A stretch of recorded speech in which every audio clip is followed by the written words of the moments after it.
technically, this is a musical. It absolutely is. This is Rob's buddy, Ryan Reynolds. Here. Singing. They had to have done that 6 months ago. They had to. That was amazing. To write it, produce it, record it. There's a video with tons of cameos in it. And Yes. they kept it a secret. And did they? Rob did not know until this morning. Wow. Rob gave Ryan Reynolds a blimp for his birthday because last year Ryan Reynolds gave Rob a urinal. Yeah. So Rob wanted to one-up him, and now Ryan has one-upped Rob. Okay. Now, how long does this go on? We used to do big birthday stuff for each Yeah. other here, and at some point we were like, okay, we can't do this anymore. Yeah. It's too much. You hit a wall at a certain point. That's insane. That is so good. I hope this goes on for the end of time. I know. Yeah. I agree. So good. I agree with you. Wow. All right. Let's see if we can get an answer to a stupid question this morning. What does J.R.R. stand for in J.R.R. Tolkien's name? We will go to Nancy. Hi there, Nancy. Good morning. All right, Nancy, do me a favor and tell me what the J.R.R. stands for, please. It's John Ronald Rial. Yes, yes, exactly. Hang on a second, Nance. We're going to give you a family 4-pack of tickets to Adventure Aquarium. You can discover 65 tons of beach fun and check out the supersized sand sculptures that have taken over Adventure Aquarium, but it's only for a limited time. You can get tickets and info at adventureaquarium.com. All right. Lot to talk about and not a lot of time. All right, let's do So it. let's dive into it. I'm going to edit along the way here. Drake Bell was found unharmed Thursday after going missing earlier this week.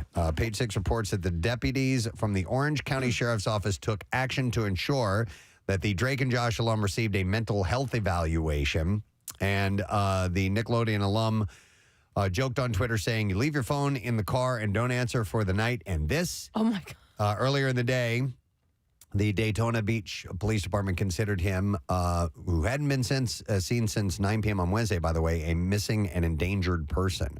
It's pretty wild. They had Yeah. a list of all the things that have sort of been, whether I don't know, you call them controversies or scandals or whatever, that he has endured or been a part of. And it's a lot. The guy gets into a lot of crap. I just knew the one Yeah. with an underage girl, but I didn't know about a bunch of other ones. Temper tantrums, fights with other celebrities. okay. Yeah, there's a whole list of things. Okay. Ryan Seacrest hosted the staff of Live with Kelly and Ryan at a farewell dinner on Wednesday night. The show shared his speech on Instagram Thursday where the American Idol host said, "For me, it is no other place in our business. There is no other place in our business. no other place. Like the live show. It is, well, he couldn't have said that. For me, No. it is no other place in our business like the live show. He did not say that. Okay. Yeah. He said, personally for me, and I think for Kelly the same, to walk out on that stage after we've turned around a show. And when I say we, I mean you guys have turned around a show overnight. It is a magical experience that I will remember forever. So he's done with that. I like the commercials with her and her husband, Markus. I've not seen them. Yeah. They have a great chemistry. Oh, that's so, cool. you know. Yeah. Matthew McConaughey and Woody Harrelson are so close. How close are they? They are currently promoting a show called Brother from Another Mother, but it is possible that the co-stars really are related, maybe. McConaughey recently revealed on Kelly Ripa's Let's Talk Off Camera podcast that he's pretty sure his mom and Harrelson's dad hooked up at some point. Really? Yes. What is he basing that on? He said in Greece a few years ago, we're sitting around talking about how close we are and our families, and my mom is there, and she says, "Woody, I knew your dad." Everyone was aware of the ellipses that my mom left after new. It was a loaded KNEW, he said. I'm not following. I think meaning knowing someone biblically. In the biblical sense. Yeah. I got you. So he said, we went back to unpack what this new meant, KNEW meant, and did some math and found out that Woody's dad was on furlough at the same time that my mom and dad were in their second divorce. I didn't know they got divorced twice. Then there's possible receipts and places out in West Texas where there might have been a gathering or a meeting or a new KNEW moment. Interesting. Yeah, so they have not yet decided to take a DNA test to get proof about potential family connection between them. Wasn't his dad arrested for murder? Woody Harrelson's dad? I remember there Am I being misremembering that? something Yeah. weird like that. It may be true, Steve. I'm not really sure. But anyhow, they might be related. Don't know. So I just want to do a follow-up on that Rob McElhenney song. Pasek and Paul wrote that song. So Pasek and Paul have written many, many, many Broadway hits. In fact, they were the ones who were writing songs for the Christmas movie that Ryan Reynolds and Will Ferrell Will were Ferrell in. did, yeah. Yeah, so All right. that's why that sounded so So good. good and perfect. And Okay. yeah. Kourtney Kardashian and Travis Barker revealed in their new Hulu wedding special that they held a second ceremony at the Santa Barbara courthouse. Because two key family members couldn't make it to the Portofino, Italy. I can't wait to see this.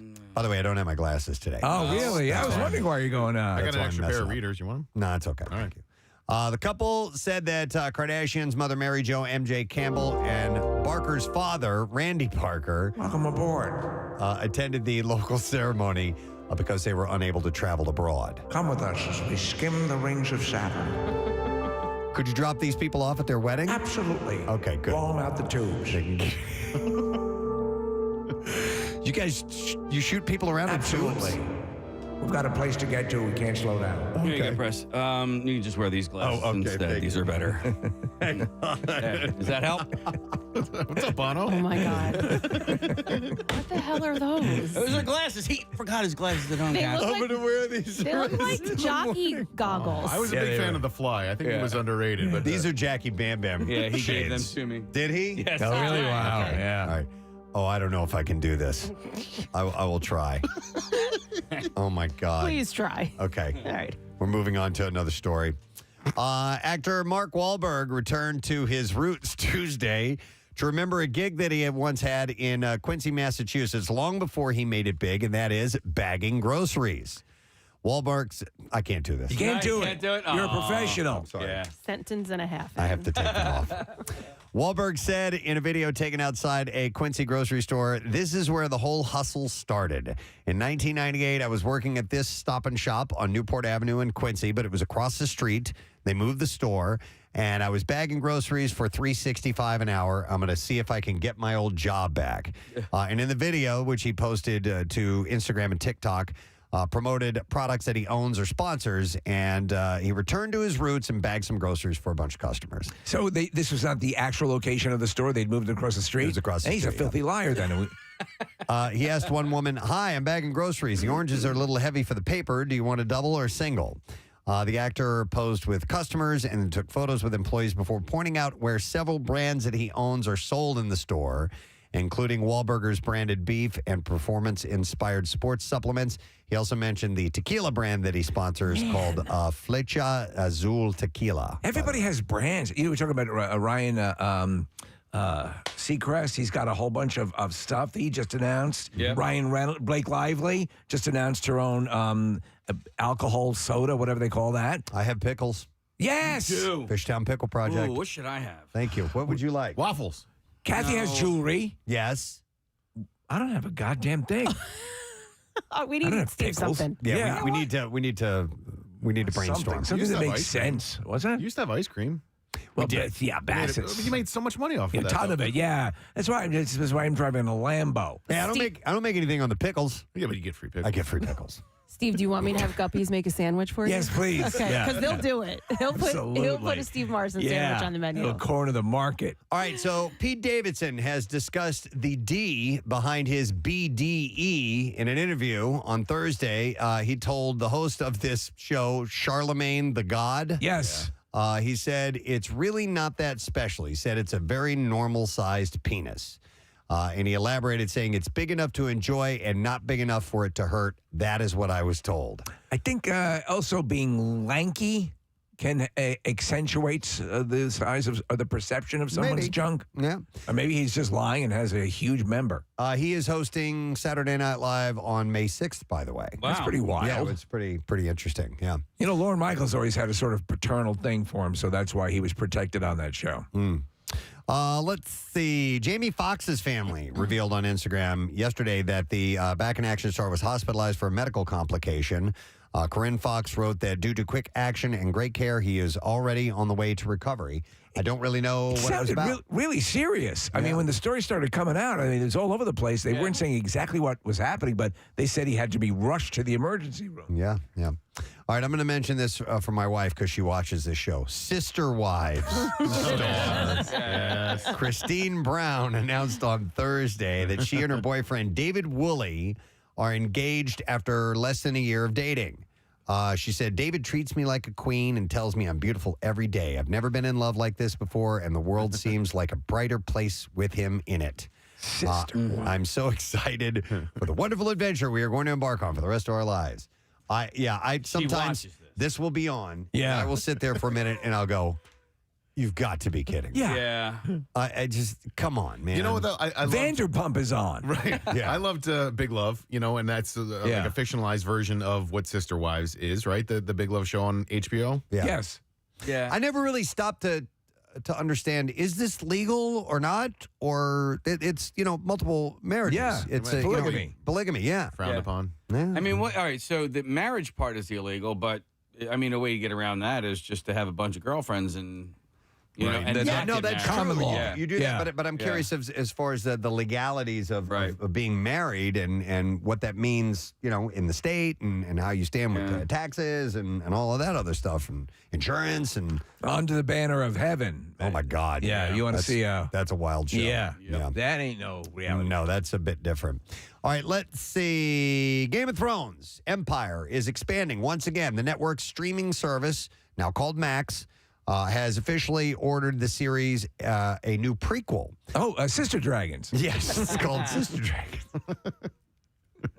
They got little trolls in their mouths. Oh my God. I am his mouth troll. Oh my God, the mouth troll.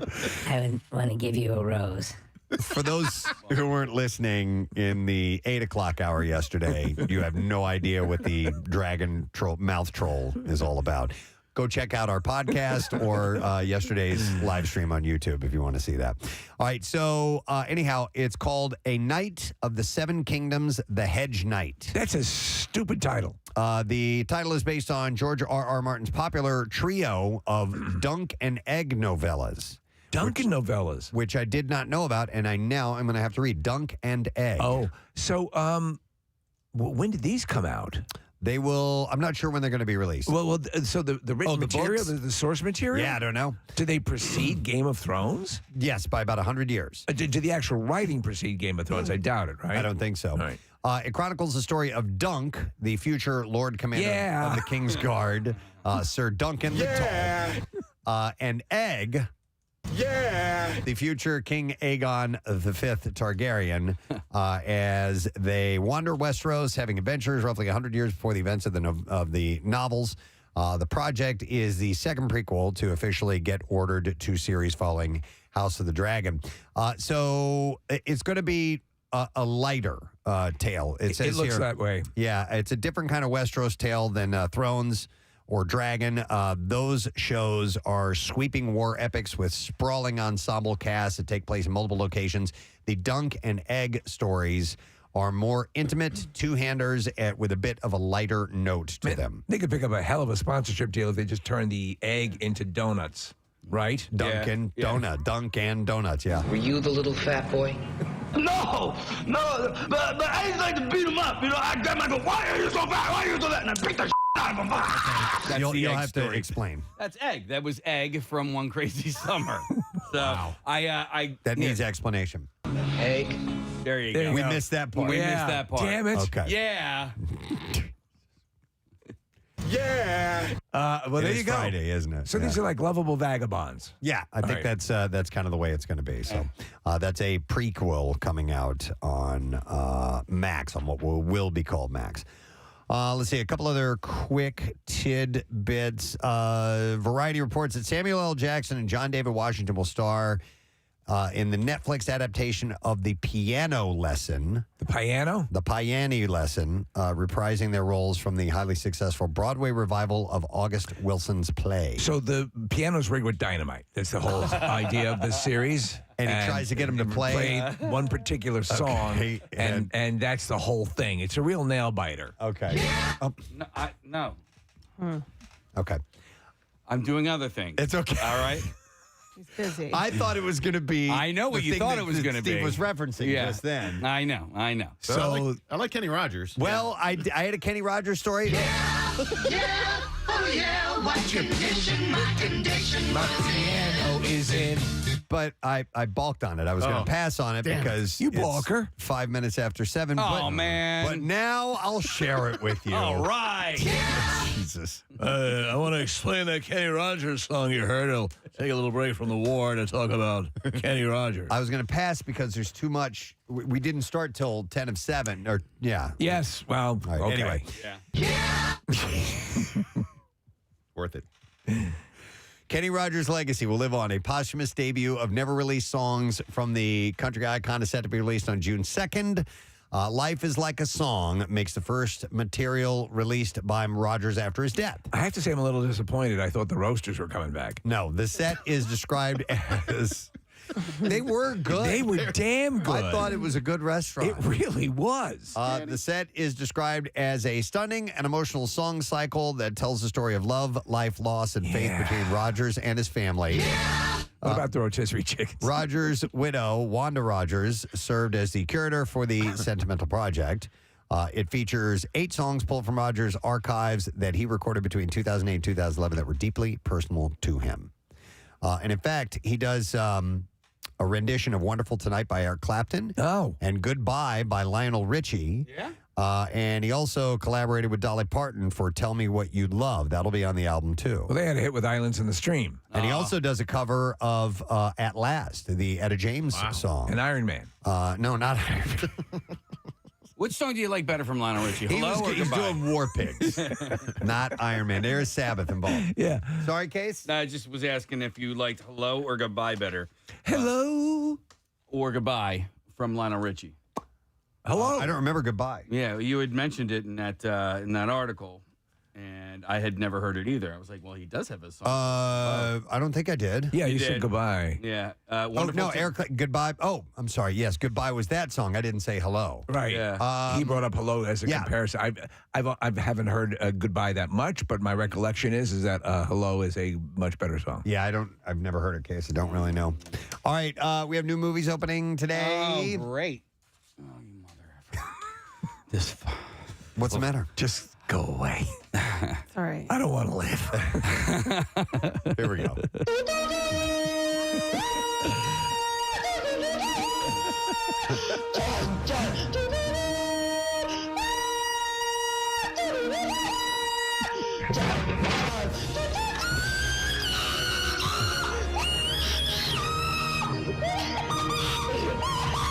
All right, movies opening this weekend include Renfield, a horror comedy starring Nicolas Cage, Nicholas Hoult, and Awkwafina.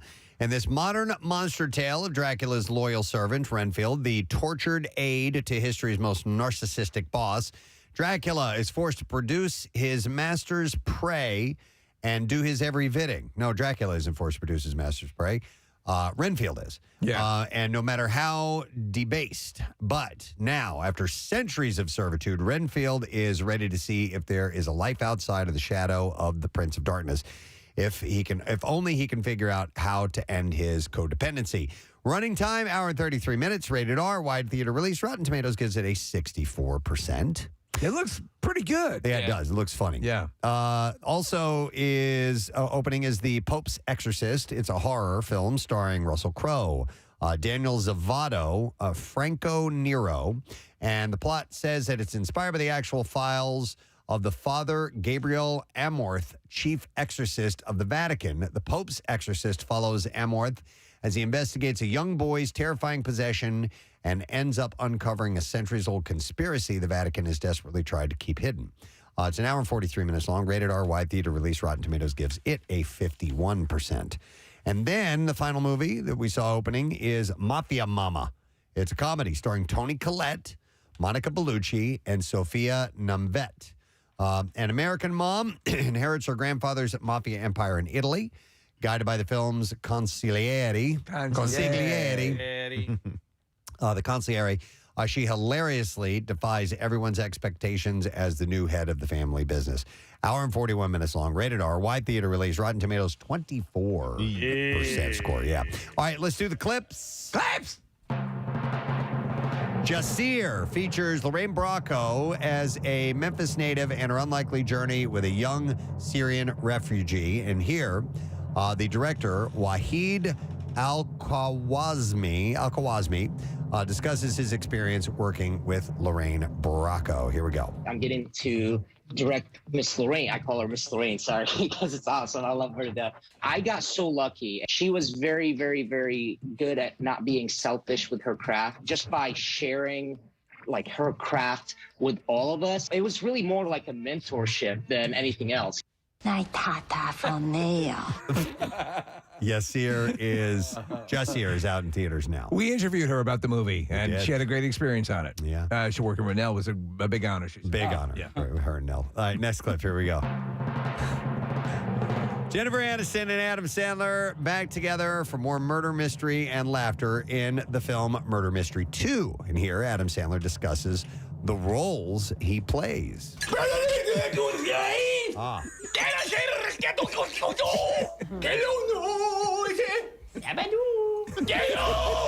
I relate to all different types of people, but I enjoy playing these guys who are struggling. I like that. I guess admire somebody who doesn't give up. What we should do is do the new All in the Family with Adam Sandler and Nell. Yeah. Hold on. Do you have, because we have new Nell clips, Yeah, right? we do. I'm playing these ones. Yeah. I know. Yeah. Hang on a second here.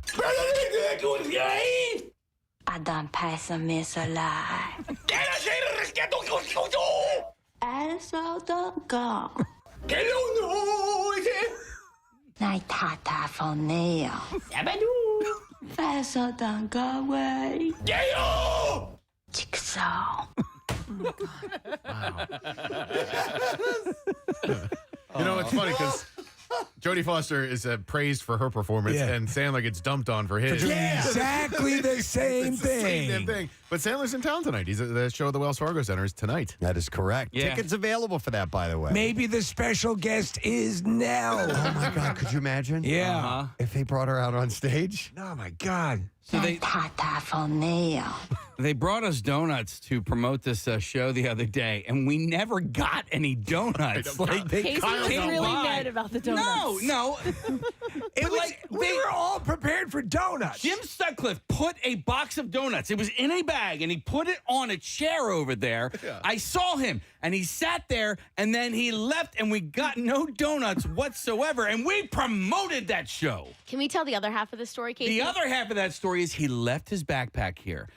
I found it yesterday. You did? Where was it? Kathy, Marissa sends out an email to the entire staff saying, hey, there's a gray backpack that was left here, blah, blah, blah. I'm walking through the offices at the Fanatic, and it's just sitting there on the counter. I go, oh, there's a gray backpack. I wonder if that's Sutcliffe's. And so I say to these people, I go, do you know whose backpack this is?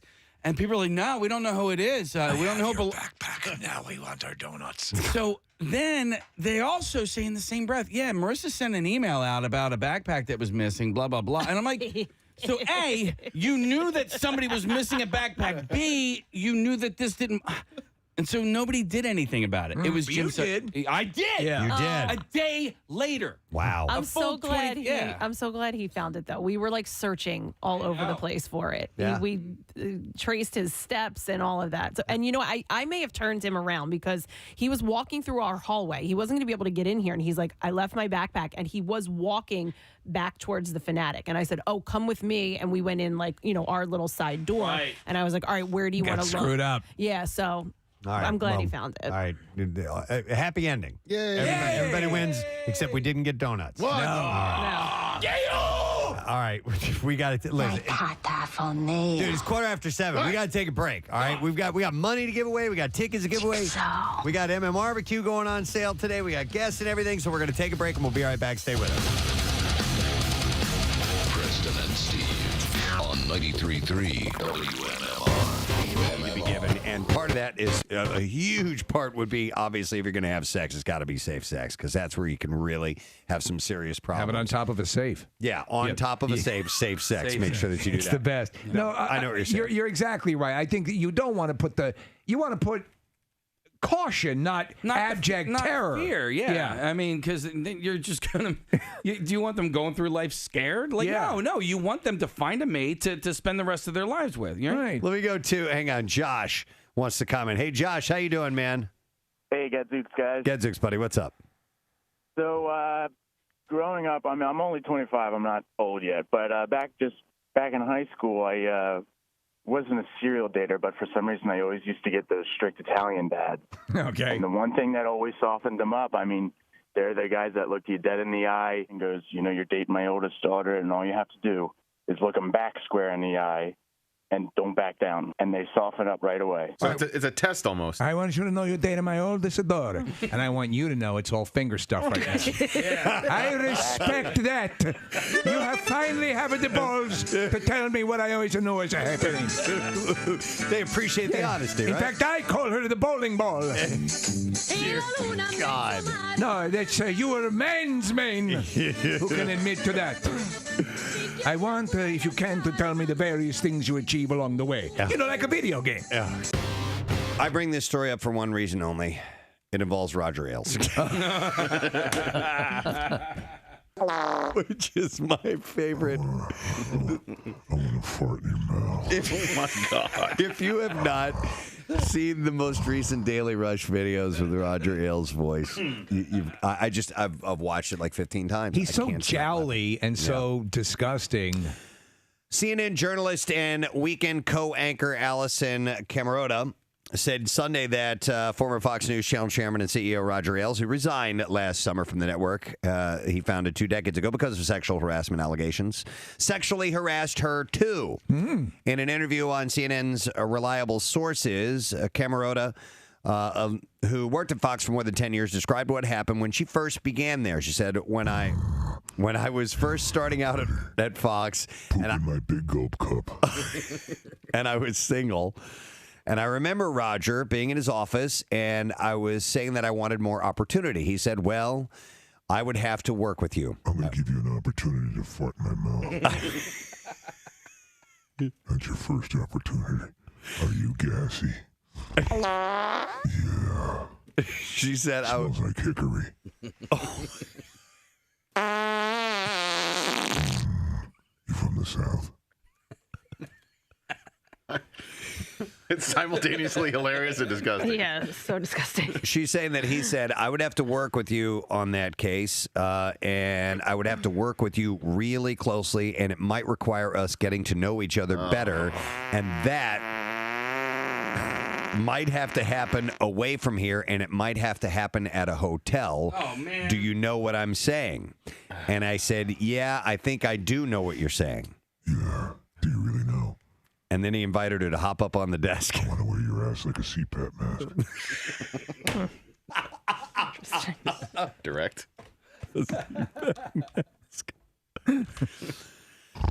Camera. That's just how he breathes.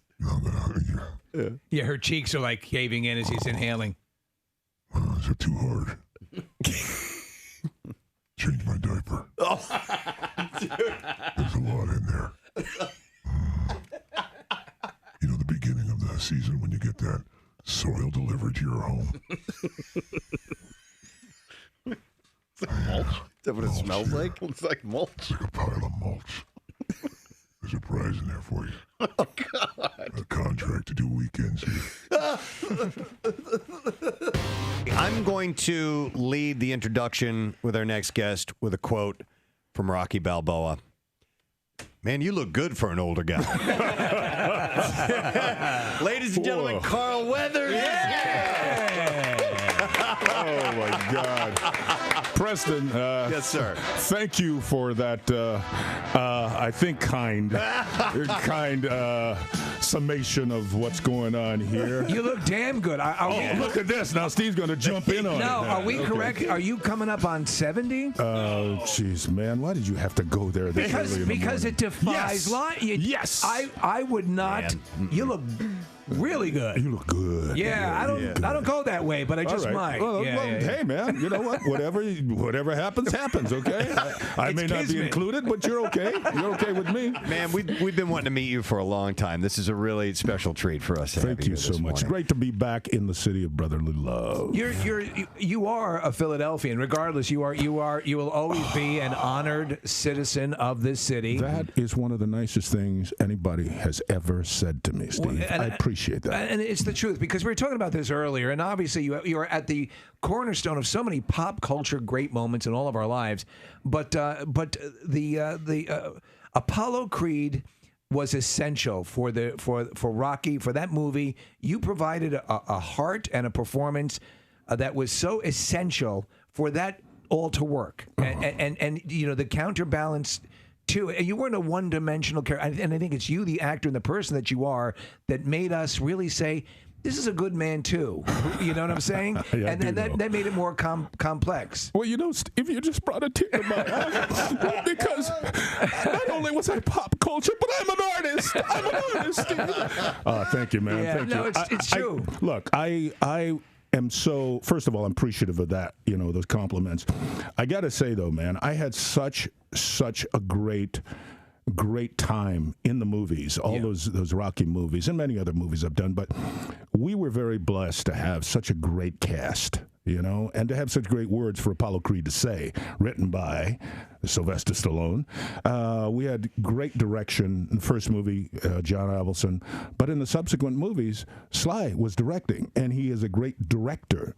I maintain this to this day, and he's heard me say this, and he probably would like try to knock me out for saying this, but honestly, as good an actor as he is, I think he's a better director. Hey, Carl, I have a question about two different characters you played in two different types of movies, but they have a similarity, and I'm talking about Dylan in Predator, and then Chubbs in Happy Gilmore. I don't know if anybody made... I love it. They have similarities. Okay. Well, they do. I know where you're going. Yeah. I know where you're going. All right, so then I don't even have to go there. That's right. Damn alligator bit my hand. So the alligator bit your damn right hand off, and the Predator shot your right arm off. Yes. Was that done on purpose by whom? By Adam Sandler? That's a good question. I never asked Adam that. You know, I really never did. But I seem to have this propensity for losing my appendages. Did you get to keep any of the props? Did you get to keep? Man, what a fool I am, because I didn't. Neither of those movies. Well, that's not true, because from Predator, the only thing I have is this beautiful knife that was forged. We all had these knives that were made by this great knife maker, and I don't remember his name right now, but it's beautiful, right?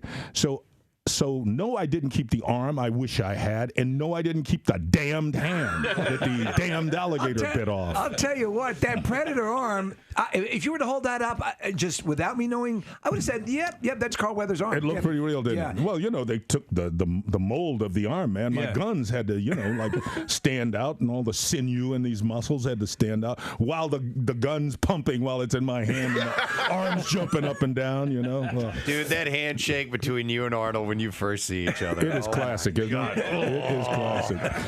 Man and man. By the way, I have coined that the man shake. Yes. That is not a handshake. That is a man shake. Carl, have you ever been to a sporting event in Philadelphia where they've done Rocky montages during the sporting event itself? I haven't. No, I haven't. It's amusing, and it gets you going, you know. But the scene that comes to mind is when you and Rocky are running on the beach, and then you end up hugging one another. Yes. Because it's sort of comical at this point. There are a lot of people who look at that and think, these two guys like each other. They really like each other.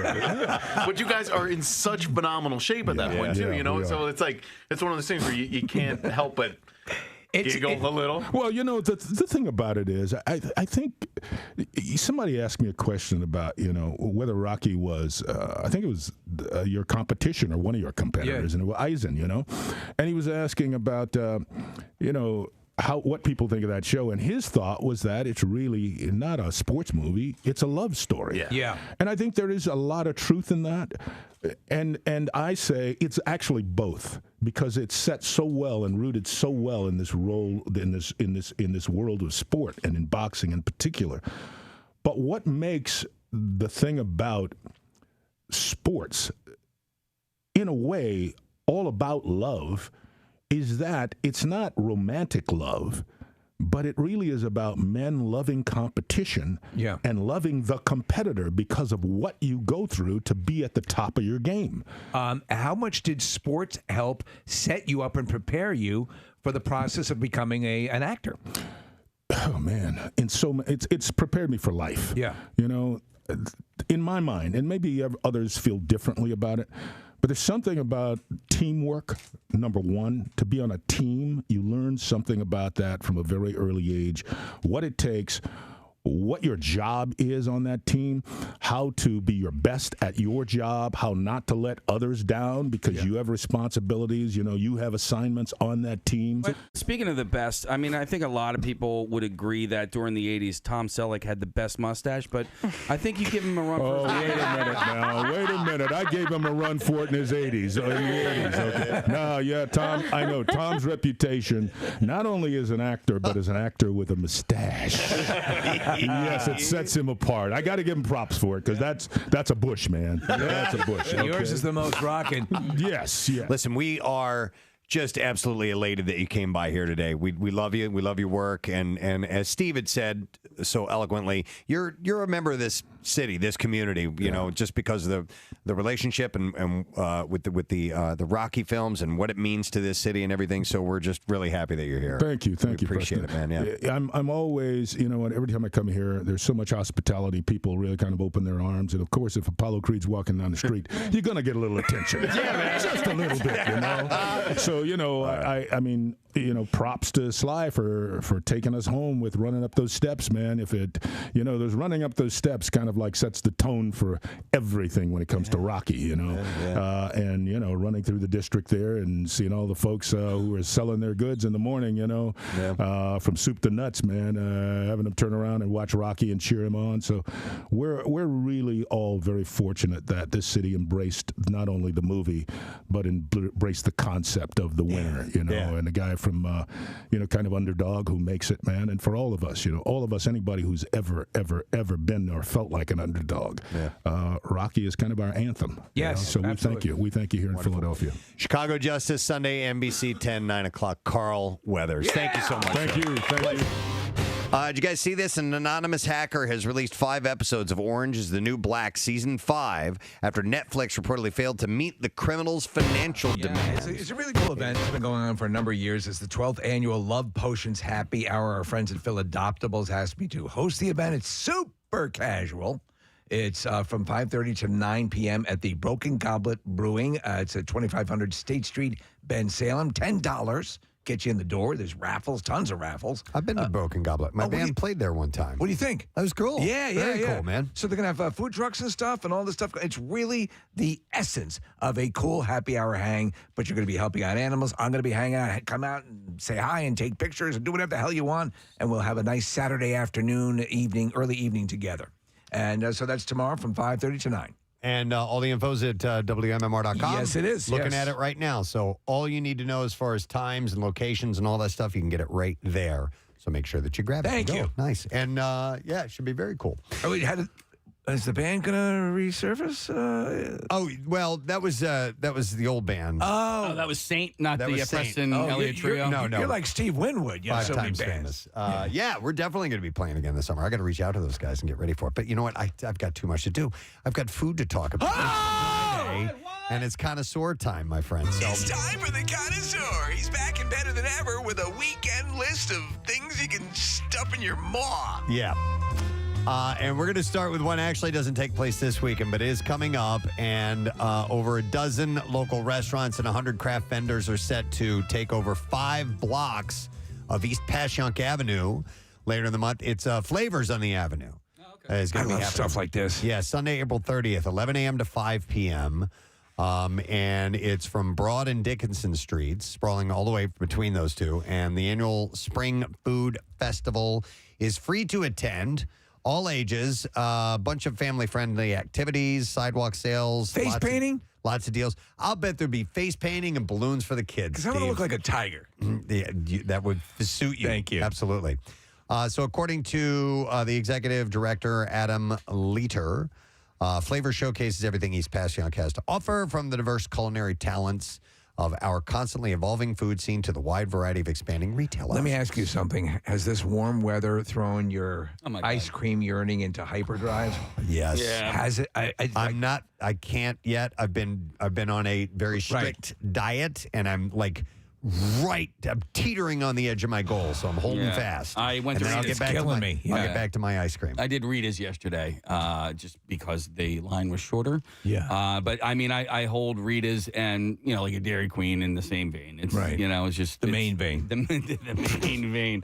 But Steve, with the face painting for adult things like that. Yes. I would like to see more. Have you seen these things on Oh, Instagram? These amazing face painting things where the dude's eyes are closed and then they open them and what you think their eyes were over here, but they were over there. You want me to do that? Or I think they should do that instead of doing for more adult things. They take a while, though. They take a while. So when you're going out and go, I'm going to get a falafel and sit for a chair for 4 hours. Yeah, but I know what you're saying. A tiger's easy. Yeah.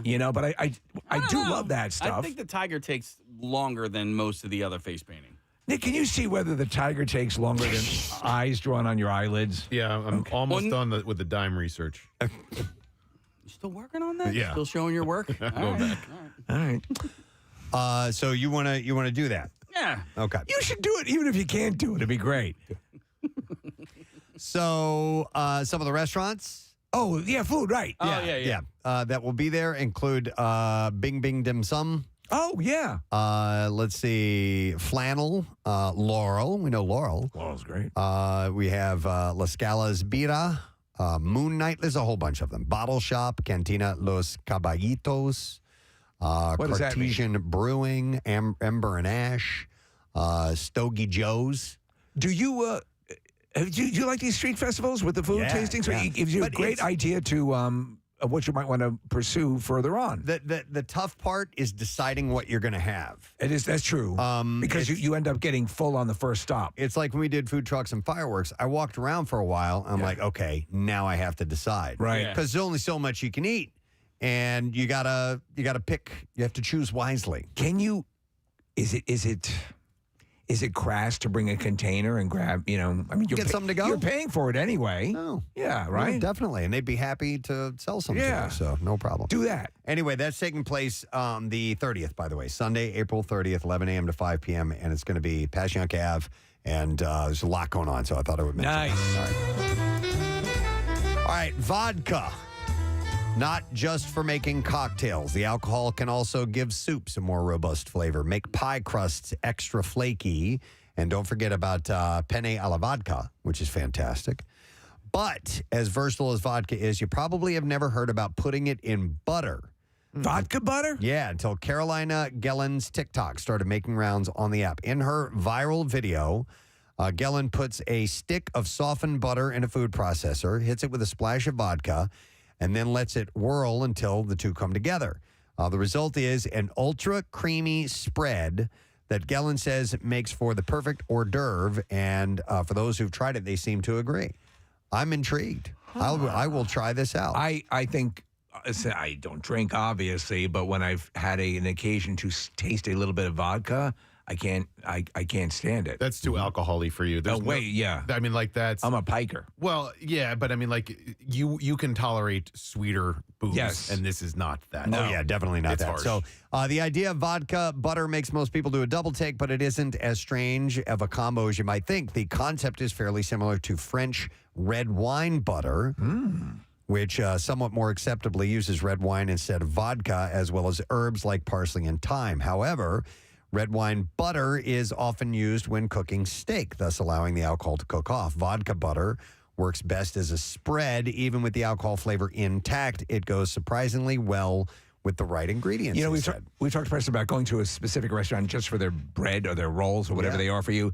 I'm also a big fan of various spreads that they'll offer you as well. Texas Roadhouse. What do they have? It's like a cinnamon sugar butter. Oh, And man. it's fantastic. It's almost like a dessert. Yes. Yeah. Yeah. I wanted to give you credit, Preston, because I cooked steaks last night, and I always use your advice. But I also made that little potato bomb thing that you invented. Oh, yeah. With in the tin foil, and I sliced up some gold potatoes and put in peppers and onions. And stuff. It was fantastic. Excellent. It built a big, like half a stick of butter. Yeah, cooking in foil can be, there's some good stuff that you can make. Absolutely.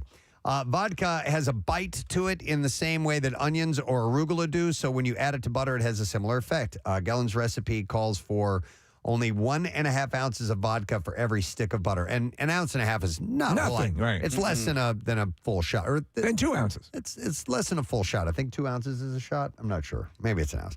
But anyhow, it's just enough to give the butter a kick without it tasting overwhelmingly of alcohol. Gellin recommends putting the spread on bread and pairing with anchovies, lemon zest, and black pepper. I'm not a fan You of don't like anchovies. No. But I don't like anchovies either. It creates a perfectly balanced bite. You get the saltiness of the fish, the tartness of the lemon zest, and the bitterness of the alcohol, and a dash of pepper to bring it all together. But she says you can also try it with smoked salmon and capers, or take it in a sweet direction with marmalade or jam. She's a butter genius. Yeah, that's not a bad idea. All right, we do make our own butters from time to time, our own little butter things. So just essentially herbs and garlic and salt and pepper, and you melt the butter and you mix it all together, and then you can roll it up in either plastic wrap or wax paper or something like that, and then you put it in the freezer, and then it makes a stick, and then you can slice it and throw those onto steak after when you're cooking it. We bought some pre-made herbed butter while on vacation, and my girlfriend didn't realize that it was that, and opened the stick of butter, and she thought it was moldy because it's got like the little green flecks of parsley. And I was like, What is no, this crap? It's supposed to taste that way. It's supposed to look like that. And This is bad. it was delicious. Wow. Okay, on to some snacky stuff. Hers. Yes! Potato chips, based in Chester County. Johnny Potato Chips? Johnny Potato. Oh, my God. That's a Bill creation. The other day in our meeting, he was talking about somebody. He's like, even if you're like Johnny Potato Chips over here. Our vending machine guy. And Oh, that's right. we loved it. Johnny Potato Chips. By the way, I have a vending machine question. All right. All right. And I wrote this down, and I guess it's somewhat food Can we win related. big prizes? Well, no, I'm just curious. Are vending machines a good investment? Yes. I've heard they are. Yeah. I've heard they're like the office version of owning a parking garage. And if you buy one, and how do you get it into somewhere? And then are you the one who has to come and restock it and all that stuff? What's our guy's name? There's some work. Johnny. Potato Chips. Johnny Potato Chips. No, he's super nice. He's awesome. And I always forget his name, and I feel bad for that. Yeah. Me too. But we should have him on the air and ask these questions. Oh, his name is Susie Cream Cheese. Is it? Do we know if he owns the vending machine? No, he does don't. not. He does not? He works for the company. So what happens is companies will hire this service, this vending machine service. They make sure that the inventory's rotated. But I think if you had a couple of machines, I don't know. Because I'm wondering if maybe if I just bought one machine somewhere, I was the sole owner of it, And just put butter in it? And but I could be the guy who comes in and stock. It could be Johnny Potato Chips. I could be the guy who comes in and stocks Oh my it. God, I just saw Preston Elliott. He's fallen on hard times. He was stocking a vending machine. By the way, Marissa brought in. His name is Bill. Bill. Oh, From Bill. Bill Potato Chips. RDS Vending. Okay. So I don't. So are you guys? Did somebody ask if Bill owns that machine? Oh, all right, okay. Yeah. Because the guy changes, every few years or a couple months or whatever. Like we used to have a different vending machine guy, so it's not him who owns it, but I guess it's the company he works for. Okay. So anyhow, back to hers. Yes. Potato chips. All right. Massive fan. Yes, they have unveiled their new sandwich chips.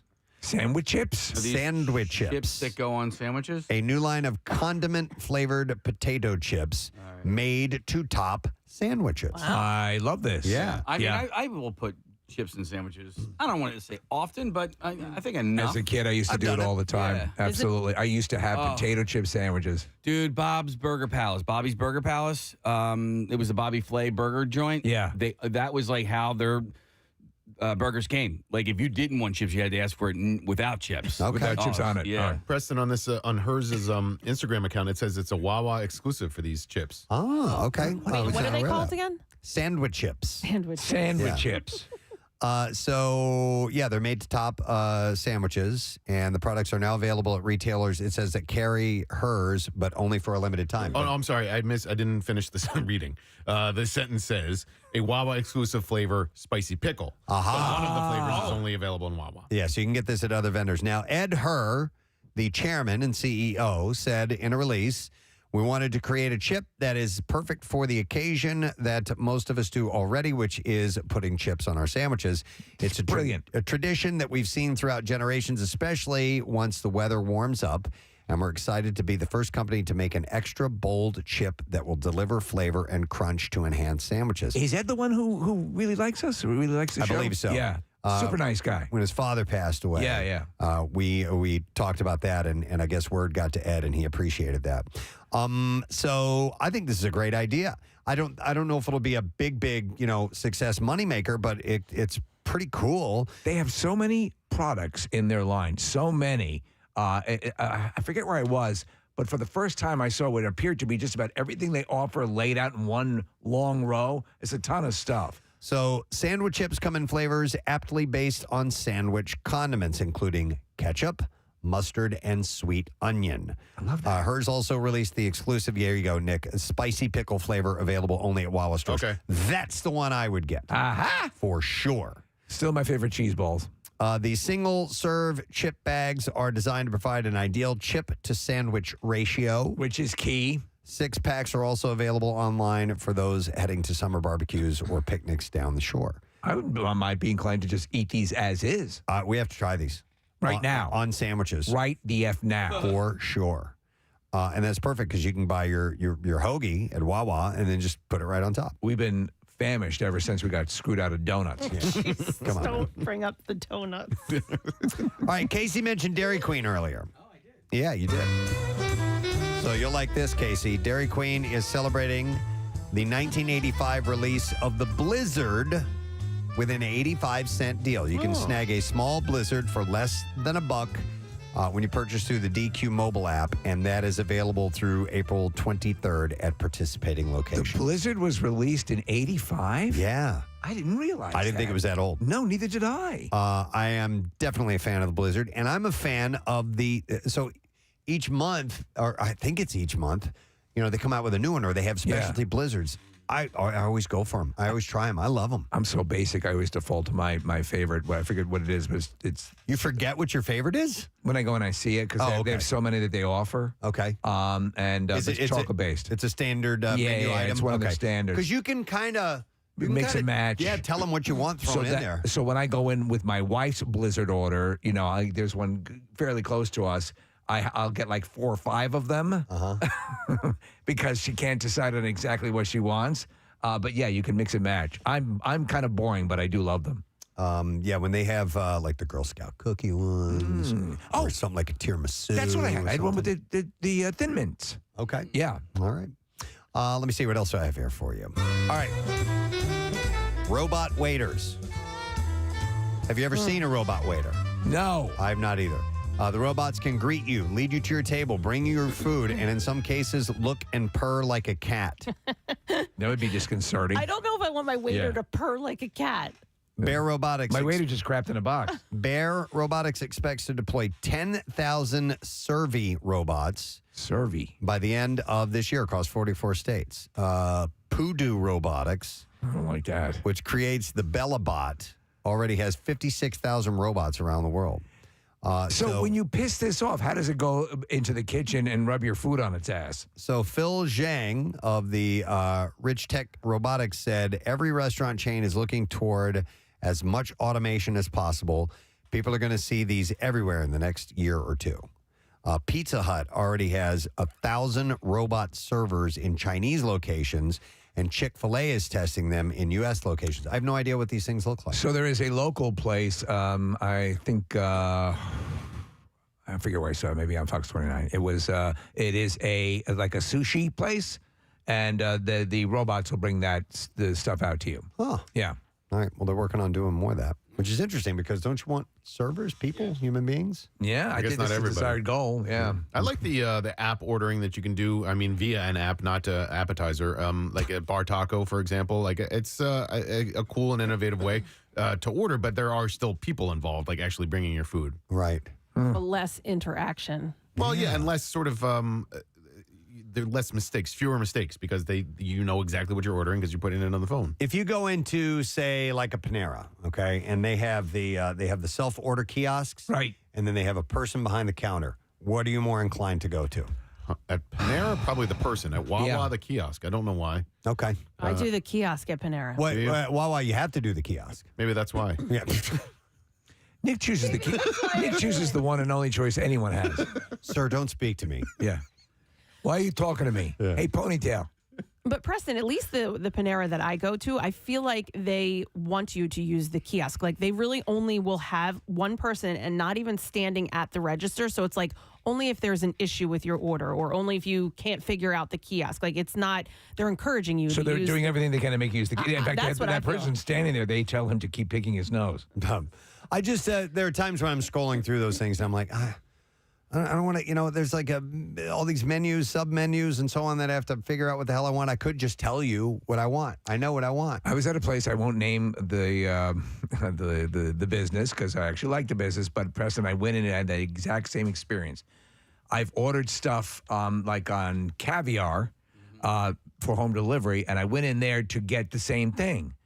And the menu, you had to order off the screen, and the menu had about 44,000 pages of stuff, and I couldn't configure what I usually get that way, and there was no one to order from. Yeah, some of them aren't user-friendly. No. That's the tough part about it. I also say, like, sometimes you get, like, really lousy customer service. Like, the Popeyes near me, like, the people there are pretty nasty, so I think I'm more inclined to, like, order ahead so I don't actually have to interact with the people What that if are a happy-go-lucky really mean to me. robot came out? That'd be better. All right. That'd be better. But, Steve, like, there was a lady over here where I used to go to lunch with Chuck, and Jasmine doesn't work there anymore, but she was so nasty that, like, I would have preferred to just, work with a computer than with her. Steve, a few people are texting and saying the Noodle House in Chalfont. Is that the one that you saw on Fox? Because apparently they have robot servers. Yes. All right. They're going to be more prevalent, apparently, in the very near future. All right, and one last thing, and then we got a break because we got to do, or should I wrap it up now? You got a minute. All right, this is very quick. 1 minute. If you can't find a waiter for a cup of coffee, it may be because of how you're dressed. A University of Missouri study found that waiters often think that dapper diners will leave better tips and may pay extra attention to them. So they're saying that you should dress nicer if you want better service. I'm going to lose on that every time. They tended to show, and they're going to lose out on a good tip because you're an over-tipper. Yeah. 222 participants who had experience working as servers in restaurants were shown images of diners and asked to identify who would leave a good tip, and they tended to show a positive reaction to those who were dressed nicely and thought that well-dressed men tipped better than well-dressed women. However, casually dressed men were viewed as bad tippers. It says here, the co-author said, while the tipping culture can motivate servers to provide quality service to some customers, it may result in unequal service for others. So if you would like to get better service this thing. I'm going to dress up. I'm going to get a cup of coffee. All right. That's just a little tidbit I'd pass along through the connoisseur. All right. We got to wrap it up. We got things to do. We got money to give away. And we also have tickets to the Barbecue, which, by the way, those tickets go on sale this morning at 10 a.m. And also this morning, we are kicking off 72 hours of Metallica. It's a weekend here on MMR. Their 11th studio album, 72 Seasons, arrives today. And you want to listen for blocks of Metallica throughout the weekend. And each block will have your chance to win the new album. We are going to give away this morning. There's various versions of it. So there's cassette, there's digital, there's vinyl, and so on. But in the 8 o'clock hour, we're going to give away a cassette and digital download from Blackened Recordings of 72 Seasons. So make sure you're listening. Okay? We're going to take a break, and we'll be right back. Stay with us.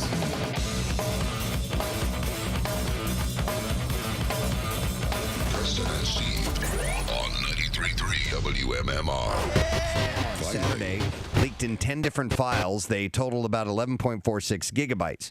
The hacker, who goes by the handle of the Dark Overlord, Ma!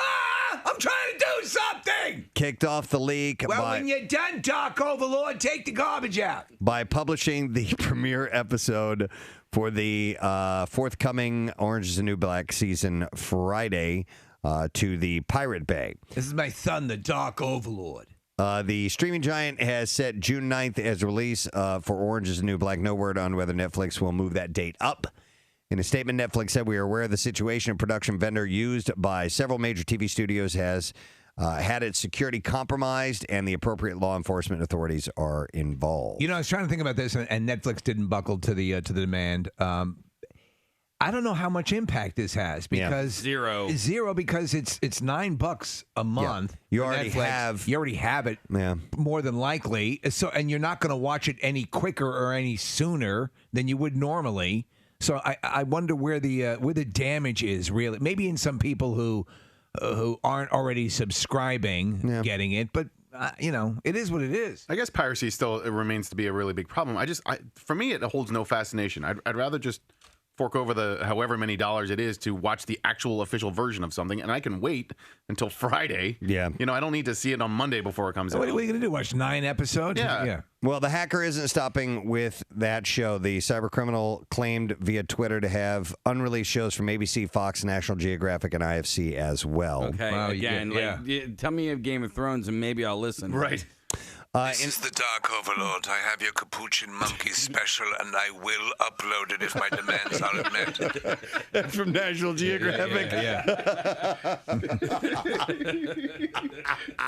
Your special concerning the Watusi women of Buka Buka will be released to the world. If you do not yield to my demands, I'm the Dark Overlord.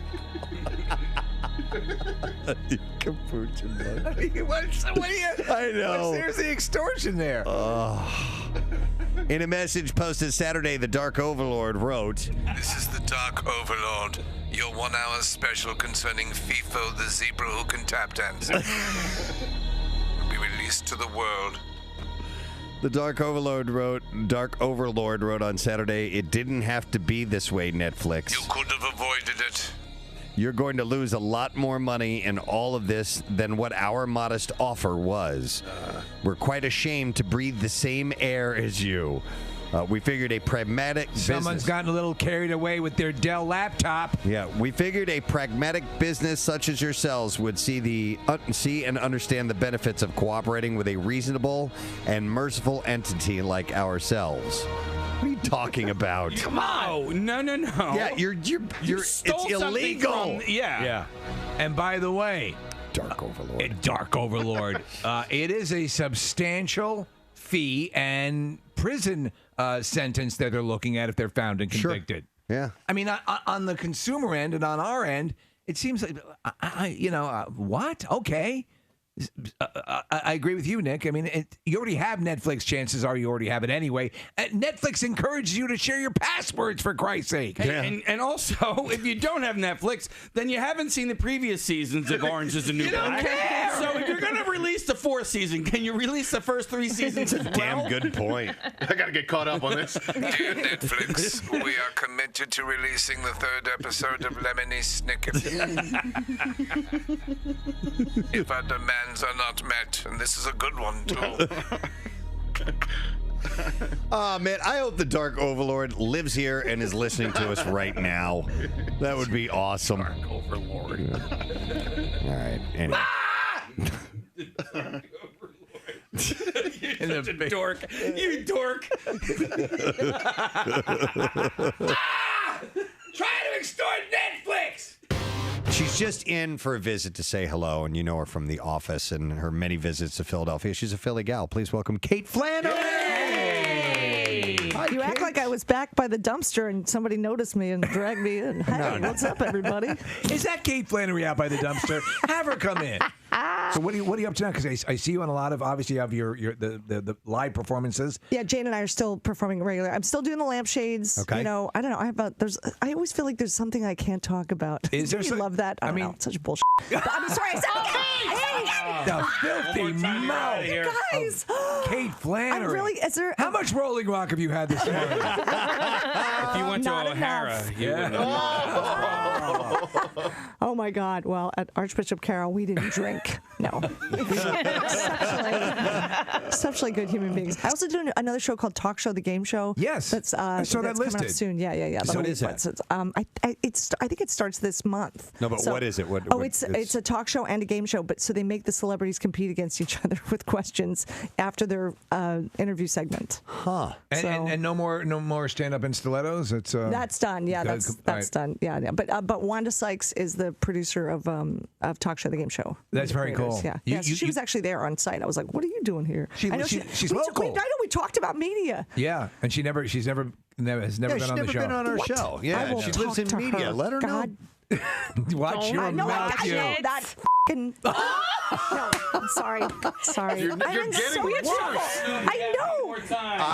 So sorry, you guys. I will tell you Are this. there children It's gotten listening? worse. She just dropped the F What's wrong bomb. with you today? You tell me not to do something. The more my unconscious is just like, oh my God. Let's put it this way: we had Andrew Dice Clay in here and never had to do the dumb button once. I need some straps like on my chair, or like on the pyramid. Kate Holy Flannery crap. 3 times. I'm so Nick is like, you're never coming back. He's shaking his head. It's like, this is it. Oh, we It's need nice- a so nice to see you. taser.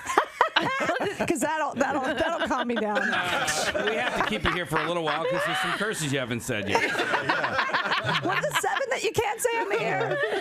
You know what? That list, by the way, that classic list, Yes. as legend has it, we've said it before, did not exist before Carlin created Are you kidding that me? list. There was the FCC had no set list of words, but once Carlin created that list, the FCC said, "Yeah, that sounds good. Yeah. Let's go with that." That's amazing. All right, so when you're not on the air, Yes. you curse like a sailor?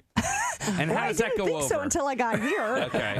No one blinks an eye in Los Angeles, where No. everyone is drug induced and on painkillers. Once in a while, I don't know. No, I don't know. I'm so sorry. I think I have not had enough sleep this No, week. we have many dumb buttons for just such. Now we're going to call it the Flannery switch. No. Mark it on the board right here. Oh my gosh. Hit the Flannery dad's gonna switch. Hit the kill Flannery me. switch. Oh no. I'm sorry, we That's had, so we, Catholic. we had to Flannery out on that. Well, the owner of a sperm bank has been accused of secretly switching donor semen with his own in order to father 60 children. This has happened before. It has. Jan Karbat, who died at the age of 89 last month, has been accused by 23 families of using his own semen instead of the donors at a fertility clinic in Rotterdam. So what does he do? He puts the samples under cups and moves them around quickly on a table? He is also accused of tampering with the clinic's data and donor descriptions and allowing couples more than the allocated 6 children per donor. Bajorp Medical Center. Yes, Bajorp. Which closes in 2000. For all your family needs, think Bajorp. It closed in 2009 following reports of irregularities. I just love the word Bajorp. I do too. It's why. In fact, the dude put his own Bajorp in the cup. It's one of the reasons I put this early in the D file. Is Bajorp by any chance slang for semen? I don't know. It was one of Dude, that's too much Bajorp. One of Rotterdam's largest sperm banks in the 80s and 90s, Bajorp. Let me get a second cup. The 23 families are now seeking a DNA test to see if the sperm bank boss used his own. So I broke into this house and I Bajorped on the couch. Karbat reportedly admitted to fathering 60 children through the clinic before he died to one of the plaintiffs. What? A lawyer speaking on behalf of the Karbat's family insisted that there is not the slightest evidence that Mr. Karbat or the owner or was the donor, and asked the court to listen to the doctor's request that no DNA test would be carried out after his death. When the guys do this, what is the desire to be? To Just be to the seed the world. I seed guess. the world. I don't know. I don't get it. Bajorp. Bajorp. You know, as they say. Yeah. Bajorp. Well, listen, our next guest is in for a visit, and the latest film that our next guest is involved in is called Interracial Cougar Cuckold Number 5. Huh. Wait, no, that's that's Katie another guest. Morgan. Yes. She's later on. Yeah. I'm sorry. Different. I'm sorry. Yeah. I was an associate producer on that film, but I don't take credit for it. No. Please welcome our friend Mike Birbiglia. It was your, hey, Mike. Say, I'm sorry. Is that the name of her movie? Interracial Cougar Cuckold number 5. AKA Don't Think Twice. No, you shouldn't. You show little reserve if you're if you're a cuckold. So yesterday, I told Mike that Katie Morgan was going to be in the same day as us, and he wrote back. He goes, "So we'll have 2 porn stars. Cool." No, but listen, Mike is in town for personal reasons and wanted to stop by and say hello. Actually, is it your My sister-in-law's law school graduation. Where's From she Temple. at? From Temple, yeah. Nice. That's Yeah. sensational. That's I'm in awe of people who complete Me law and too. medical degrees. Yes. Likewise. Yeah, I will. I continue to disappoint my parents year after year after year by not doing something like that. But you went to good on her. Georgetown, That's right? wonderful. I did. But then I didn't. Yeah, I didn't. Were you expected to go into law? I think I was expected to do something that was financially sensible, and I didn't do that. But my dad came around eventually. Yeah. I think when he saw me on Letterman, eventually he was like, oh, okay, I get it. I feel like a lot of comedians have the same story. Their parents finally came around. Yeah, they come around eventually. Yeah. But yeah, you ultimately you realize when you have a kid, you're like, oh, you just want the kid to be okay. Yeah. Right? Yeah, you just want the kid to be like, okay. And then being a comedian doesn't seem okay. No. It seems like it's a life of, it seems like a downward spiral. It's out of the realm of what I think most parents classically want. Yeah. To be clear. Did you get cred with the parents with the grandchild? Oh yeah. Yeah, that's a home run. Yeah. And it's all okay. That's all they want. Yeah. I have so I have a daughter now, and I had a lot of trepidation about. Preston was saying when I walked in, he was like, "Oh, you look skinnier," and I'm trying to lose weight because I'm like, my body's a lemon. I went to, I'm telling you, I went to the doctor, and he goes, I'm not kidding. This is in one visit. He goes, he does the blood, calls me up. He goes, hey, this came out well. This came out well. You have Lyme disease and diabetes. Oh my God! I was really? like, whoa, one at a time, fellas. We're all gonna get a chance. Oh my God! Yeah, the Lyme. So no, Lyme disease. I took meds for, and that's fine. We caught it early. And then diabetes, I guess it's just road living over the years. It's like I have the body. Yeah. I eat terribly. I have the body of someone who's just about to start P90X and then doesn't. And gets to the first. It caught up to me. Yeah. I mean, it's so do you take insulin? Or you? No, it's diabetes 2, so it's okay. like, so I'm not at that point yet. But I had a bladder tumor when I was 19. That's what I'm saying. My body's a lemon. Yes. It's like I had a bladder tumor when I was 19. So I was lucky it didn't come back. But every year or so, I have to go for a cystoscopy where they take like a rod like the size of this with a camera on, and they stick it through your urethra to look in your bladder. But while you're awake. On this contest, so keep that in mind. Your keyword is bling, BLING. You have until 15 minutes after the hour to enter it. You can do that through our contest page, WMMR.com. You can do it through the MMR app, or you can text it to the special contest short code number, which is 45911. One random entry wins $1,000 in our company-wide contest, and all MMR winners get 2 tickets to the MMRBQ Saturday, September 16th. And tickets are on sale today at 10 a.m., as I said. Winners will get a call from Beasley. Make sure that you answer your phone. Contest rules available at WMMR.com for WMMRBQ details. Text FINALLY to 39333 for a link to the information. It is sponsored by Meineke, by the way. So the word is bling, BLING. Good luck to you. Let's take a look at traffic. Kathy, what's going on so far this morning? A disabled vehicle in Christiana, Delaware, 95 southbound at 273. 2 right lanes are blocked. 95 south out of the northeast jams from Cutman through to Bridge. And then from Allegheny to the Vine Expressway. On the Vine, westbound, you're slow from 95 to Broad Street, the Ben Franklin Parkway to the Schuylkill. Schuylkill westbound, jams Bear Avenue to South Street, but that accident now gone. Also from City to Belmont, and then again at the Conshohocken Curve. Eastbound 202 into Gulf Mills, Montgomery to Spring Garden. And then again at South Street, there's a crash at the bottom of the on-ramp. Traffic is still getting by it. Blue Route northbound slows 95 to McDade Boulevard, Baltimore Pike to the Media Bypass. Boulevard southbound, jams from Broad to Fox. On the New Jersey Turnpike southbound at Burlington Mount Holly, left lane construction. 55 northbound heavy from Deptford to 42. This traffic report brought to you by Insperity, providing scalable HR solutions, access to better benefits, HR technology, and payroll for over 35 years. Insperity, HR that makes a difference. And that's your traffic on 93.3 WMMR. And it wouldn't be Friday if we didn't do this.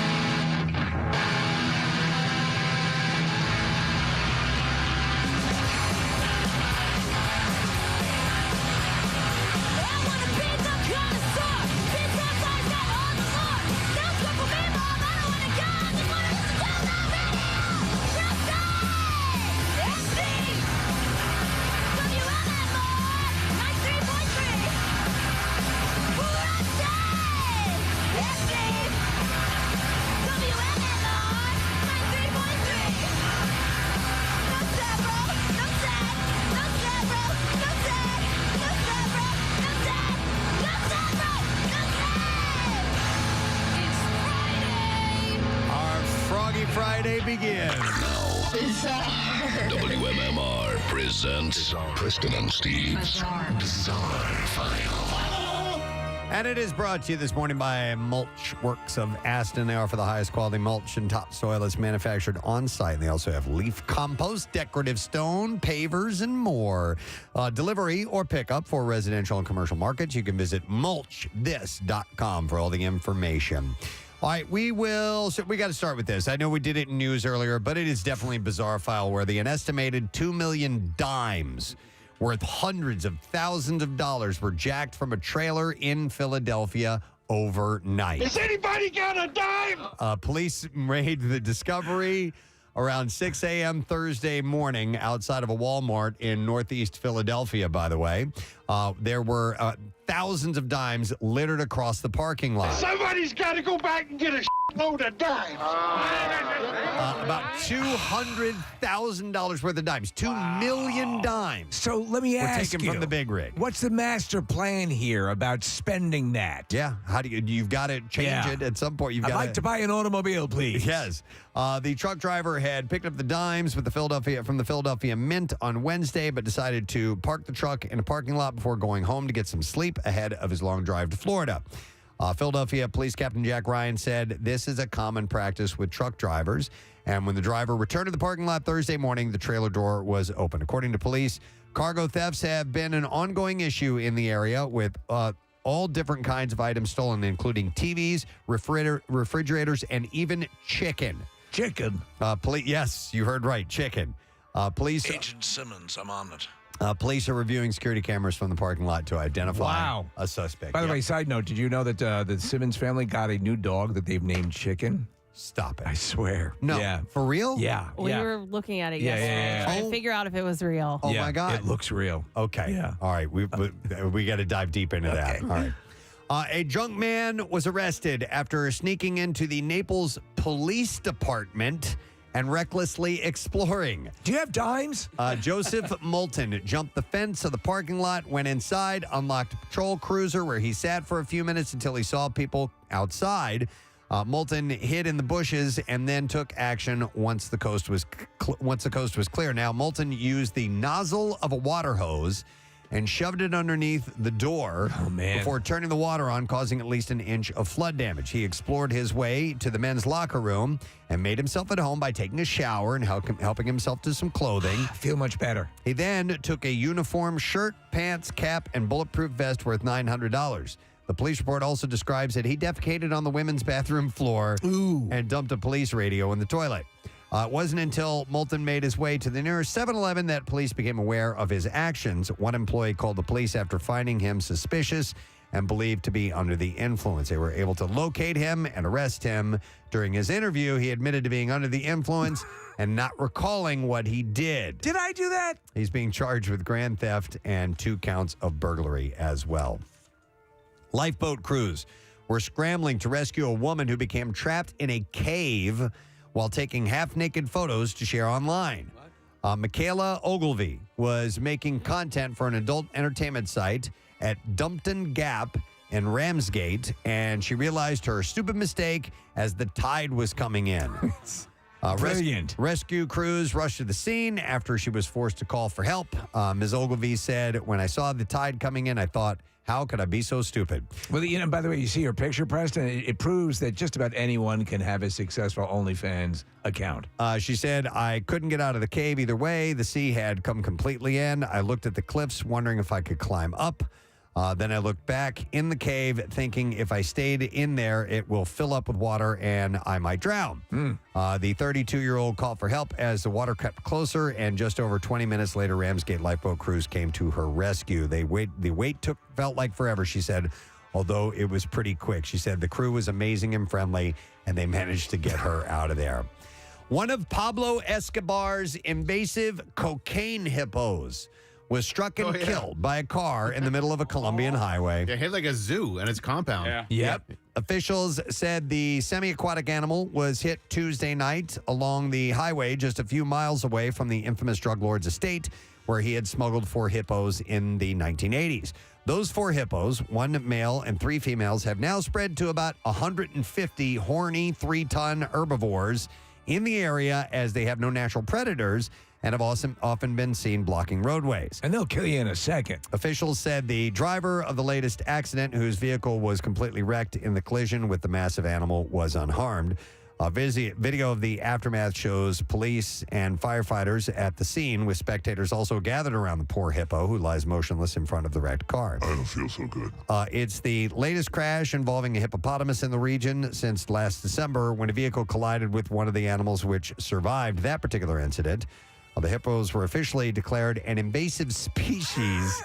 Hippos! In 2022. It's astonishing. After Colombia's Environment Ministry warned that the animal's large amount of urine and feces could pollute rivers and threaten the country's native manatees and capybaras as well. Imagine the first dude had to show up to work late and say, I had to avoid a hippo. I hit a hippo this morning. Right. By the way, the next Bizarre File we do later this morning might be one story only, and it involves hippopotamus. Really? Yes, it is. It's wild. So that you will want to be with us for, definitely. All right, how about this one? A 1-year-old Australian shepherd took an epic trek across 150 miles of frozen Bering Sea ice that included being bitten by a seal or polar bear before he was safely returned to his home in Alaska. It's a hell of a story. Mandy Irwarigan. That's the dog's name? Nope. That's Nanook's owner. Who lives in Gamble, Alaska, and her family were visiting Savugna, another St. Lawrence Island community in the Bering Strait last month, when Nanook disappeared with their other family dog. Strait turned up a few weeks later, but Nanook, which means polar bear in Siberian, was nowhere to be found. About a month after Nanook disappeared, people in Wales, 150 miles northeast of Savugna on Alaska's western coast, began posting pictures online of what they described as a lost dog. She said, my dad texted me and said, there's a dog that looks like Nanook in Wales. She reactivated her Facebook account to see if it might be her wandering hound. And she said, no freaking way. That's our dog. What is he doing in Wales? So she used keg stand. She used airline points to get her dog back to Gamble on a regional air carrier last week. And she filmed the happy reunion when the plane landed at the airstrip. It's amazing. Both she and her daughter were shrieking with joy, except for a swollen leg with large bite marks from an unidentified animal. Nanook was in pretty good health. So they didn't know if it was a seal or a polar bear or what, but something definitely... Maybe a hippo. Bit Nanook. Yeah. We'll stick around. We'll find out in the next Bizarre File about that. All right, and there you go. That is what I have in the B file this morning.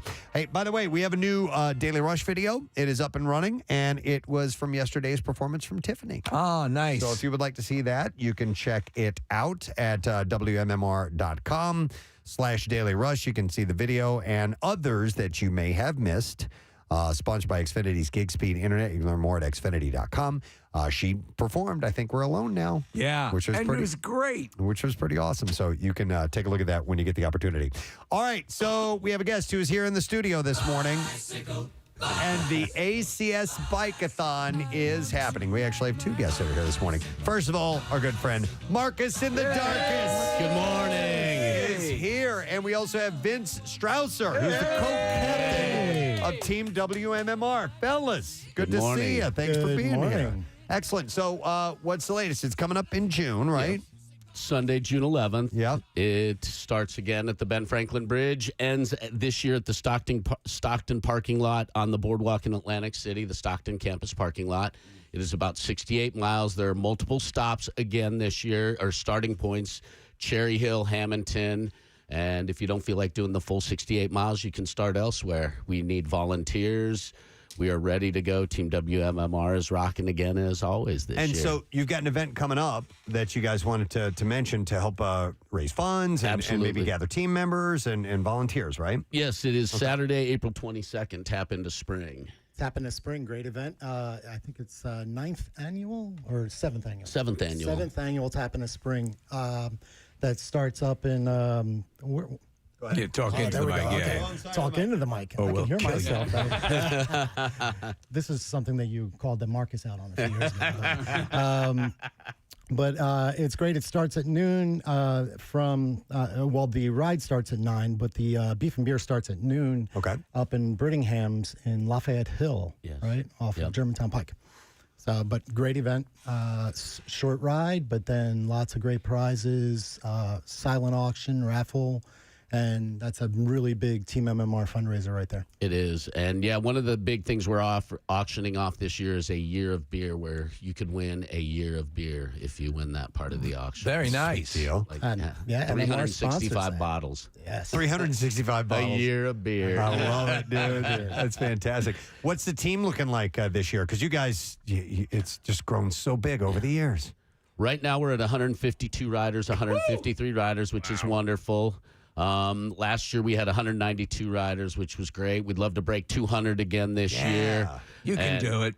Yeah, I know we can do it, definitely. So it is going to be another exciting year for Team WMMR. We're sponsored again by Tammin Inc. and Wilson Secret Sauce Barbecue. All right, how long is that ride? How many miles is 68. that ride? All right, 68 miles. Yeah. What if that's too much for you, but you want to be a part of this? Start at Cherry Hill, 51. Hamilton is like 25 or 30. And you can even start at the final water stop, which is 7-8 miles, if you want to do a little ride like that. And it's great because a lot of Team MMR riders in the past have stopped at that final stop and ridden those last 6-7 miles with their children. Yeah. And it really, really adds a little bit to it. And That's it's a lot fun. of latitude then.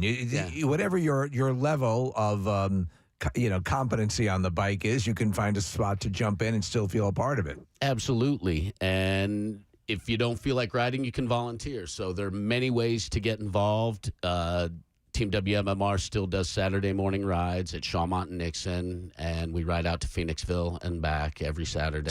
And you guys also do a ton of extracurricular charity work as well, correct? Absolutely. We cook dinner as a team at Hope Lodge in Cheltenham, which is where where people from out of town who are getting cancer treatment in the area go, and it is an amazing experience. Marcus, before you started doing this, were you into biking at all? No, not I really. didn't think so. Nah. Yeah. I just moved out here and started doing the public affairs show. The ACS was like, hey, we'd like to be on your public affairs show. And they're like, hey, come down to the event and check it out. So I went down to the event that year, checked it out. And the next year, they're like, form a team. And I was like, all right. And then 2007, we had 9 riders, and I had that big helmet with the brick on one side and the camera on the other side, and we filmed it all the way down. So this is something that you could, I find people that get into these events and they go do it, it kind of starts to become like a little lifestyle thing for them. It is. It clearly. It has become a huge part, again, because, you'll come on and talk about this actual event, and again, we always point out to people that you are all year long participating in things that are tangential to this. Absolutely. And it's important. I mean, cancer's a year-round thing. It doesn't stop. It impacts every one of us.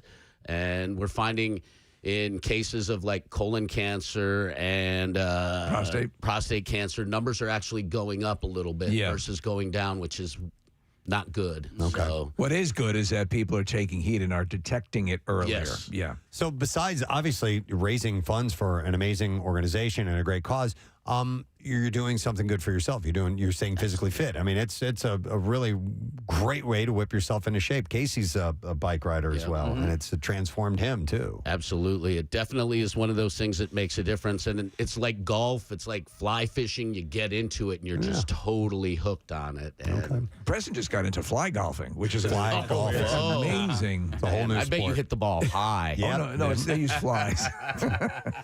Vince, anything else you want to mention? Yeah, I just want to actually say and thank the team for last year's fundraising goal. We reached $145,000 raised. We were the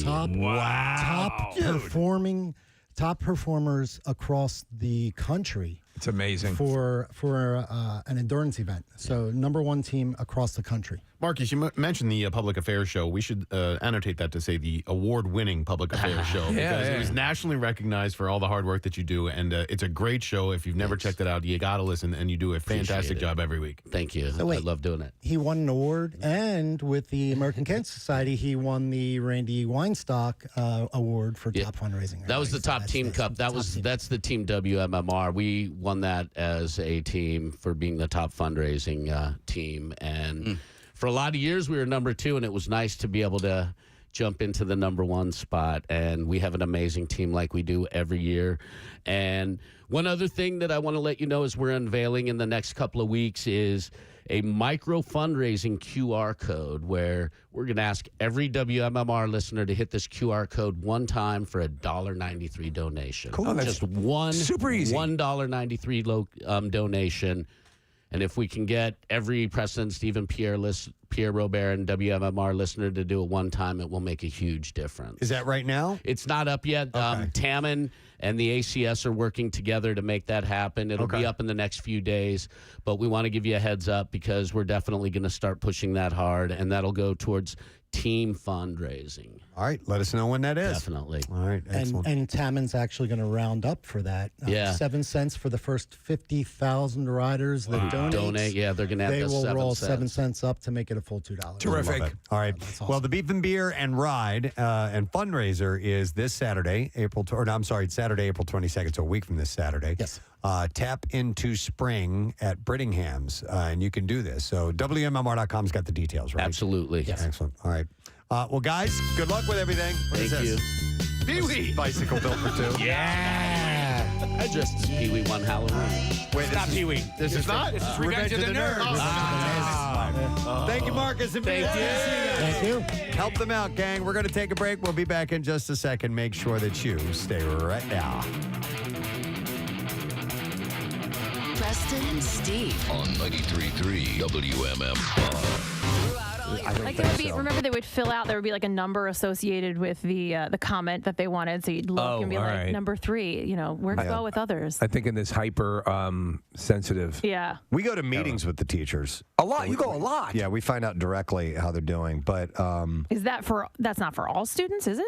I have no idea. God, they must not have any free time. I'm amazed when they come in, but I mean, we have some special circumstances that they help us out with. And which is awesome. But I know in grade school they'll give you detailed.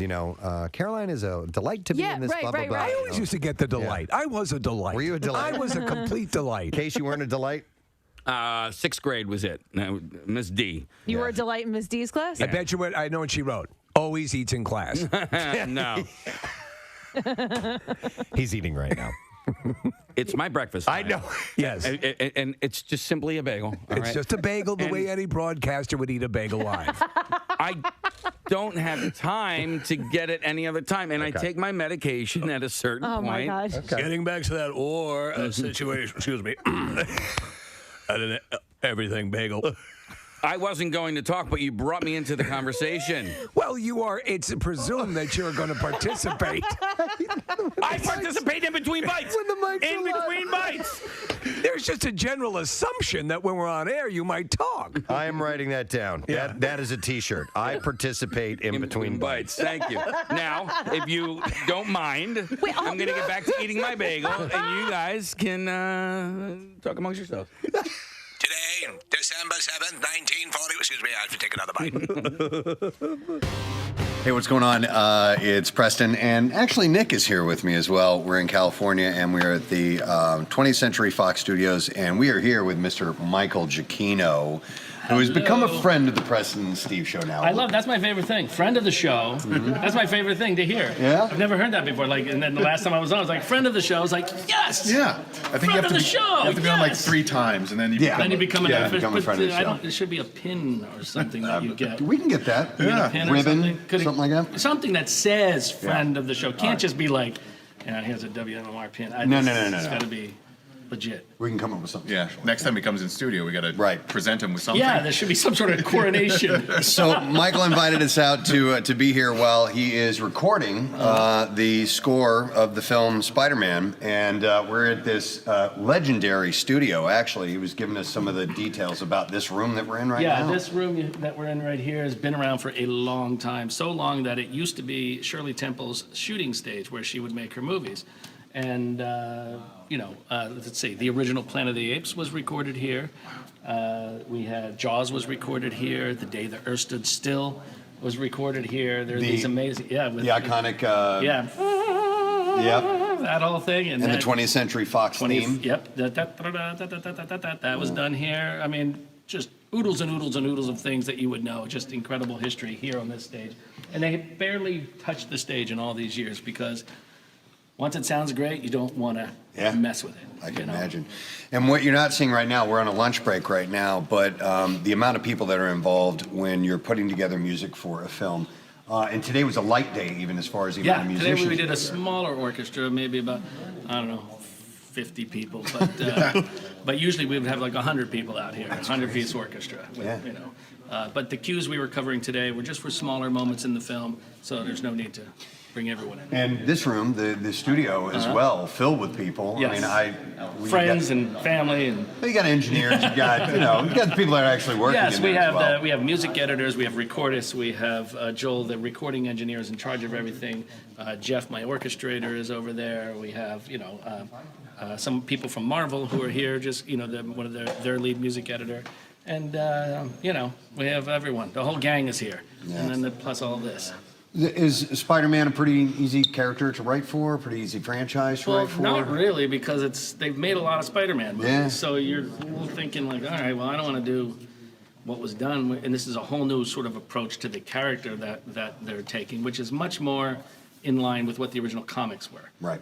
High school kid, bitten by a spider, the whole thing. And the nice thing is it's not a full-on origin story. Right. So, but we all know who Spider-Man We've is. seen it. And we've had it a couple of times, So they're able to just kind of get into the movie and have some fun with it. And the kid, Tom, I call him a kid, but Tom Holland, he's incredible. He is just such a good Spider-Man. I think everyone's going to love him so much. Another Brit playing an American character. Yeah, well, right? they got amazing actors over Yeah, there, right? it's true. Come on. Where are Benny we? Hill show. Right, I mean, it's on.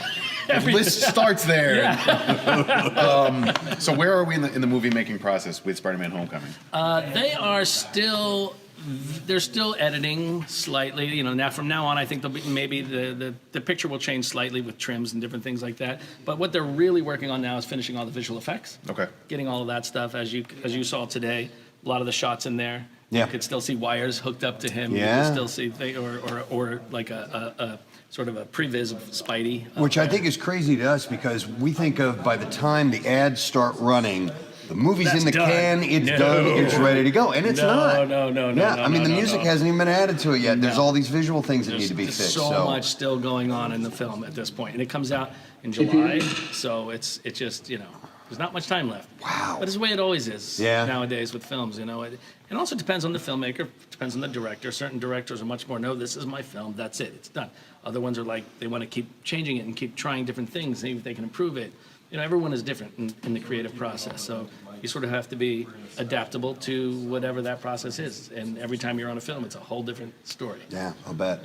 Another one of the amazing things that you don't realize until you see what goes on behind the scenes is the musicians that you have here. What Michael was telling us earlier is that basically they came in, they sat down, they're given the music, they start recording it. They haven't rehearsed it. They haven't rehearsed it on their own, much less with each other. No, they haven't seen any of this music at all. I mean, they come in, they sit. That's how good they are. Yeah. You have to be as good a player to be able to come down, sit down, and whatever is put in front of you, you have to be able to play it. And to No matter listen what to is. we would never be able to tell. 'Cause we were sitting here watching the process, which is incredible. But to listen to it, you would think they've been rehearsing for days or weeks on end. Could you do it? Could I? It depends. I did jump in on the cue on the Planet of the Apes when the piano player was stuck in traffic. But it was an easy cue, so I got in there and I did that, and that was fine. But most of the stuff these guys do, it's such a specialized thing. I kind of went in. I didn't do the performance route. I went into the composing and orchestrating and all of that instrumentation, that route. So all my time is spent there. Right. So I used to be able to play a lot better, but the more I write, the less I play, and so my fingers are rusty. But I get around it. It's fine. Now, while you have this going on, you're in the thick of that. Are you able to juggle other projects at the same time? Work on completely diametrically opposed, You mean like maybe storylines? films with apes in it? Yeah, or something like that? Yeah. For example, one that comes to mind. Yeah, I just literally a week ago finished Planet of the Apes. We actually have one more day of recording on the 25th for Planet of the Apes. Wow. But that's just we're going to catch the end credits and all of that stuff. Yeah. But the bulk of the film was done, and that was this past Friday, and then here we are doing this. So. You don't always want it to be like that, but it's been a crazy schedule the last couple of months, and but luckily, like who I'm working on Apes with, Matt Reeves, is such a good friend, and we've done everything together. He did Cloverfield, a film called Let Me In, the last Planet of the Apes, and this one, and right now he's scheduled to do the next Batman. So So he's such a great filmmaker, such a good guy. So I love working with him, and he's very understanding about everything else that's going on. Yeah. And they're very kind about that. So we make room for it. I was talking to Curtis, who is your assistant. Yeah, or- Curtis is great. Curtis is a friend of the family, but also an incredibly talented musician. And what he does is he tracks all of the percussion changes. Because what we do, a lot of times when we're using big rhythm sections like this, we change things all the time. Change this, change that, do this, play that. Or they may pick a certain type of snare to play. It may say snare in the score, but we don't always know which snare they're taking. So what he does is tracks. Okay, they took this snare and they did that. So that way we can update our score. So when we walk out of here at the end of the day, it's exactly what we did. Okay. It reflects exactly what we did here today. It's interesting to hear the changes on the fly too, because you'll do a version of it one way, and then you'll add an electric cello or electric guitar or something like Take that. something out. Take something out. Yeah. Yeah, and it's fascinating to hear very subtle differences. And is that just something where something feels right for you? Yeah. You I'm go just with that? listening to it and I'm like, nah, that's not going to be right for this scene. Yeah. Because it's always about you want to track what's emotionally happening in the scene and make sure whatever the music's doing is reflecting that. So sometimes if, the first time you play it through, the percussion guys, they pick something, they do it, you go, okay, that's not exactly right. Or sometimes it's spot on what you want. Right. But it's always keeping an eye out for that to make sure it can't ever be about like, oh, I like this music I wrote and we're just going to do whatever I want. It's got to be what is right for the film, what's right for the picture. Well, as a composer, you have to be able to hear it without ever hearing it as you're writing it. Yes. Because these guys haven't seen it, they haven't played it, meaning you haven't heard it. I'm sure you have a keyboard that you work on, you get an idea. Mock-ups, I can do orchestral mock-ups or with fake French horns and all of that stuff. Yeah. So in that way, it's more so that the filmmakers can see it and hear it with an idea of what is going to be happening behind it. Right. But on a score like this, it's very tough because so much of what's going on, as you saw in that room over there, how are you ever going to mock that up to let anyone hear it? And part of my job is being a salesman, saying, trust me. Yeah. This sounds like crap right now, Yep. but when we get in that room with those guys, it's going to be amazing. Yeah. And you can't really do that. It doesn't work so much on an orchestral score. Orchestral score, they play what you write. Right. But when you have rhythm guys involved, they are just, they add their personality to it. Especially a legend named Alex Acuna, who is playing on this film. He almost lost his mind. Yeah, he's a legend. I'm a drummer. I've been reading about him and listening and stuff since I was a teenager. So it was pretty cool to meet him and to watch him work in there. Thanks for letting me go in that room. I know. While they were... They're so nice. Him and Walter. Yeah. They're amazing, and they're always a pair. Like they've been working on my films for ever. And so you use them regularly? Oh yeah, Okay, yeah. cool. Well, he's played on everything. He's worked with Elvis. He's worked with McCartney. He's worked with legends over the years, and now he's doing this. And now he's with me. Yeah. Sadly. And he's like, yeah. He's getting a check, though, right? Yeah, he's getting a check. It's all good. How long do you guys anticipate working on the Spider-Man? We have today, this afternoon, we're gonna do some what we a band afternoon where we have like the rhythm guys doing some rock stuff for some cues, and then we have 3 more days of recording, and then maybe a half day after that.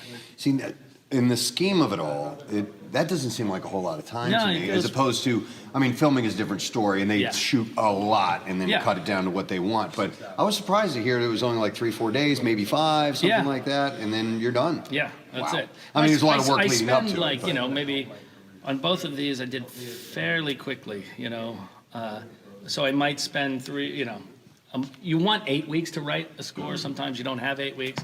But anywhere between 4 to 8 weeks. Wow. Star Wars, I had 4.5 weeks, and that was a nightmare because of the way the schedule was. 4.5 weeks to write? To write the whole thing. It's not like it's an iconic movie. Yeah, it's not. You can mess that one up. Throw it on the pile. No one will ever notice. God, that's crazy. So that was probably the craziest it's ever been. This was a little more flexible, which was nice, even though they were on top of each other. Yeah. And that Star Wars happened literally finishing Doctor Strange, and then the next day going right on the Star Wars. So it was pretty brutal, but it was a lot of fun. I mean, come on, every morning I look up, there's stormtroopers on I was like, yeah, this is awesome. So, It's really cool to be a part of this, but like for us in the Marvel universe and all of these intersect, we were huge fans of Lost, and we did a weekly recap, and you've been working with J.J. Abrams forever, and so just to be a small part of the viewing audience of this kind of thing it's not lost on us how cool this is. It's cool because no one gets to see this side of it. Right. No one ever gets to visit this stuff. That's why I was always telling you, come on, you got to come out, you got to see what happens here, you got to do this. So and here we are. Yeah, we made it. You did it. Speaking of Doctor Strange, I was at the movie, credits come up, and it says music, and I didn't know you'd done the music. Music by Michael Giacchino. I'm like, friend of the show! Friend of the show! You were sitting right next to me. You're like, Giacchino! Friend of the show! We know that guy! So you did that. You did Rogue One last year. You have Spider-Man and Apes this year. And then we were talking a little bit earlier about some of the other ones that are coming up. I don't know if you're allowed to say or not. Yeah, some yes, some no, but I have Incredibles 2 actually is coming up. I'll start writing that probably in the fall. And then also after that is Jurassic World 2. Wow. Right after that. So we'll be doing that around this time next year. Yeah. Yeah, so it's a little busy. Yeah. It's all good. But the biggest of the bigs out there. I mean, these are tentpole movies. Small little movies. Right, indies. Small. I only work on independent films that, that's small stuff. Who would have knew a kid from South Jersey, right? Right? Yeah. Look at this guy. Look at that See, guy. I know how to sneak into places. Sneaking into the vet, Yeah, exactly. Spectrum. all that. You learn how to do it. Sneak That's into awesome. Hollywood. I know how to do it. Do you think you'll ever do any more live scoring with the Philadelphia Orchestra at the Man or anything We like that? want to, yeah, absolutely. We'd love to do the third Star Trek film with them. Absolutely, because we did the other ones. We'd love to do that one. They're so much fun. And the Man Street is a Blue Route northbound South 95 to McDade Boulevard, Baltimore Pike to the Media Bypass. South on 95 in Christiana, Delaware, 273. A disabled vehicle just cleared. An accident on the 30 bypass eastbound has a jam 322 to 113. It is off to the shoulder.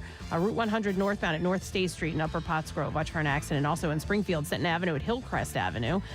In New Jersey, the Black Horse Pike southbound at Route 130, a broken water main. Lanes are shifted because of it. 55 northbound, heavy Deptford to 42. And then on the New Jersey Turnpike southbound at Burlington Mount Holly, we've got left lane construction. The northbound construction has been cleared. This traffic report brought to you by Whole Foods Market. Really in the seafood savings at Whole Foods Market. Sustainable wild-caught halibut fillets are 23% off with Prime through April 18th while supplies last. Shop in-store or online. Terms apply.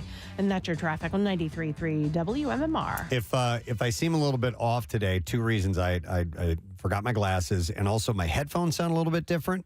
And for those of you wouldn't understand it, but if you work in this business and your headphones are different, it can throw things off a does little throw bit. you off, yes. And so at the beginning there, Kathy she said, "God jam traffic." I thought she said, "Goddamn traffic." Damn traffic again. Unbelievable. It's every day. I'm like, that's an interesting way to lead the traffic. Yeah. What's going on this morning, Kathy? Goddamn traffic. And now the goddamn news. We are a little different from other This is true. stations. This is true. So Goddamn traffic on the twos. Yeah. whenever we get to it. All right. I have a call that I want to go to, and this goddamn it's Jim who's on the line. Hi, Jim. You are on the air. Good morning, sir. Good morning, guys. How you doing today, Jim? I mean, spectacular. Why is that? Well, I just won $1,000. Jim is our concert cash winner for the 8 o'clock hour. Pretty sweet deal. That's awesome, Jim. And you know what else you're getting, right?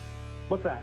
Tickets to the MM buddy. Oh, that's great. Guys. And- Best Friday ever. Oh, beautiful. They don't go on sale for another hour and a half, and you're guaranteed that you got some seats. So congratulations on that. Where are you from, Jim? Glen Olden. Excellent. All right, Jim, you are going into the weekend a richer and happier man, and we are happy for it. So congratulations, and thank you for listening to MMR, buddy. Always. Happy weekend, guys. All right, you Happy too. weekend All to right, you. See you, bud. All right, hang on the line. Or actually, he doesn't need to hang on the line. We have his information. Just picked up $1,000. Yeah, how about that? And the next chance coming up, 10 o'clock, same time that the tickets go on sale for MMRBQ, which is a pretty sweet deal. Quickly, I want to do a shout out. Nick sent this over to me. He said, hey, I'd like to give a shout out to my trivia night at your place co-host Paul. Wait, what is this? Trivia night at your place co-host. That's the name of the trivia game? Yes. Nick? Yeah, I did this last night, and it was Okay. a lot of fun. So one of the co-hosts is a guy who sent the email, and then the other guy's name is Paul. All right, so this is Tyler. All right, let me start again. I'd like to give a shout out to my trivia night at your place co-host Paul for sticking it out with me and making the best damn trivia game around, and all of our streamers on Twitch and teams that play for tuning in every week. And also a huge shout out to Nick, Andrea, and Ben for coming on trivia night at your place and being part of our game. So here's a shout out for you guys. It's a lot of fun. I did it last night. It was, they do it every week, and different teams and different games every week. But those guys are both great hosts and huge fans of the Preston and Steve show and the team that we played against. Also big fans of the show, and we lost badly. But it was a lot of fun. It's a cool thing. And all that matters. Their Instagram is trivia night at your place, all one word. And then here's another one that says, hey, Preston, my boyfriend's birthday is on April 17th, and he would love the juiciest shout out. His name is Colin Winslow, and that's from Heather Scarpiti. So here you go. It's my wife's birthday. Monday. April 17th? Yep, Oh, yep. Excellent. All right. Well, happy birthday, Claire, in advance. We'll wish her a happy birthday then, because we'll be on the air. All right. We're heading into the weekend. That means I need to clean up my junk drawer. Got to do it. Very important that I get rid of this stuff. So let me reach into the drawer and see what I can find. Got something here. I almost put this in the connoisseur, but this makes more sense here. But there is a food element to it. There's a new ride that's going to be rolling out of the station next month at Hershey's Chocolate World. That's the greeter. He just Is it in place of? no.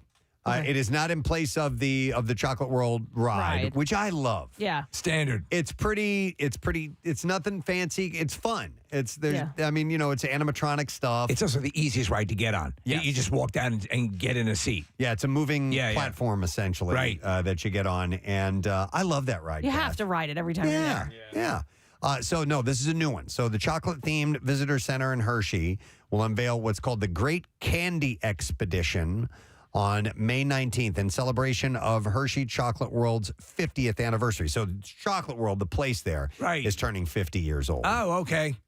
Which that's great. And that's free, by the way. Yes. Chocolate World is free. Go for anytime. It's right next to Hershey Park, which obviously you need to pay admission for that. But Chocolate World... It's outside the entrance gates. Yep. It's totally free, and it's so worth it to go to. The interactive experience utilizes 4K projection mapping as it takes guests on a cinematic train ride through virtual candy lands based on Hershey's products. That sounds cool. Yeah, the 30-minute experience. Oh, it's 30 minutes long. That's cool. It's long. The 30-minute experience shuttles guests between three main areas. The trip begins at Hershey's Chocolate World train station with Art Deco-inspired decor drawn from train stations that Hershey's founder Milton Hershey may have passed through on his journeys to find candy-making ingredients. And while waiting to board, visitors can take part in exclusive tastings of Hershey's ingredients, like Reese's peanut butter cups straight from the factory. Dude, now that's what you want, because when you do, when you take the Chocolate World tour, you're passing by the cocoa beans and all this stuff, and you're like, and of course you can go right out into the store. Well, and when you leave, when you get off the ride, they give you a little candy bar. Right. Which is pretty awesome. So riders then head to Sweets Expedition Company, Platform 73, outfitted with locomotive sounds, realistic lighting, and then you step aboard the Hersheyland Express. The train is actually a theater with projection-mapped screens. Special effects will fill the theater with the sense of fruit and chocolate as the train travels to Hersheylands like Jolly Rancher Junction, Kit Kat Timbers, Twizzlers Forest, and Almond Joy and Mounds Cove. So this is like Candyland. It absolutely it's like is. the game. Yeah, Kit Kat Timbers. That's where I want to live. While aboard, guests can vote on the Hersheyland Express's destinations and communicate with new Hershey's mascots like Ginny the Sweets Expedition Company engineer. When the ride is over, they're going to take home you will take home exclusive treat bags filled with sweets from each stop they made during the train So ride. when's the projected completion of this? May 19th. And it'll run year-round. Year-round. Tickets will be available online as the opening date nears. This seems a little more like a ride than the Hershey ride that's already in there. I wonder why. Well, this seems like a show. This one you're going to have to pay for. Yeah. I think. But I wonder why it's not in the park. Like, why are they putting it there? Because you can run it all year round. Is the park open all year round? No, I think it does close. Right. So you don't have to have people going into the facility. Right. And they do have you guys ever done the little theater thing that they have there too? Where's that? It's in Chocolate World. Death of a Salesman. No. Oh, no. It's in Chocolate World. It's a little, history of the company, and I forgot what else. It's in that. It's somewhere in there in Chocolate World.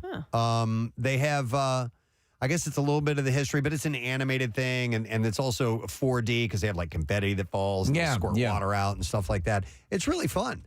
All those things are fun. They even They have like a candy making you make your own candy factory bar. thing. Mhm. Yeah, we did that when the kids we did were that young. too. So there's a lot to do there. You got to go to this person. Okay, I want to go to this call. I thought it had to do with Hershey's, but it doesn't. Next item in the junk drawer is a phone call. Yes. See, anything can be in there, like a junk drawer. This is Randy, who we did a shout out from North Carolina yesterday from, and mentioned some kitchen song. The kitchen thing. And I didn't know what the hell it meant. So Randy's on the line. Hey, Randy. Oh my God! Hi guys. Hi. North Carolina, all the way from North Carolina, y'all. Y'all. There we go. All right, and was your boyfriend that we had done the shout out for? Yeah, my boyfriend moved down here and he misses y'all terribly. And yesterday he had 13 years sober. Yes. And y'all were so kind. Aw. My big tough Philly guy had a tear in his eye. Oh. Okay. But I said we have to listen to this kitchen thing every year. Yeah. And Marissa got it perfectly right. We were in the kitchen cooking Thanksgiving dinner, listening to Alice's restaurant. So it was indeed Alice's restaurant. Okay. Marissa was right. So evidently, every year I have to listen to that during Thanksgiving. It's an MMR tradition. We want y'all to know that we've given up NASCAR down here, and we're just waiting for the Brickyard 500. Brickyard 500. You remember that? Yeah, that's when we used the dildos Absolutely. to race. Oh, that's so funny, Randy. That's great. What part of North Carolina do you live in?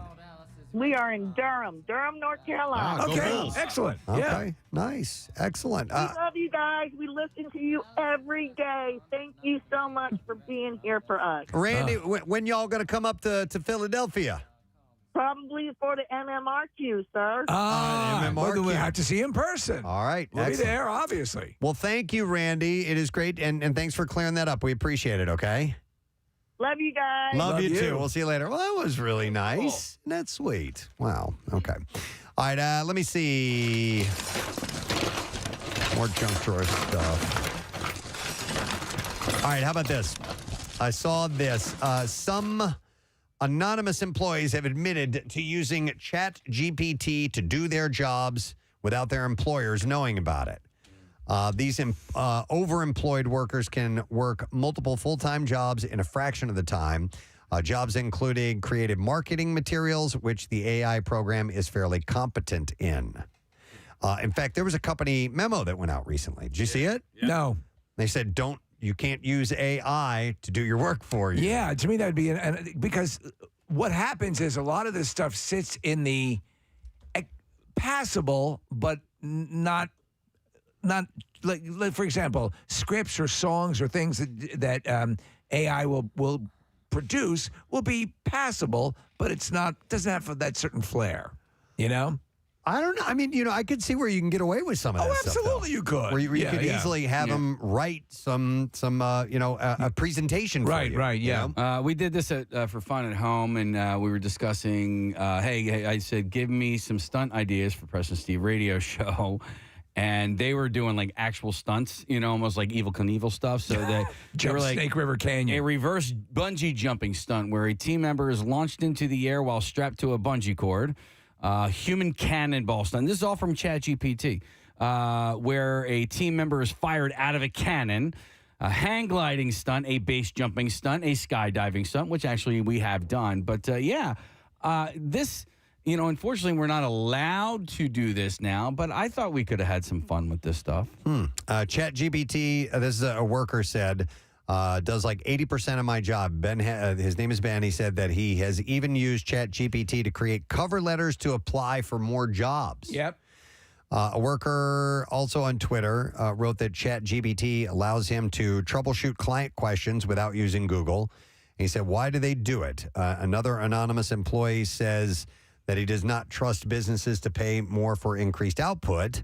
So this is a way to guarantee more income. So, the guy on YouTube that we follow, that Rick Beto, the musician. Mm-hmm. So he had it compose a song. They even write the lyrics and compose the music. And the song you could have heard it on the radio and just think, okay, this is a passable song. Mm-hmm. But it will sit in an area that'll make it, well, okay, I guess I could get away with that. But if you're being asked at work, right. If all of a sudden they said, hey, we piled all this other stuff on for you now, and you're going to get paid the same amount, yet you need to do more of this work, I could totally see going to this and saying, well, let me try this out. Right. And see if the results are good. And if they are, there you go. There you go. Yeah. So, I mean, I could totally see why people might do that. It's certainly let me tell you something, in the world of academics, writing term papers and things like that. Yeah. It's absolutely, this is going to be exploited like crazy. Let's say all of a sudden you're required to do all kinds of extra digital content. Yeah. And not get any extra money for it. Right. You may want to do that. You may want to do that. For example. For example. All right, let's see what else we have here.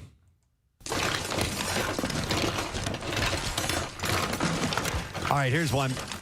A new study finds that it doesn't take a therapist to see if office pressures are causing workers stress. All you have to do is look at how they use a keyboard. Oh. Researchers from ETH Zurich have developed a model which can detect workplace stress just by examining how people type and move their computer mouse. So because of your ASMR, right? That's what they call it? Yes. Yeah, so you have developed the ability to identify, or at least when it was something you were exposed to on a consistent basis. We had like an area where people would collect to use computers and type. You could determine who was working the keyboard without looking. Exactly. Yeah. I knew specific tendencies that people had in their rhythms on typing on keyboards. And this is before I knew I had what was termed ASMR. I just knew that I really liked the sound of keyboards. We put it to the test. Yeah. And you did it. You called me the Great Typini. The Great Typini. That was a long time ago. And you know what's interesting is I can't trigger that myself. Mm-hmm. I can't be typing and go, wow, this sounds really good. It has to be someone else. And they can't be faking it either. It's like you can't tickle yourself. Yeah, exactly. but also the person can't. So these. Well, you can, but you can't get the same. It won't be the same result. Their ASMR videos. Right. I can tell if people are actually typing words or they're just rattling around on the keys or not. It's funny. And the ones that they just rattle around on the keys don't do anything for me. It has to have purpose. You know, I can tell. Isn't that messed up? Through the door. You what? If my back is turned to the door, I can tell who's coming in by the way that the door opens. Seriously. Huh? Oh, we're going to have to test that. Yeah, and Bill Weston has to be one of them. He knows Bill's I know Bill every entrance. time. I believe that. Yeah. I do believe that. But anyhow, here this study author noted that many workers don't realize that their physical and mental resources are deteriorating until it's too late. And using new data and machine learning techniques, the team is hoping to spot the signs of workplace stress before employees and businesses lose productivity. That's pretty wild. The results show that key signs workers are dealing with stress is an increasing number of typing mistakes, open and weeping, more erratic mouse movements than usual. You know, like, yeah. So who all is using mouse? A lot of people still using mouse pads. I don't know. People. Well, I mean, it doesn't necessarily have to be a mouse itself, but yeah, the pad. Yeah. If you're moving your. I guess. Yeah. I mean, I use mine all the time. Yeah, that's the trackpad. I guess, right? Yeah. So people who are stressed move the mouse pointer more often and less precisely, and cover longer distances on the screen. Relaxed people, on the other hand, take shorter, more direct routes to reach their destination and take more time doing so. Yeah, well, okay, interesting. Additionally, the model finds office workers who feel stressed tend to write in bursts, starting and stopping and taking many brief pauses. Relaxed workers tend to take fewer pauses while typing. When they do, however, their pauses are longer, similar to taking a mini break. They say that tense workers tend to write more manifestos. Study authors say the connection between stress and changing office behavior is explainable through the neuromotor noise theory. Huh. And I have no idea what that is. Is that at all related to ASMR? Maybe it is. Okay. They don't go into detail. That's your on superpower. That makes you an X-Men. Okay. I like being an Yeah. Yeah. The great Typini. Increased levels of stress negatively impact our brain's ability to process information. This also affects our motor skills, they're saying. So they can actually tell by how you're typing whether or not you are experiencing stress or not. That's interesting. Did you get the thing? I don't know if you plan on doing it, but it was the keys that are no longer. It's a very long article. Yeah. It's like interesting. 10 pages long, so I've not had a chance. You just sent it to me this morning, so I haven't had a chance to digest it yet. Okay. What? So we'll talk about it later. If you want, I have it here. No. Is it keys on the keyboard you won't use? You That are don't use just anymore? not being used just by over time and how things have evolved. Yeah. Why? Do you have some that you're curious about? No.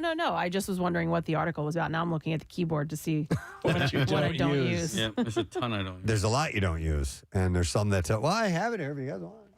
No. Okay. We want you to be totally into it. Well, no, I have to edit out the garbage. Absolutely. Because when something's 10 pages long, It's too long. There's too long. So No one wants to listen to all that crap. all right, let me dive into the junk drawer. Here we go.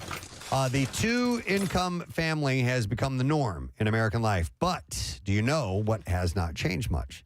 The division of labor at home. According to USA Today, men still spend more time relaxing and socializing, and women spend more time mopping the floors, cooking dinner, and picking up the kids from school. Was this a study done by women or? I don't know. It was according to Pew Research. Yes. The division of unpaid labor is only equal when the wife is the sole breadwinner. Some researchers speculate that women take on the more domestic chore in order to uphold the normative order of how a family should be. In other words, they say it's a guilt trip. So at your home, would you say that you spend more time relaxing?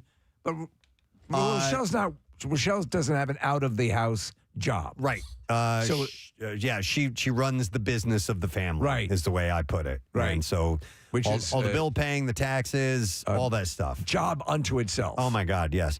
But we pretty much split the like I cook a lot. I cook dinner a lot.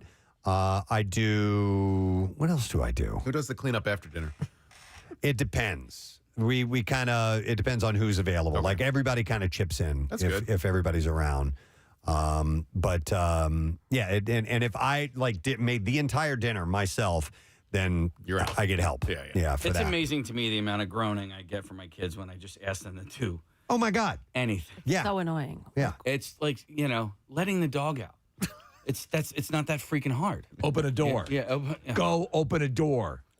You worthless scum. The case mine is, yeah. What? I go, what? What? What is it? What you need to say, Kathy, is did you enjoy that? Because that was your last breath. And I'm going to use that, Steve. the assertion that whatever I'm asking them to do, they did that last. And how come so-and-so Let me else ask you, isn't though, doing Case, it? if I can. And this always happens. I am not having kids. I wouldn't know this, but do you find yourself recalling you being exactly the same way when you were a kid? No, because there was corporal punishment in my house. Ah. So you were in a if military family. Yeah. No, I mean, listen, we don't hit our kids. We don't physically threaten our children or anything like that. So that, as a result. So that's when they're like, no, I'm not doing that. Dude, like my son actually hits me. So that's the great thing in my house is that, every single time I give him a hug, it turns into like some sort of a, oh, yeah. like we're in an MMA grappling session. Yes. All right, so he's playfully hitting you. Yeah, playfully hitting me. No, Okay. but Steve, He's not abusing you. No, if I did anything like that, there would be a fist to You the wouldn't arm or falcon something punch your mother every I've now and then? Never No. falcon punched my mom, not even one time. No matter what she says, don't believe her. Okay, so he'll probably grow out of it. I mean, ours eventually got over that, and it's real easy to get them to do things now. And we, and the way I explained it is especially with I did this last, or they haven't done anything. I'm like, it's all going to even out in the end. We're all going to end up doing pretty much the same amount. So don't worry about that. Right. It's good, And does it even out? For the most part. Who cares? It doesn't matter. It does even out. Wait, in my house, since it's just one, I don't have the same problem as you. Mine is, so it turns into my problem. So I'm like, hey, can you clean up, the clothes that are on your floor? He goes, you're closer to them than I am. Oh, wow. I'm like, that doesn't mean that I'm picking them up. So that's what I'm battling. You're closer. That'd be tough not to go ballistic. You're closer what? She's closer. I'm so whatever it is. Closer. Can you take that bag of trash? Take the cat litter out to you're closer to the bag. You do it. I'm like, what? No, I'm the mom. I'm telling you to do something. But you're living here rent free, a-hole. That's what I say to my kids. I'm like, dude, you guys. Kathy, that's when you kick it across the floor to him. Yeah. Closer to you now. There you go. I'm reminded of the way the Hulk treated Loki. I think that's wham, wham, wham, wham. That's the way you handle that. Love it. All right. Well, anyhow, it seems like women are doing more of the chore work, even if it's a dual income household. That's what this study says. Pew. So, yeah, pew. All right. Next thing. All right, here's a local story. The Pennsylvania Department of Environmental Protection has issued fish consumption advisories for several bodies of water across the Commonwealth. Yeah, I'd be hard-pressed to... I'd have to go way out, way away from any area where there's any possibility of chemicals or anything. And even then, I don't know if I'd consume any fish caught around here. The advisories are typically issued due to mercury, ciguatoxin, dioxins, dieldrin, and polychlorinated biphenyls. See, that's the stuff I find acceptable. Being presented in fish populations. Mercury causes heavy metal poisoning. Heavy metal, man. Ciguatoxin causes vomiting, diarrhea, and numbness. Dioxins are carcinogens. Yeah. Dieldrin can cause Parkinson's disease and breast cancer, and PCBs can cause skin conditions and cancer. So where do you think the best fishing, or if you are inclined to go catch fish that you will eat river-wise? Around here? Around here, where would you go to, Farther up on the Delaware. That's what I would think, Yeah, like right? north of New Hope. There's only one in our area, the Neshaminy Creek Basin. They say it's that good. They're being warned not to eat anything from the Neshaminy Creek Basin. Well, isn't that where the spill was? Due to perfluorooctane sulfonate, which is a man-made fluorosurfactant and global pollutant. I don't know, Nick. Is that where that happened? I thought that's where it started. And the vinyl? Well, it wasn't in the Neshaminy Creek, but It was in that it was in the tributary. Was it? I don't know. The Neshaminy Creek Basin? It was a liquid vinyl, was it not? Yeah. Mm-hmm. And there was 8,000 gallons of it. Was that the point of origin? I don't remember. I don't know. Who knows? Hell, I'm trying to think about the carcinogens that I eat. Bristol Township. We just know it was Bucksco that ruined everything. Close enough. Yeah. I think the reason it happened, though, it was somebody from Delaware County's fault. Yeah, is that right? The guy operating You're it. just saying that. I don't believe you for a second. What's the story now with the levels of mercury? Because I eat a lot of tuna and I eat a ton of salmon. And am I running any risk now with that? Because because I think you even it out with all the cheeseburgers you eat from Wawa. So I think that's It's a very viable cheeseburger. But I don't eat a lot. It's very viable. It's awesome. Except they don't get the cheese. Wait, they don't get you don't get the cheese? No. No. He does Oh, you know what? No, That's not my default burger. As for example, I've told you when I get my double quarter pounder from McDonald's, I get nothing on it, no cheese, no ketchup, no nothing. Did you say PCBs were on this list, Preston? Pete Rose was PCBs, yes. I thought that those were they stopped production of those like in the 60s.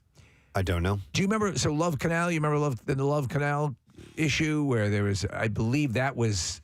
Where's Love Canal? Upstate New York. Yeah, I don't know. Dioxins, I believe, were the culprit in that one. I think that area is not usable to this day, and that was decades ago. Yeah, PCBs are the polychlorinated biphenyls. Yeah, it was banned in the production in the United States in 1979, the Toxic Substances Control Act. And the only reason I know that is that there was a Superfund site not too far from where I grew up, near the SEPTA train station in Paoli, and the problem there was PCBs, and it got into the water supply. So like Valley Creek, which then is a tributary to the Schuylkill River, you couldn't fish there because of PCBs in the fish. They stopped production of it. But apparently it's still showing up. And that's the danger of some of these chemicals is that they never go away. The forever chemicals, exactly, if you will. Yeah. They end up living forever chemicals. Well, they end up living in like the fish's tissue, and then it gets passed down generationally, and that's messed up, man. Before you know, they're crawling out of the river and having sex with your wife. Oh, yeah. Because they're chuds. All right, so anyhow, don't eat anything from the Neshaminy Creek Basin. All right, No. That's what they're saying. I see people actually pulling fish out of the across the street from the SEPTA station on Main Street in Manayunk, where that sludgy water is, and they'll pull fish out of there. Sure. And I'm sure they're taking them. They're not putting a 7-inch whatever they're catching up on over the fireplace. They're eating. Yeah, probably eating it. But I mean, it doesn't say that it's dangerous. So, right. I don't know. I couldn't bring there used to people would fish in the East River all the time. I was like, no way would I ever eat a fish caught out of the East River. Hang on, I'm going to go to Michael. Hey, Michael. Good morning. Oh, good morning. How are you guys? Great. What's up, buddy?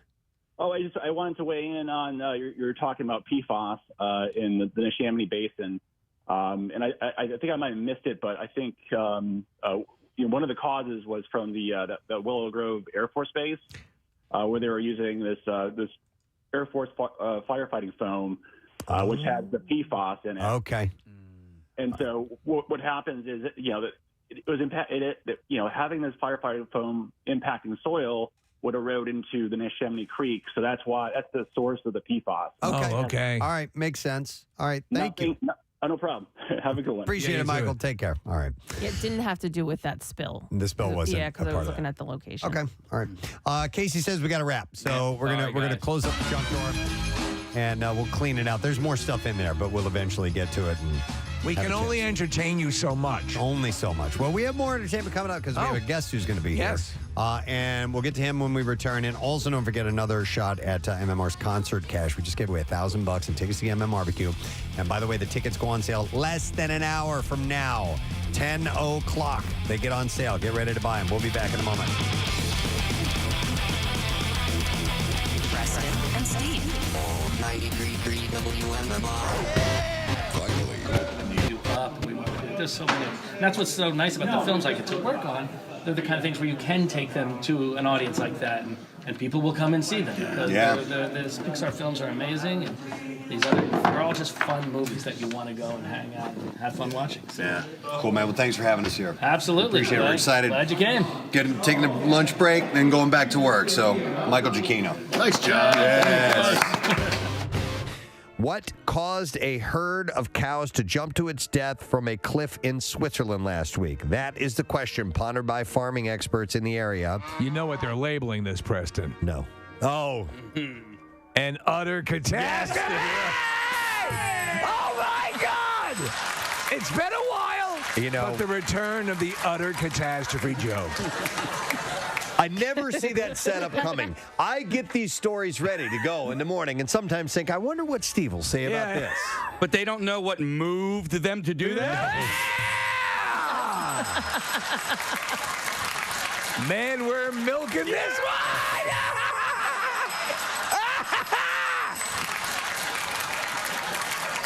No one knows what may have steered them off of the cliff. It just doesn't stop. Yeah. Still going. Before they had to hoof it out. All right. Okay. What else you got? Teats.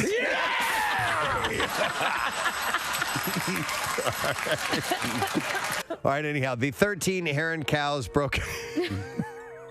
The crowd loved it. They did. They did. You can hear the applause. Broke out of their pen, ran towards a cliff, and either fell or threw themselves off the 50-meter drop last Wednesday night. Wow. 12 of them died. The 13th actually survived, probably because it landed on the others, but was injured and taken to an animal hospital. The cows broke through several lines around the pasture before finding themselves on the ridge. They fell into the void as though they were forced into it. The president of Farming Insurance Company in the region told the paper, in total, the cows were thought to be worth about 20,000 francs. They're saying the remaining cow's odds are half and half. Oh, God. Got one more. Oh, my God. That one I actually like. Okay. That was good. They belong, even though it was cheesy. It's a dairy product. That's right.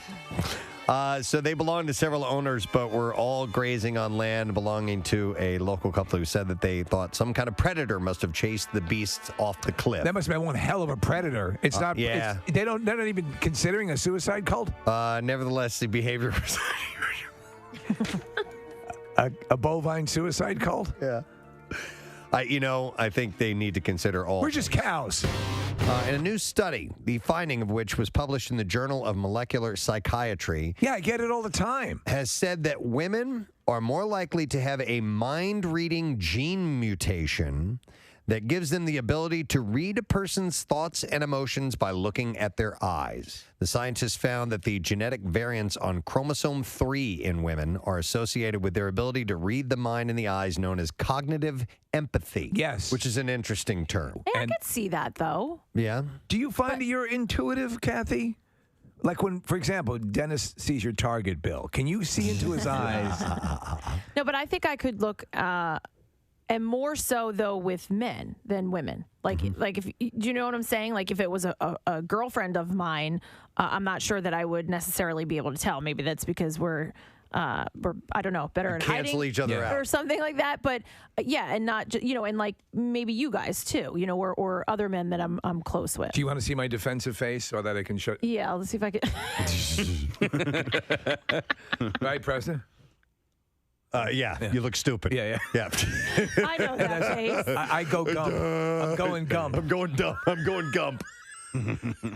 She'll never break through. I gotta go gump on this one, or she'll be on to me. I don't know. You know what? I don't find myself trying to think too much about trying to read people. Casey reads people a lot, I think. Do you notice that about yourself, Casey? Yeah, well, I was a communications major. So. That's where they teach you to read people. Yeah, no, but exactly. I find that Casey reads people a lot and can say that, he's lying. Or he's thinking about something else. Hey, Preston. Yep. I drew a picture. Okay. Hold it up. Look into my eyes. What's the picture of? It's a penis. I knew it. Steve, I didn't even see you. All right. That's just because you guys are in love. That's just because I know. Let me do it. All right. You going to draw a picture? Yes. Dude, I totally nailed that. Yes, you did. What else would you draw? I almost said butthole. All right. Yeah. All right. So. Steve drew a picture of, what is it? A penis. A hairy penis. I knew it was hairy balls. I drew it with hairy balls. Okay. All right. Kathy, you going to draw something? Yeah. Well, Kathy should be able to divine. You know what? Yeah. All of you are going to draw a penis. No, If there no. any guy here in this entire place is going to draw a penis. So I won't draw a penis. You're lying. I promise. All right. Kathy. All right. I drew a picture. Okay. Kathy, really look into Casey's eyes. Okay. Okay. It's a dog's penis. No. Am I close? Preston. All right. What did I draw? This time you drew a butthole. No, I drew boobs. Okay. Nick drew boobs too. All right, Kathy. Can you see it? No. I can see it. I'm guessing what you drew? Yes. Yeah. Now look, you got to look into Preston's eyes. Preston, you have to let her see your eyes. Yeah, don't cover your eyes up. And don't go gump. A butthole. She's terrible at Close. It's a vagina. Oh. No, wait, that's a penis. I'm sorry. That's a penis. veiny. Veiny, too. Yeah. All right, anyway. Okay. You want? Have we proved anything here? All right, do you want to see what I drew? Yeah. Wait, no, look at No, Kathy's see. eyes. Steve, do it to Steve. He's better. Right. Yeah. All right. I can't see through the paper. Something you drew. Look at her eyes. The eyes should give it away. Yeah, the eyes are the window of the soul. Yeah. Soul is in Korea. Also a fish. It's also a shoe part. Yeah. And it's also a type of music. Listen, when you guys doodle, that you draw penises. I know. What but do you think? For real though, what do you think? Big sweaty vagina. No, that's not what I would do. All right, hang on, not what I Kathy. would. All right, so I think you're going to draw. Vaginas are hard to draw. They Penises are easy to draw. Draw a taco and add extra lettuce. Yeah. Is it a penis? It's not. Okay. Preston, you guess. It's a car. We were just talking about cars. Oh my God! What is it? I did that just for you guys. What is that? That's somebody taking a dump. It's something dripping. Is it a, It's a butt. You have I'm brothers. a terrible artist. A butt into a target. I thought it was dripping gonna- into No, a that's the target. toilet. It's That's the That's the toilet. toilet. Okay. I thought that was a puddle. Yeah. All right. I Anyway. thought that was sweaty balls in a puddle underneath of it. So a study in this regard. we just conducted. We need to share this data. So we're getting ready to play a game, and so here's the deal. Let me set this up. I said it just a moment ago. Yes. U2 is doing the Joshua Tree 30th anniversary tour. They made an announcement they were going to be in Philadelphia, which is this Sunday. So a few months back when the announcement happened, I called up two friends of mine because the three of us together went to see that show. It was at the arena in St. Louis, and it was a big deal because the Cardinals were at the seventh game of the World Series that night. You had to make a call. We had to. Are we going to watch the game or are we going to go to the concert? We had already bought the tickets. How old are you at this time? We were fresh out of high school, first year, so 19 years old, Okay. something like that, because it was 1987. And we went to the concert, and I just was so blown away by the show that night. And I was like a mid-level U2 fan. I thought they were a really good band. I knew enough of the material to go to the concert. The new album sounded great. I hadn't listened to the whole thing. I had heard, some of the songs that were on the radio. I'm like, all right, let's go.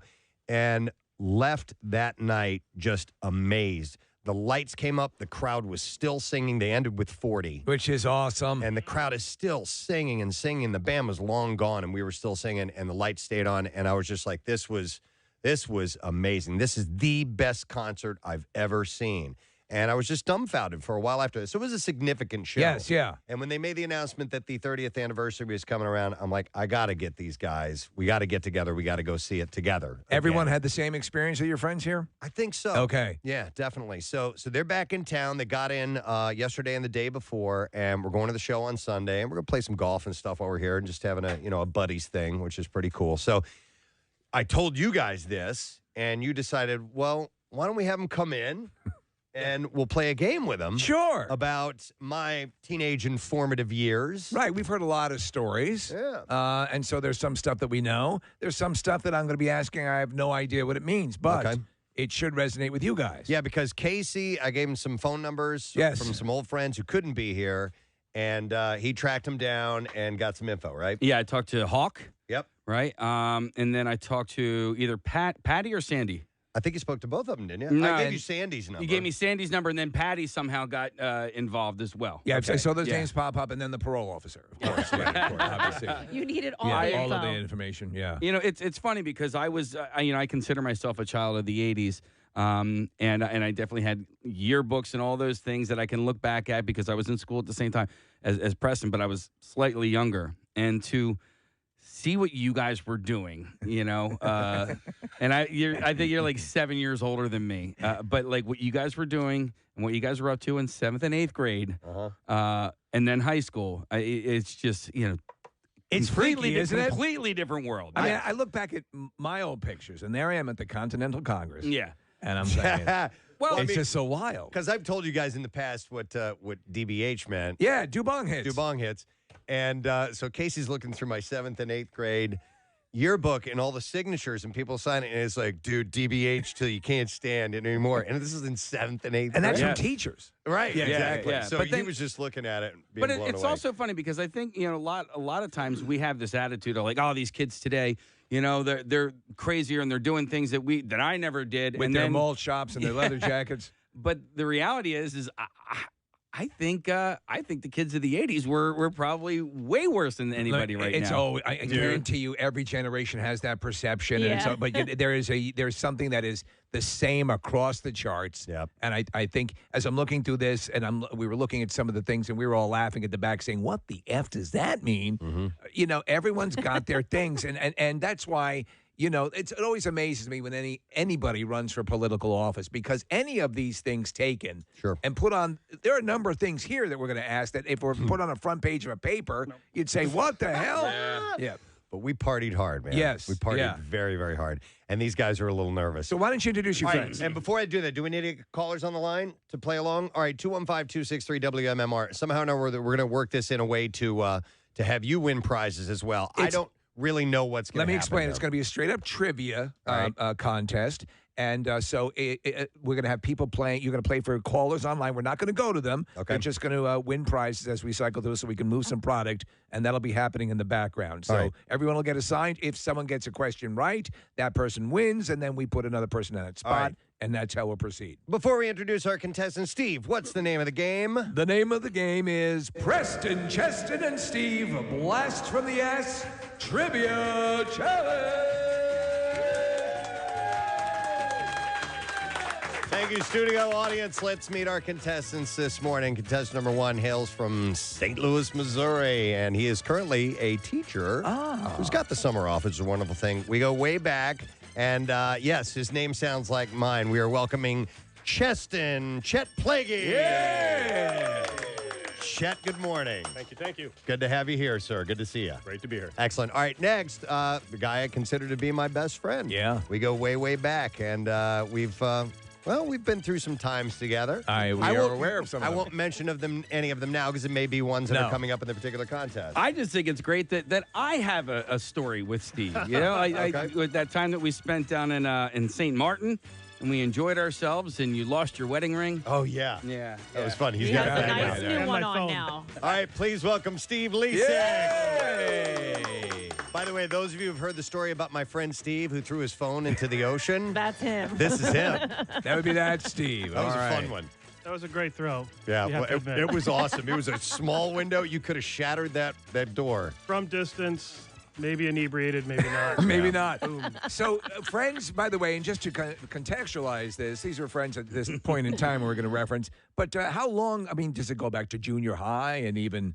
Steve and I go back to junior high. Okay. So we probably started hanging out more in high school, but we were friends in junior high. Oh, sure. And then Chet didn't end up at art school until junior year, right? Right. Were you you were going to military school before that, right? I was in military school. Yeah. Was that by choice or did your parents By demand? state decree. It was forced. It was forced? Forced, okay. Okay.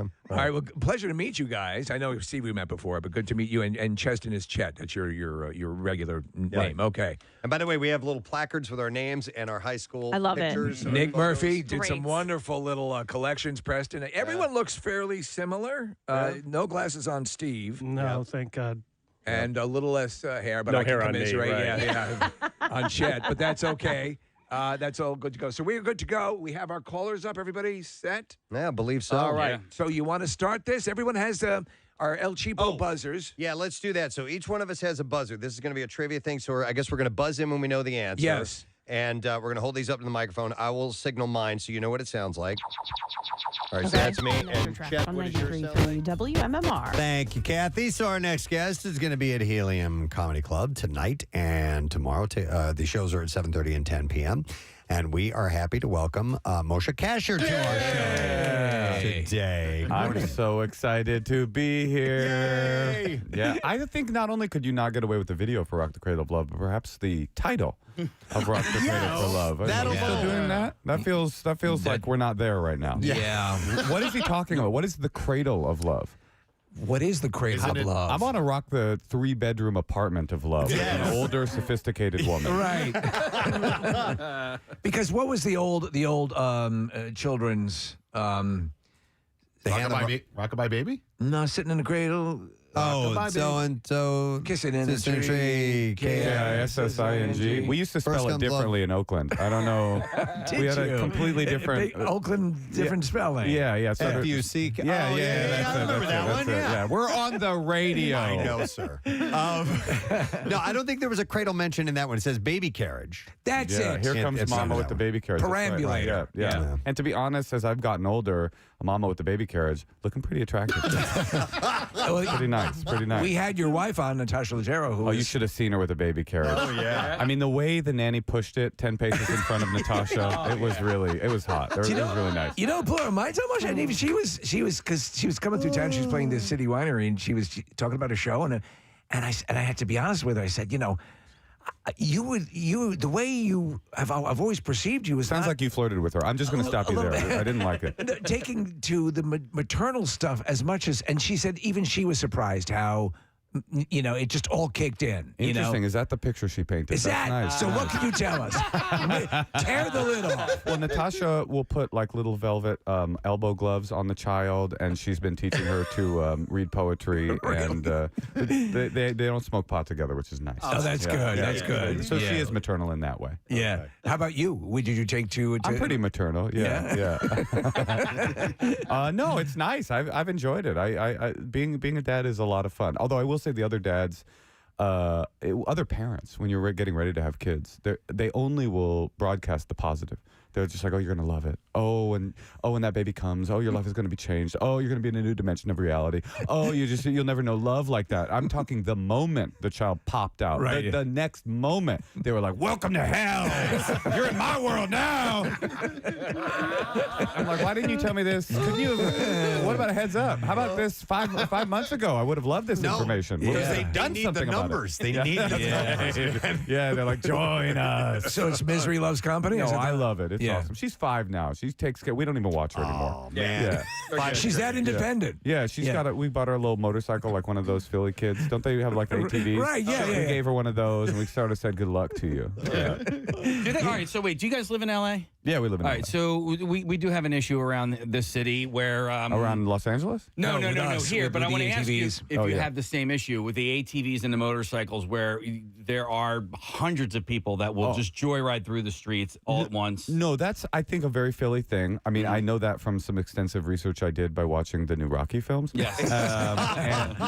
But what we have in not L.A. but in my hometown of Oakland is what's called the sideshows. Do you know about the sideshows? No. Oakland is famous for the shutting down traffic and just doing donuts in the middle of an intersection. Yes. Yeah, they do that. So And that's big. There's really great footage out there of just people who turn from spectator into victim very quickly. They're loving life. They've never had a better moment in their life, and then all of a sudden they're under a 1997 Toyota Tercel, and that's life in Oakland. We guys. were talking about that. They did one in front of City Hall, and they were doing this, and there was 1 or 2 cars, and you'll always see that person running out with their phone, and then they get slammed. Yeah, you kind of enjoy it a little bit. You know, you want to watch, as a person who's now older and no longer lives in Oakland, I get more thrill out of the people being sideswiped Yeah. than I do out of the actual donut. See, I see this stuff, and I don't know why. Maybe I'm an old man now, but I hate it. And like, I just see this, and I go, I just would love to go there with a box of nails and just throw that in the middle of the intersection. Well, I wouldn't recommend doing that. I don't think that the local populace would take too kindly to a radio host from Philadelphia coming in to sabotage their good fun. Hey, guys.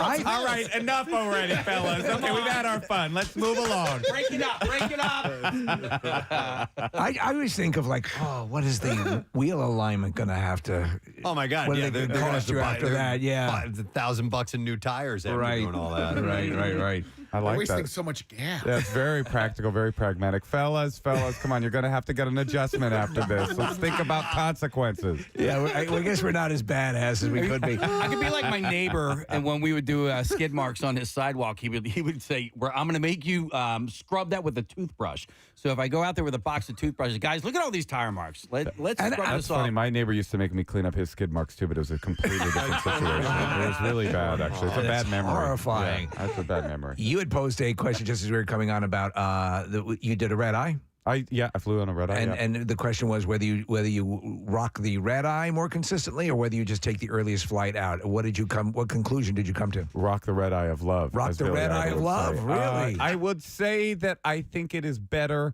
to, for me, it is better to fly in and take the red eye and sleep all day. You can have fun with yourself. I don't know if your listeners know this, but you can have fun with yourself in a hotel room and a computer very easily. Yeah. So you can kind of have a really nice, have a really nice, luxurious self-care afternoon, and that's just what I did. Your own personal spa. That's exactly right. Beautiful. In many ways, my hotel room is the cradle of love.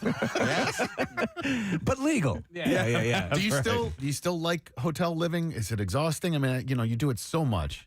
No, I want to be. Now I got a family. I want to be home with my family and be hanging out with them. But the crowds in Philadelphia are so great that they are worth the travel. See, Natasha, I think, seemed to indicate when we talked to her that you would look for some reasons to get out of the house now and then. Well, she talks about how difficult having a kid is, and to me, and how tough things have been. For me, I haven't noticed that. It's been rather easy. I just, I wake up about 11 a.m., I go surfing with the bros, and then I come home at about 4, and everything seems to have been taken care of. Yeah. It's how you prioritize. That's exactly right. I need to take care of me. About. Yeah, why is she complaining? You guys did a story on the dispersion of labor within. Yes. Anyway, I didn't relate to that story at all. But the point is, I'm 44, and I'm finally really getting my bottom turn going on surfing. So things are good. Yeah, there you go. That's Yeah. terrific.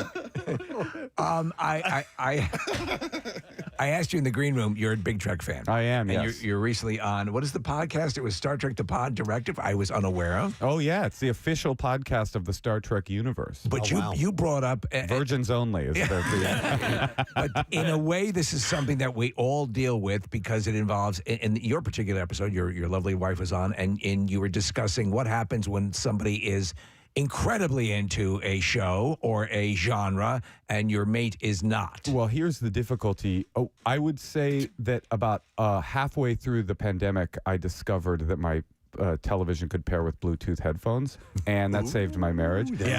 Because I did, like many people did, I went back to comfort, and I was going to bed watching Deep Space Nine, and it was.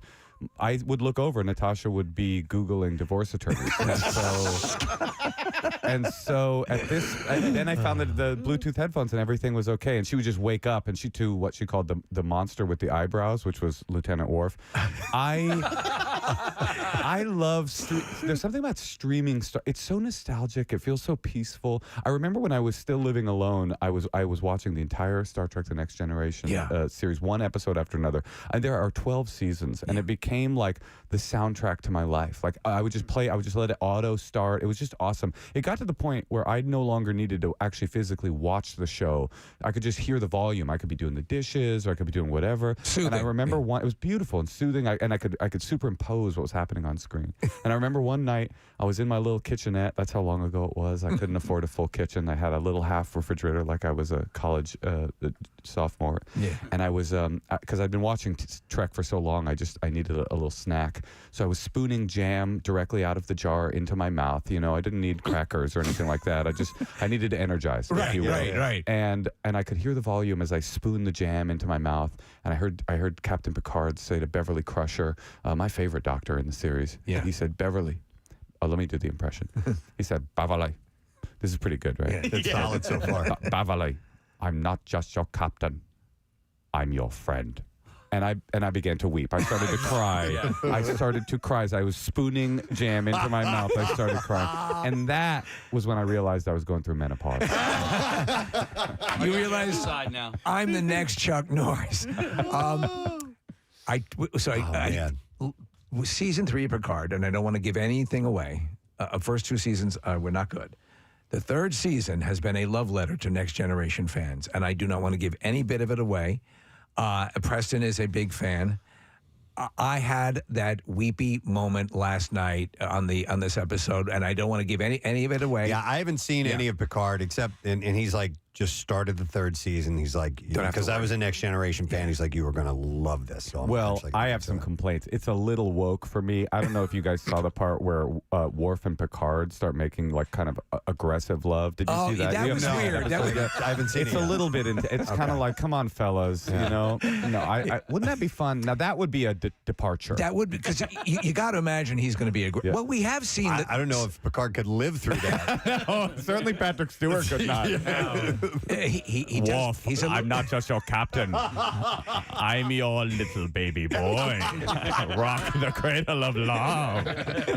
I am an impressionist first and foremost, guys. Clearly. Yeah. But he's in his 80s, Patrick Stewart. He is so old, it's incredible. And no matter how hard you fight, you're going to look wizened at a certain point. And he's still robust at his level, but it's not the Picard of Europe. But it's still awesome to see him doing that, you know. And you were a Deep Space Nine fan as well? Deep Space Nine, to me, that's the hidden gem of the whole. Deep Space Nine. A lot of people don't realize it. It's the best. And it's the beginning of prestige television, actually. That's what I think people don't know. Why are we talking about this? But I love it. I think that Deep Space Nine was the progenitor to what we think of as like prestige hour-long dramas. It's the best. Let me ask you, though, to wrap this section up with the you have a mate who's not into it. Did it ever occur to you, or did you ever make a running try at getting her to get into it? Yes, absolutely. I bought her the Ferengi ears to wear, and I said, this is what I'm into. She wouldn't do it. No, she wouldn't do it. I said, the Ferengis are the space Jews. It would mean a lot to me if we could connect on this level. And she's so close-minded. She's so judgmental that she absolutely refused to put on the prosthesis. And here I am. I had a tough time with that word, but in the end, I think the bit was worth it. You did it. I know my wife is for me because I bought her, early on, I bought her the Bajoran earring. You did not. I did, and she wore it. She wore it. She loves you. And she got in trouble at work for wearing it. Oh, that's funny. So my wife wouldn't do any of the Marvel Universe for me, and I was like, dude, but you have no idea. Like, you said, dude, that's your first mistake right there. Bro, you gotta, bro. Infinity Wars, bro. You're gonna, no, seriously, you'll get into it. I called a 7th grade girl bro yesterday. I coached softball. I coached softball. I'm not just hanging out with, looking for 7th grade girls. But yeah, I called and she's like, did you just bro me? I'm like, yeah, I just bro you. Yeah. Rock the Cradle of Love is a theme here. No, but she wouldn't do it. And I was like, this is amazing storytelling over like the course of 10 years and all these different universes coming together. And it's amazing. And I'm like, I can't. And she loves storytelling. She's a voracious reader and stuff. I was like, you just do this for me, you're a voracious reader. You'll love the Marvel expanded universe. Did you get it? You like Tolstoy? Yeah. I feel like we are truly in the midst of a dichotomy between men and women at this point. I mean, I don't even bother with. I mean, if people are familiar with Natasha. I just don't. You want to talk about The Road? What do I like about The Road? I just will like queue up everything. I'm like, Liam Neeson is getting watched this weekend. Natasha Trisha doesn't watch anything with, as she says, men who have guns for hands. And so I will just queue up everything. Master and Commander. Anything really male. Yeah. Yes. That's what the road is for Master. me. Wait, let me say that again. Anything that is really male, that's what the road is for me. Yeah, it's an escape from my real life, and I really love it. So, Philly, listen, if you want to come out and see me, you know where to find me. Yeah. If you're a manly man. Master Commander. Great film. The biggest tragedy is that they never made a second film. And by the way, I still hold out. If you want to test your home theater system, Master and Commander. Yeah, from the very beginning. Sensational. Yeah. It's a good one. I picked up the first book that the Master and Commander was based on. I didn't know it was a series of all these books, and so I listen to audiobooks all the time. It may as well have been in another language. It was such antiquated nautical terminology that I kept having to stop like every 2 minutes and write down a word. And I'm like, all right, when I get out of my car, I want to go look up what the hell that word means. You should have asked his wife. I know. She's a voracious reader. A learned reader. Could have told you. You want an audiobook? Guys, do you want an audiobook suggestion? I just listened to the entire Three Body trilogy. If you like science fiction. Okay. I didn't plan on plugging this today. I'd really like you to buy tickets to my show, but if you can't do that, get the Three Body Problem. It's Chinese. It says Chinese science fiction trilogy. It's the best thing I've read in like 20 years. It's Really? It's like the best. Who's your favorite science fiction author? I mean, this was truly, I would say this was the best thing that I have read. Wow. But Who are you a Dune fan? I'm not even going to come close to trying to pronounce the author's name. Okay. Because before I try to, you guys try it. I dare you. Cixin Liu? Cixin? Cixin Liu? Cixin Liu? That's how I would say it. Yeah, it could be. Cixinliu. It's a Hugo Award winner, which is the big award in sci-fi. Yeah. All right. So hang on. Is it one book or is it 3 books? It's 3 books about 3 bodies, and it's a problem.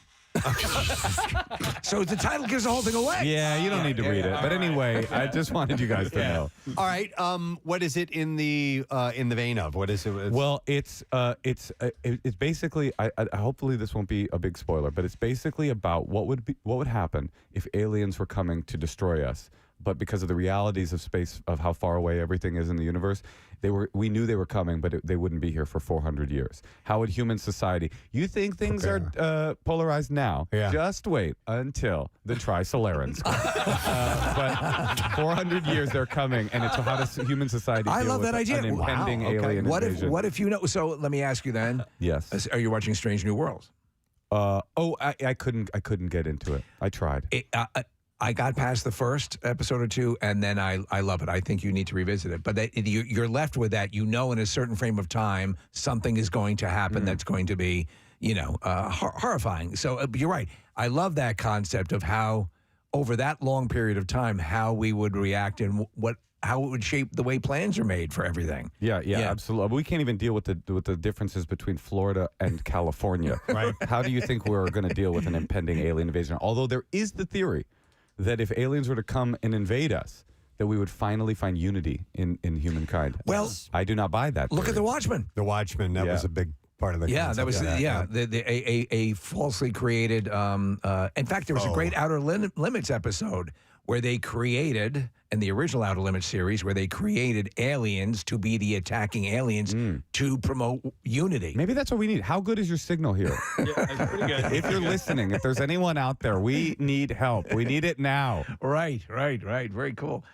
So, what outside of the realm of Star Trek and the Master and Commander, what else rocks your world in the pop culture genre? What am I into right now? Yeah. I just watched How to Blow Up a Pipeline. That was pretty good. That's a pretty good. It's a new movie. Is it on Netflix? No, it's out in theaters, and it's basically a love letter to eco-terrorism. I kind of don't understand why no one's upset about it. God. But it was good. It was very good. I did like it. I've never heard of that. It's the a new single movie. most impactful. The blowing up of the pipeline was as far as environmentally speaking, perhaps the single most impactful. Negatively impactful attack ever, correct? Are you talking about the pipeline in Russia? Yeah. Well, this is not about that. This is about a group of kids that have a plan to basically attack a pipeline. I have not seen this at all, then, because there's a documentary out that's focused on the Russian. It's really good. I definitely enjoyed it, and I could not understand how in the most outraged time in American history nobody is talking about this, because you watch this movie as a young teen, you're definitely like, you know what I think I want to be when I grow up is an eco-terrorist, because it makes it seem like the coolest, most badass thing in the world. So they're the heroes of this movie. Oh yeah, clearly. All right. Yeah. What? Who are going to be the heroes? The feds that are trying to stop them? Come on. Yeah, the lovable oil executives. Hi, I'm Bob from Chevron, and I'm here to put a stop to this. You kids.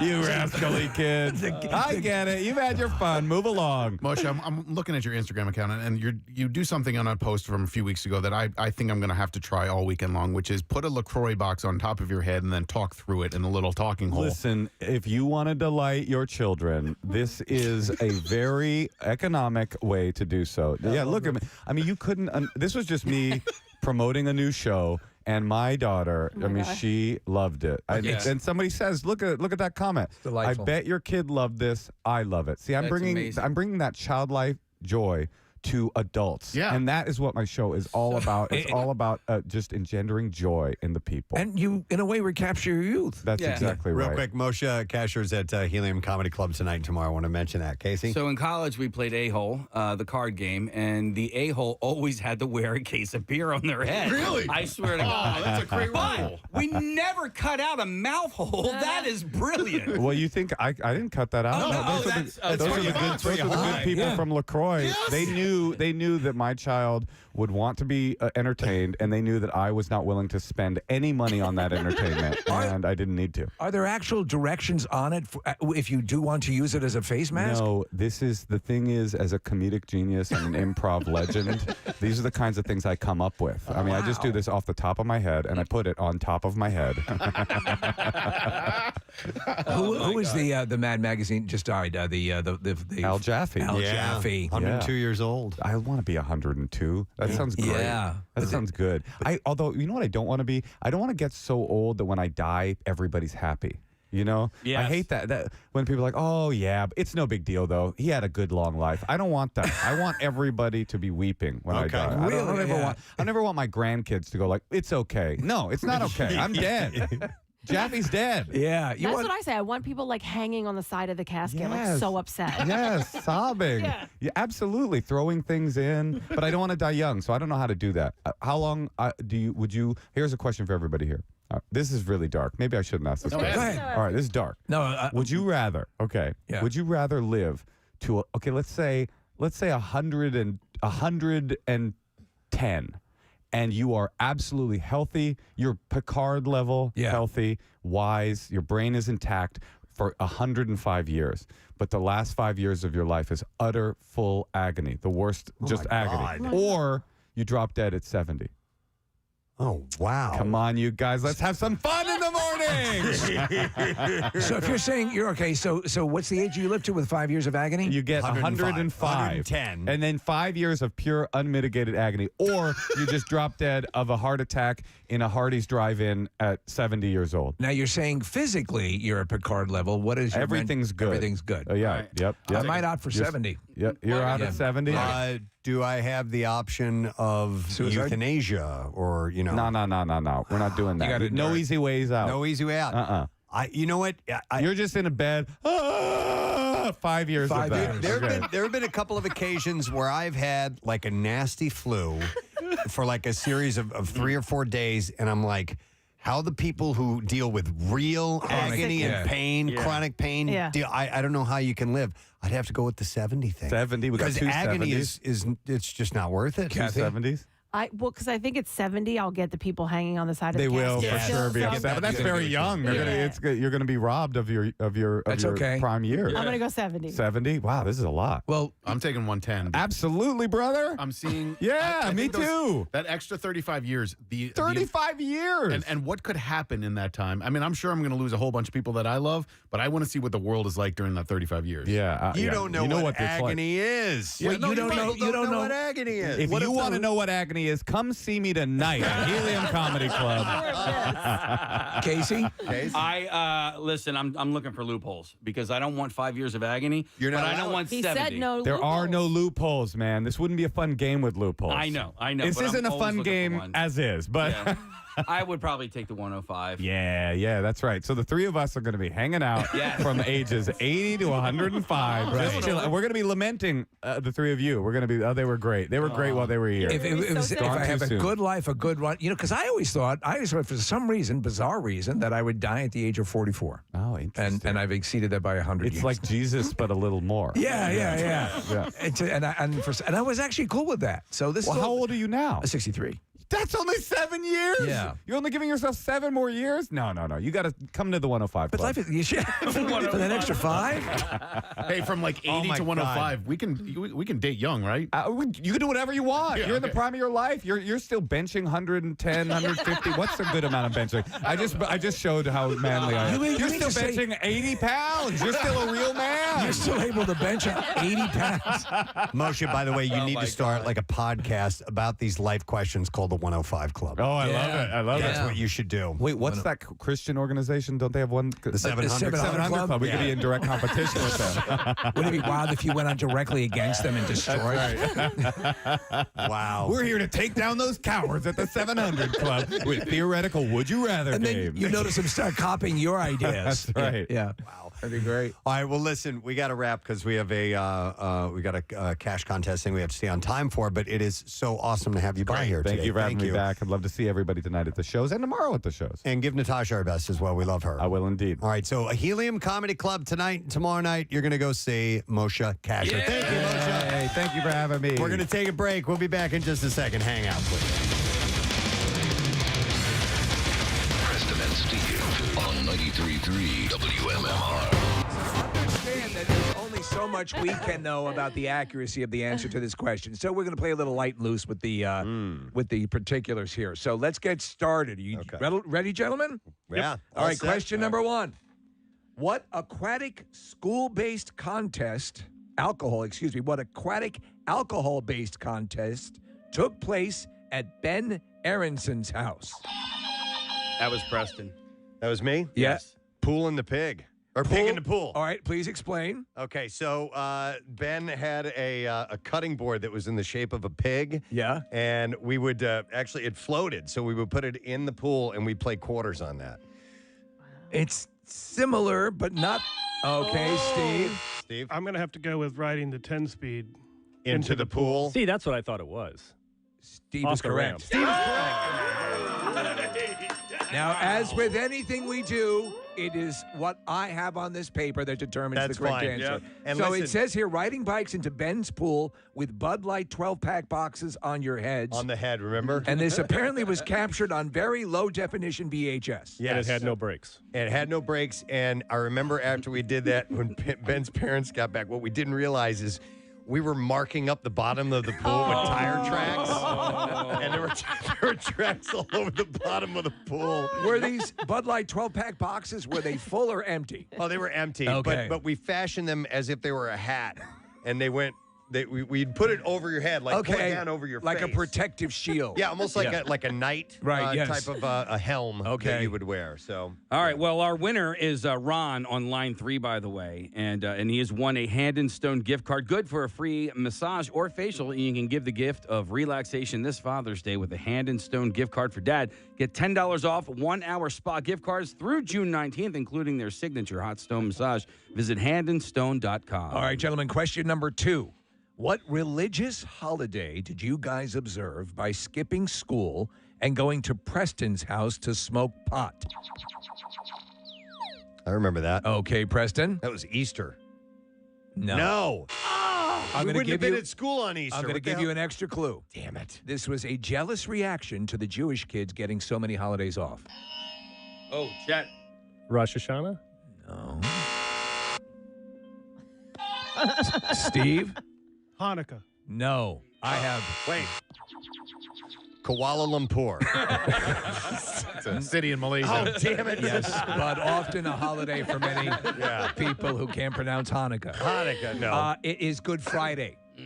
I knew it was around Easter. Yes, it was Good Friday, but as you rightly pointed out, you would not have been in school on Easter. Who gave you the info? This is from Hawk and Patty. Okay. Oh, Hawk doesn't know what he's talking about. All right, question number 3, gentlemen. And remember, our answers are correct despite what is accurate. Right. Whose father made sure Hawk didn't go to jail for the senior sleep out scavenger hunt? Who's? All right, Steve. It would be Doc Plaguey. Incorrect. Chet's dad? No. No? Okay. Whose father made sure Hawk didn't go to jail for the senior sleep out scavenger hunt? Let's talk this out, guys. What was the senior? Okay, scavenger so hunt? so somebody made a list. Might have been Skippy Marino, I think, that made a list of items that we were supposed to bring back to the school, and they included like a police officer's license plate. Nice. And the entire, you know how you go to a neighborhood, Yeah, and there's a sign that says "Welcome to Old Farm Estates" or whatever. A Stealing that huge sign? thing. That huge thing. I mean, these big. Did you guys items. get them? Of course we did. So Flag this is from Bell Reef Country Club. Yeah. This is the father. Okay, the father who made sure that Hawk didn't go to jail. I know it wasn't my dad. There's no way. No. All right, Preston. I'm just trying to think of who was buddies with Hawk besides our family. I would say Mr. Janvrin. Mr. Janvrin, you are all incorrect, unless I'll give one final round if you want to go for it, Chet. I have no idea. The name I have here, and of course the correct, despite what is accurate, Mike Freeburger. I didn't know that. You Thanks, did not John. know. All right. Yeah.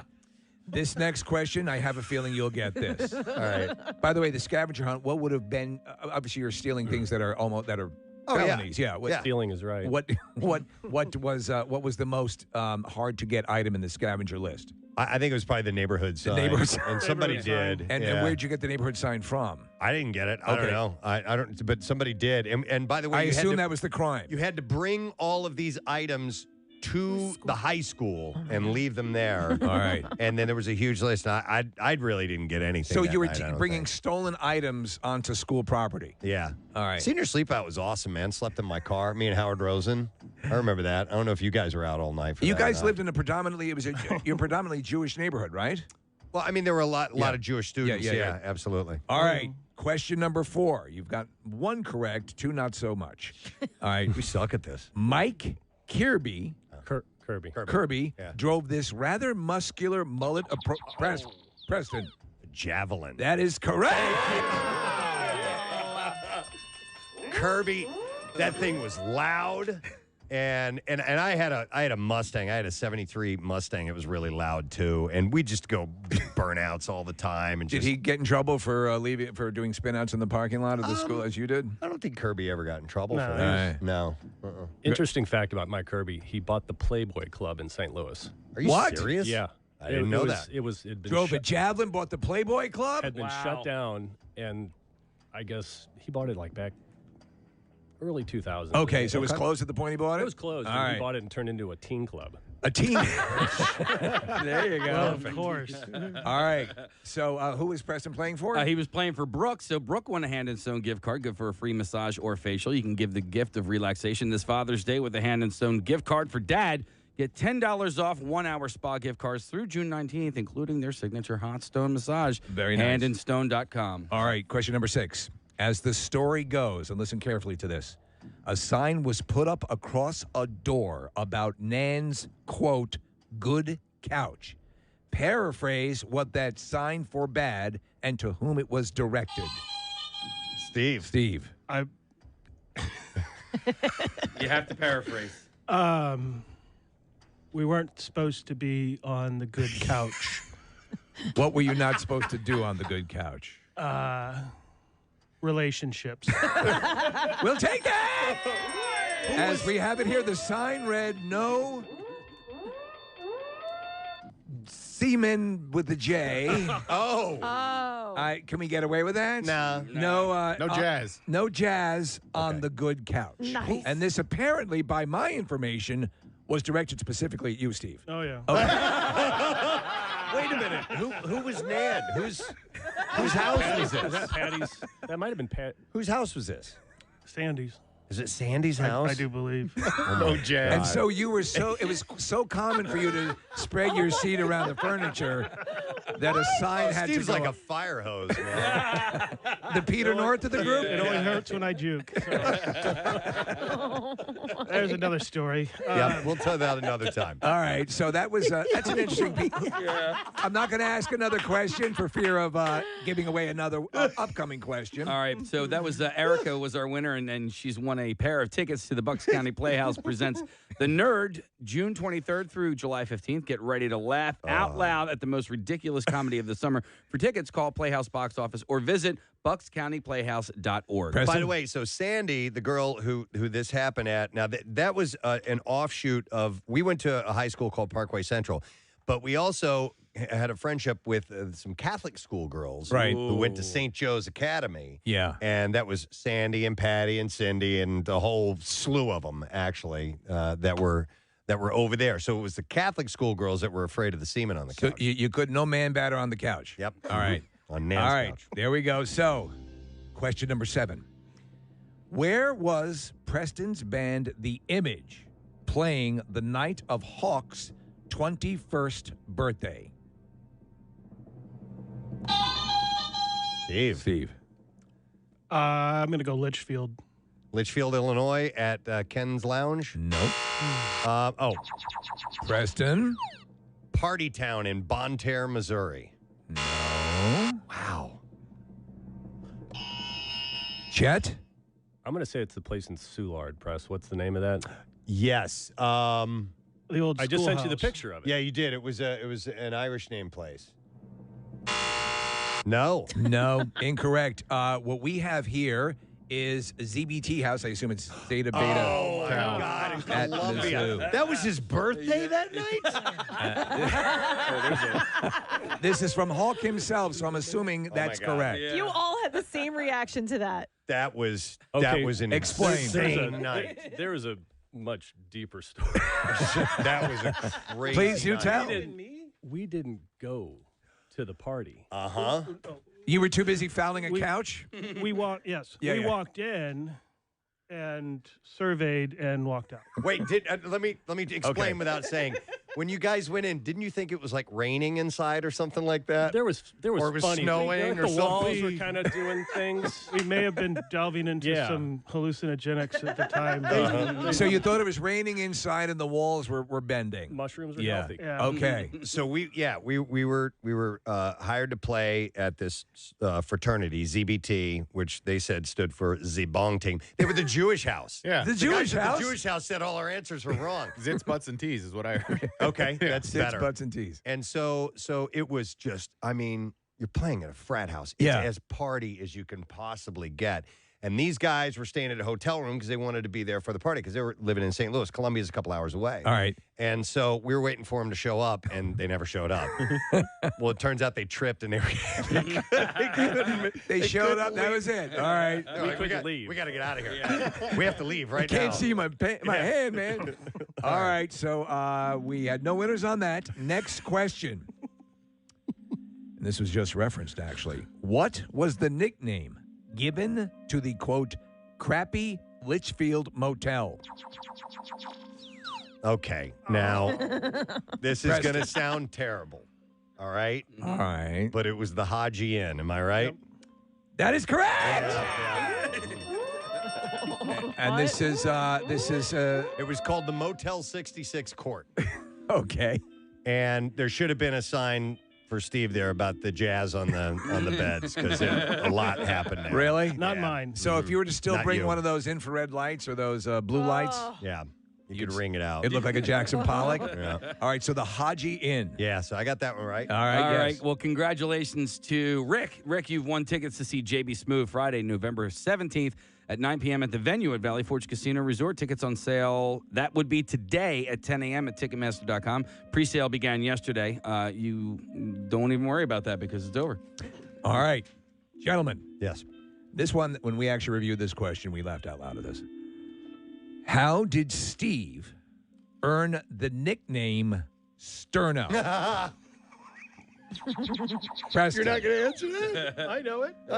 You didn't buzz in. No, you got it. All right.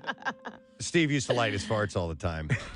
and it was a little blue flame that would come out, and it reminded us of the sterno that you see, which is the liquid, the canned heat that you put underneath of little banquets, chafing dishes and whatnot to heat them up. So that's how he got the nickname Sterno. We have here by lighting farts in nylon pants, which caused them to burn away. Did that actually happen? I don't remember that. The old nylon shorts, we may have had malfunction here or there. Okay, all right. All right, but that is correct. Thank you. Yes. Another winner from Preston. All right, so that is Jim has won a Hand and Stone gift card, good for a free massage or facial, and you can give the gift of relaxation. Father's Day is on Sunday, by the way, with a Hand and Stone gift card for Dad. By the way, if you're just tuning in, two of my closest friends are here, Steve and Chet, and the gang has come up with these trivia questions from my past that they're asking to give you some prizes this morning. Absolutely. So and Nick is keeping score. Nick, where do we stand right now? I don't know how many questions you've read, Steve, but the score right now is Preston 3, Steve 2, Cheston 0. All right. Maybe it changes with this question. What was the name of the full-sized arcade game at Hawk and Clearman's apartment? Who got it in first? That's me. Yeah. Robotron. That is correct. Thank you. Never heard of that Robotron. game. Was this a full arcade game? Yep. I don't know that absolutely. game. It's a great game. Okay. 2 joysticks. You're the last. You're trying to save humanity from the robots, and I love it. Still play it. I have it on my arcade game at home. Cool. All right. Very cool. All right, well, we've just given our winner, and our winner is Laurie, our final Hand and Stone gift card, which is good for a free massage or facial. Be sure to give the gift of relaxation this Father's Day with a Hand and Stone gift card for Dad. Get $10 off 1-hour spa gift cards through June 19th. Handandstone.com. By the way, I just got a text from Sandy. Actually, it was at Patty's house where you weren't supposed to jazz on Nan's couch. It was a nice couch. Yeah. All right. All right. We have a few more questions. And by the way, we understand that a number of your friends are listening on line right now. Preston. I put out a little Facebook video. All right, so. all right. And they can watch it too, by the way. We have the webcam up and running, so you can go to WMR.com and watch the hijinks. All right. All right. Question here. The night Steve slid off the road into Hunter Farm's fence, who was the girl in the front seat? All right, Steve. That would be the aforementioned Patty. That is correct. So explain. Sliding off the road. Sliding off the road. Ducks in the water and all the fishies in the sea. Rest in peace, man. One more time. One more time. You love me more than all the raindrops in the water and all the fishies in the sea. Jesus. Wow. Okay. Anyhow, it is time. MMR's Concert Cash. Now, here's your Concert Cash keyword. Keyword is income. INCOME. We're going to give you until 15 minutes after the hour to enter it. You can do that a few different ways. You can enter it on the contest page at WMMR.com. You can do it via the MMR app or text it to the special contest short code number, which is 45911. And one random entry wins $1,000 in our company-wide contest, and all MMR winners get 2 tickets to the MMR Barbecue Saturday, September 16th. Tickets are on sale now. Oh! I'm the first person to say that because it just happened 1 minute ago.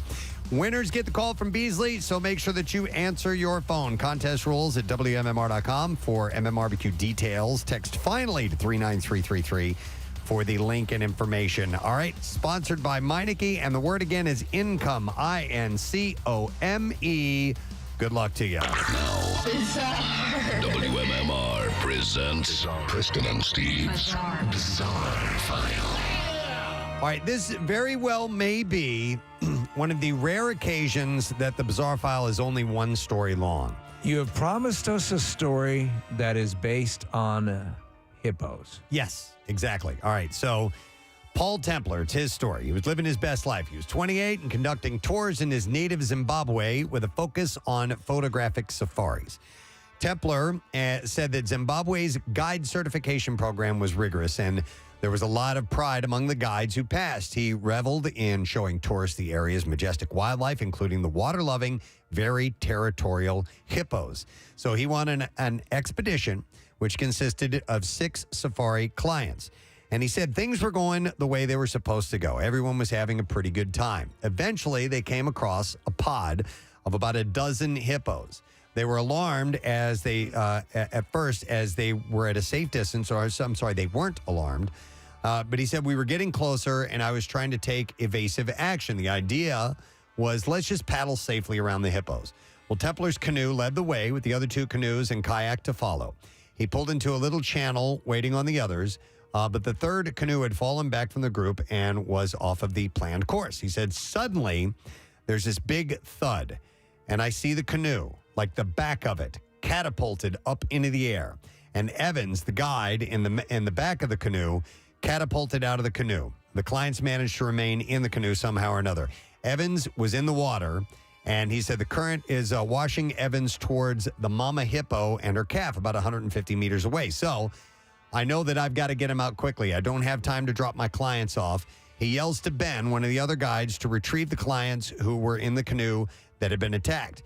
Ben got to the clients and safely got him onto a rock in the middle of the river that hippos couldn't climb. So it was a hippo that attacked that canoe and launched him out. Yes. Meanwhile, Templar turned his canoe around to get Evans. The plan was to pull alongside of him and pull him into Templar's canoe. He said, I was paddling towards him, getting closer, and I saw this bow wave coming towards me. He says, if you've ever seen any of those old movies with a torpedo coming toward the ship, it was kind of like that. I knew it was either a hippo or a really large crocodile coming at me.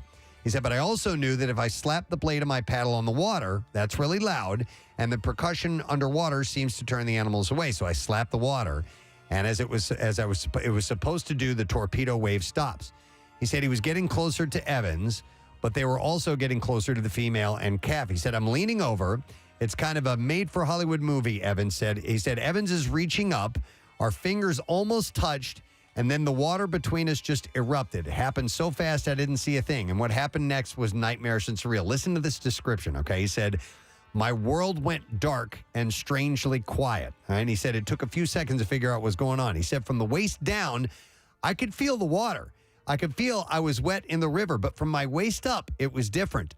I was warm, and I wasn't wet like the river, but I wasn't dry either, and it was just incredible pressure on my lower back. I tried to move around, and I couldn't, and I realized I was up to my waist down a hippo's throat. Well, you're as good as dead. He was inside of the hippo's mouth. Hippos kill more animals in Africa than any other animal. He said, I'm guessing I was wedged so far down its throat, it must have been uncomfortable because he spat me out. So I burst to the surface, sucked a lungful of fresh air, and I came face to face with Evans, the guide who I was trying to rescue, and I said, we got to get out of here. But Evans was in serious trouble. Templar started swimming back for him, and I was just moving in for your classic lifesaver hold when wham, he said, I got hit from below. So once again, I'm up to my waist down in the hippo's throat. So this twice. time, my legs are trapped, but my hands were free. He got him the other way. The other way. Yes.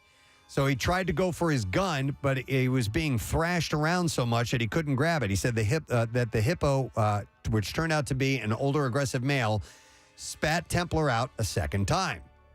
Think that's enough, right? No. Said this time, when I came to the surface, I look around, there's no sign of Evans. Templar assumed that Evans had been rescued, and he tried to escape himself. He said, I'm making pretty good progress, and I'm swimming along, and then I come up for the stroke of swimming freestyle, and I look under my arm, and until this dying day, I'll remember this. There's this hippo charging in towards me with its mouth wide open, bearing in before he scores a direct hit. This time, Templar was sideways in the hippo's mouth, legs dangling out one side of the mouth, shoulders and head on the other side of its mouth. And by the way, their teeth are gigantic. And sharp. Yes. I said, and then he just goes berserk. When the hippos are fighting, the way that they fight is they try to tear apart and just destroy whatever it is they're attacking. Yeah. He said when he'd go under the water, I'd hold my breath. When we were on the surface, I would take a deep breath, and I would try to hold on to the tusks that were boring through me to stop me from being ripped apart. And he figures the whole attack took about 3.5 minutes long. 3.5 minutes? Yeah. Meanwhile, the apprentice guide, Mac, in the safety kayak, was showing incredible bravery. He said, risking his life to save mine. He pulls his boat in inches from my face. Templar managed to grab a handle on the kayak, and Mac dragged me to the relative safety of this rock. The expedition was still one hell of a mess, though, he said. My left foot was especially bad. It looked as if someone had tried to beat a hole through it with a hammer. Oh. He couldn't move his arms. One arm from his elbow down was crushed to a pulp. He said blood was bubbling out of his mouth. They realized his lung was punctured.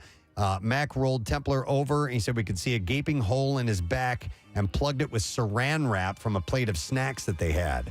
Snackables. He was loaded into a canoe. Ben paddled. The hippo kept bumping the canoe. He went from being terrified to calm on that ride back. He said it took 8 hours to drive him to the nearest hospital. 8 hours he's fallen apart like this. In a month's time, he had several major surgeries. He thought that he would lose a leg and both arms. The surgeons didn't think he'd live, but not only did the surgeons save his life, but they saved his legs and one arm. The other arm, however, was beyond salvation, and he didn't get away with that, so they had to amputate. But that's one of the most incredible stories I've ever read. We're This looking thing at pictures. was taken into the hippo's mouth 3 times. Whoa. Waist up, waist down, and sideways, and managed to live the tale. Should be dead. To tell the tale. Should be dead. Unbelievable. By the way, they swim incredibly fast. Yes, I they do. would never canoe around them. You've seen footage of like power boats trying to elude them. In fact, we're looking at footage right now of people in a power boat, and the hippo underwater is sort of keeping pace. Yeah, they're very buoyant underwater. So, like I told you, was that worth it for a one-story It's bizarre pretty file? amazing. Right there. So, dude survived. Can't believe it. All right, and there you go. That's Hippos, man. in the bizarre file. Real quick, Michelle from Philadoptables is on the line to All right. explain what a lottery apron is. Hi, Michelle. Hi, everyone. Okay. What the hell is a lottery apron? Okay, so you take a full-size apron and you purchase $100 worth of scratch-off tickets and you cover the apron and then you sell chances. So the possibilities of winning could be endless because each ticket could be a winner. Okay. All right. So All it right. is a lot. Okay. Yep. Okay. Now it makes sense. All right. We're looking at a representation of it right now. All right. And It's what it sounds like. And we will have one tomorrow evening, correct? Yes. All right. Very cool. I'm looking forward to it. It's going to be a good time. Thanks for hosting. No, my pleasure. All right. Well, thank you for clearing that up. We would have spent the whole weekend tossing and turning. Have a good day, guys. All right. See you later, Michelle. There you go. Thank you. All right. It's all cleared up. Sounding up. All right. We have 5 minutes remaining for you to enter the word income in MMR's Concert Cash giveaway. So if you haven't done that yet, make sure you enter it now. You can text the word income to our special short code, which is 45911, or you can enter it on the app or at WMMR.com. And we have the $1,000 in MMRBQ tickets to give away. And by the way, the tickets went on sale 10 minutes ago. So hopefully you've got yours. Amazing. By now. If not, go order them. We want to see you there. September 16th, Freedom Mortgage Pavilion. We're going to take a break. Come back in a second. Hang out.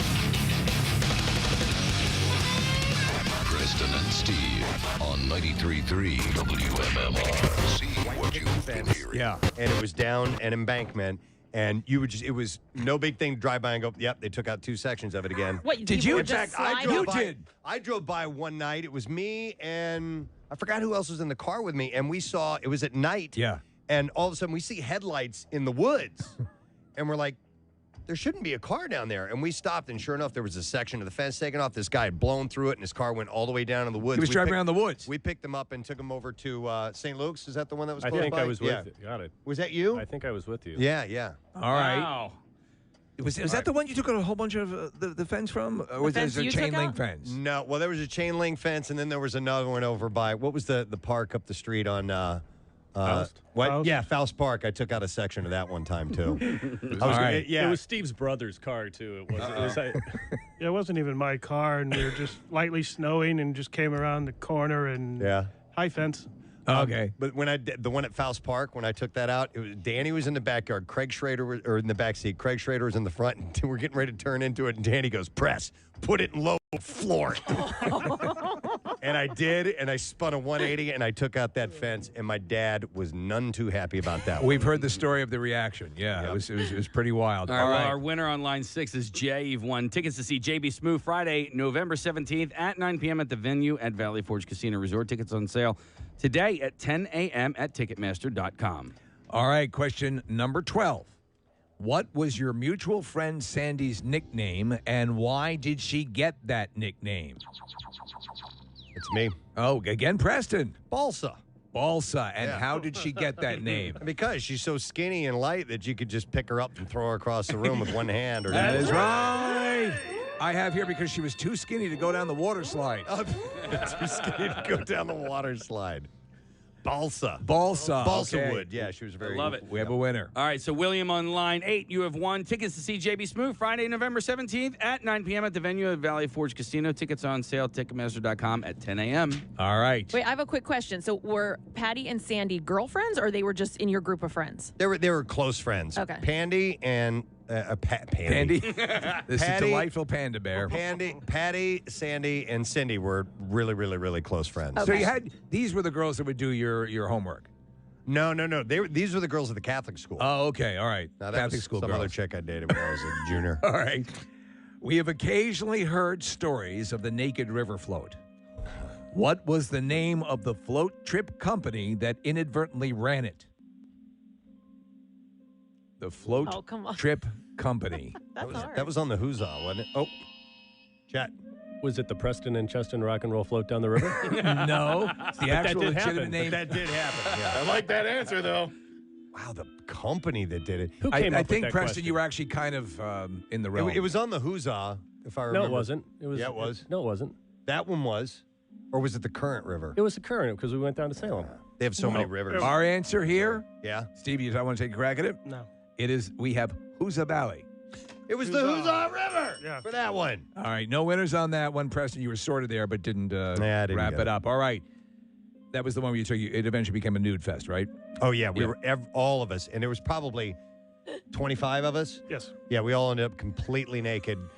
Listen, we took whiskey with us. Yeah. And we're talking about a float that would take 6 hours, 7 hours, something like that, maybe longer. And you're just getting bombed the whole time, just drinking the It's whole a time. wonder no one died. So we decided that the last mile of the float that we would get completely naked. And All we're right. going by like families and stuff out there with the kids. Hey, how you guys doing? And we were just lit. It was awesome. And I have pictures. Do you? Oh, I have all right. lots of pictures of us completely and we were jumping off of cliffs naked. too. Naked as well. With Yeah. women, with girls as well. Yeah, Oh, okay. totally. All right. Gentlemen, what was the very unradio-friendly nickname of Steve's car? Please paraphrase. Steve. See you next Tuesday. Yeah, yes. Steve is correct. Nice. Which car was that? Yeah. That was the white Datsun 510. Yeah. Overheated all the time. And that's why it earned that name? Yes. Okay, Yeah. because of the overheating issue. Oh, All my right, so we gosh. have Steve, who's the winner. All right, so Steve was playing for Kale, and Kale, you've won a pair of tickets to see the Bucks County Playhouse presents The Nerd, June 23rd through July 15th. And you can go get tickets through Playhouse box office or buckscountyplayhouse.org. What a All great name for a car, by the way. Yeah, absolutely. I'm going to pick you up in the sea. That's great. 3 more questions here. I don't want this to be over. Well, it's we went with the ones that we thought would have stories attached. That's to them. cool. Which of Chet's nicknames is also an aromatic North American plant of the daisy family? Which of Chet's nicknames is also an aromatic North American plant of the daisy family? Now, we got to get this. Hang on a second here. I don't even know. Daisy. It's a pretty elaborate nickname. It is. It is, but it isn't. Oh! Preston. Tumbleweed. No. No? No. No. I remember. Preston. Sagebrush. Yes!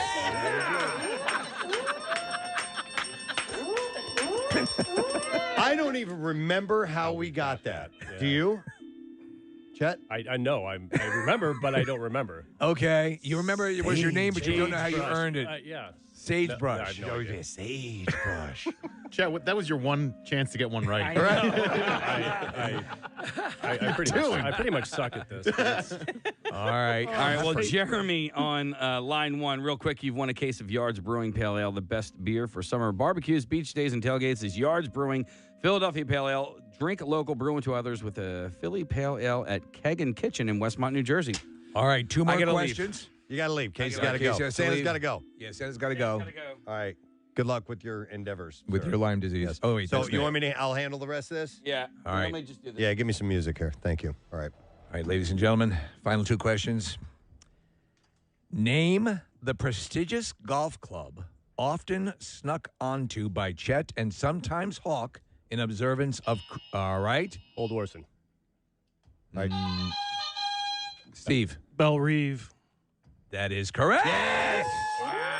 The Belle Reve Country Club I have listed here. The story was about you, and you didn't get the answer. That's right.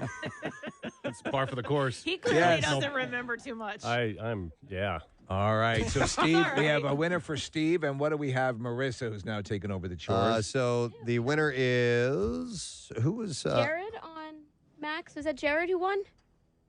just now? I'm not listening. I'm not wearing any headphones, so I can't hear anything. Yeah. All right. No Yes. problem. Yep. All right. JB Smoove is coming Fridays, November 17th to the venue at Valley Forge Casino. Tickets are on sale now at Ticketmaster.com. All right. How many Steven, more? I'm sorry. It all comes down to this last question because We had a tie, Nick. no, it is right now. Preston's leading by 1. All right. Over Steve.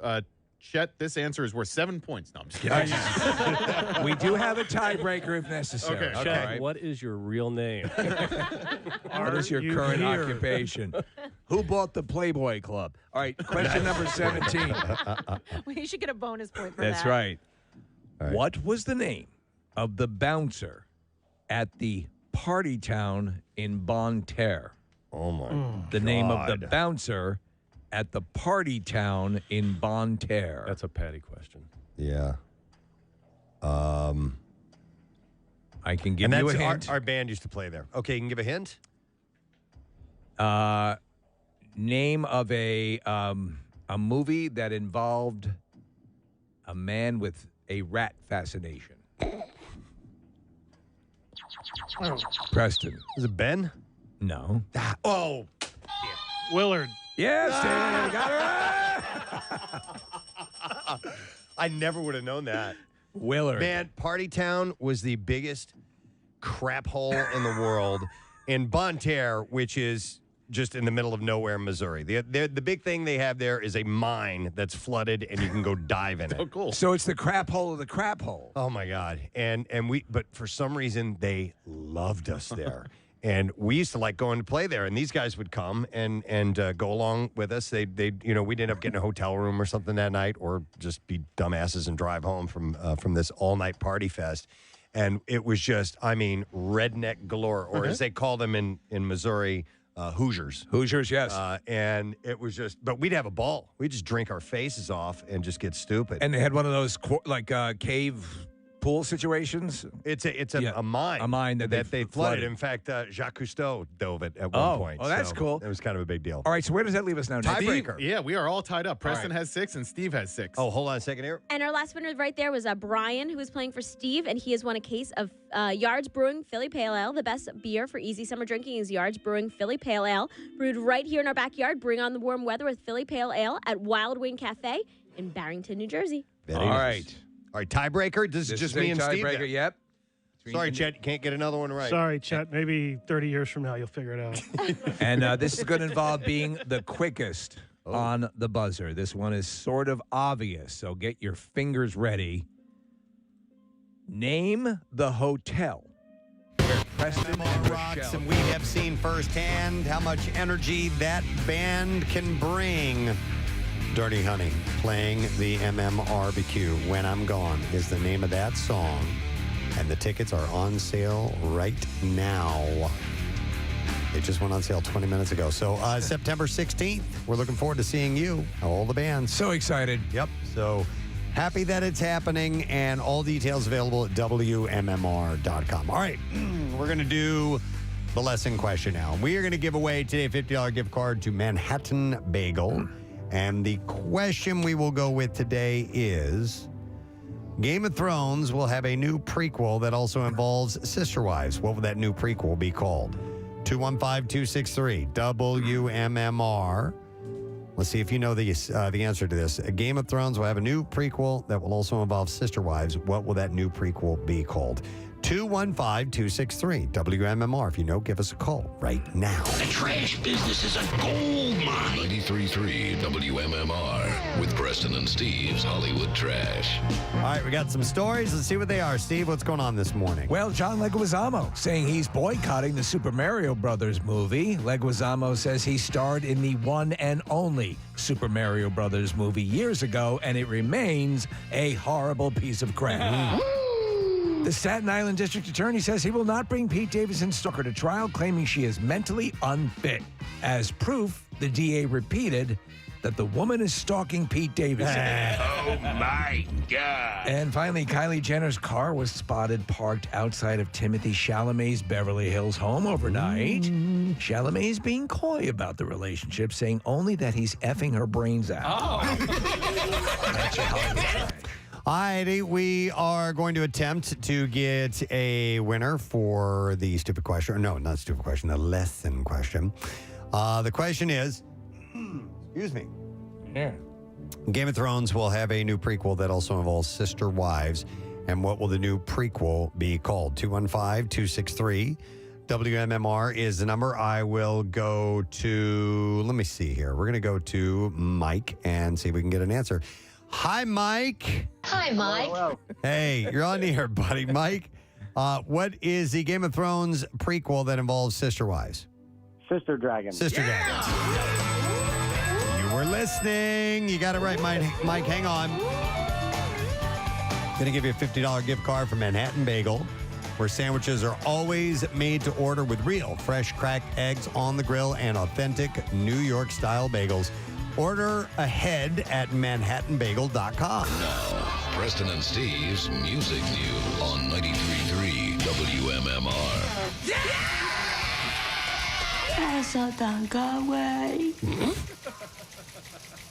Sorry, Nell. I have to do this. It's okay. I done pass some miss alive. Good. I'm glad you understand. All right. So for the first Chickasaw? Jigsaw. For the first time in nearly a decade, Blink-182 is scheduled to play Coachella. To make the announcement, Coachella posted a reference to one of Blink's songs and wrote, "Take your pants off and jacket." You have been warned. The band is set to play the Sahara stage this Friday night. So tonight, actually, is when this. I didn't even know Coachella was happening this weekend. Yeah, absolutely not. The wait is over as Metallica releases the band's 11th studio album titled 72 Seasons today. The set marks Metallica's first studio collection since 2016's Hardwired to Self-Destruct.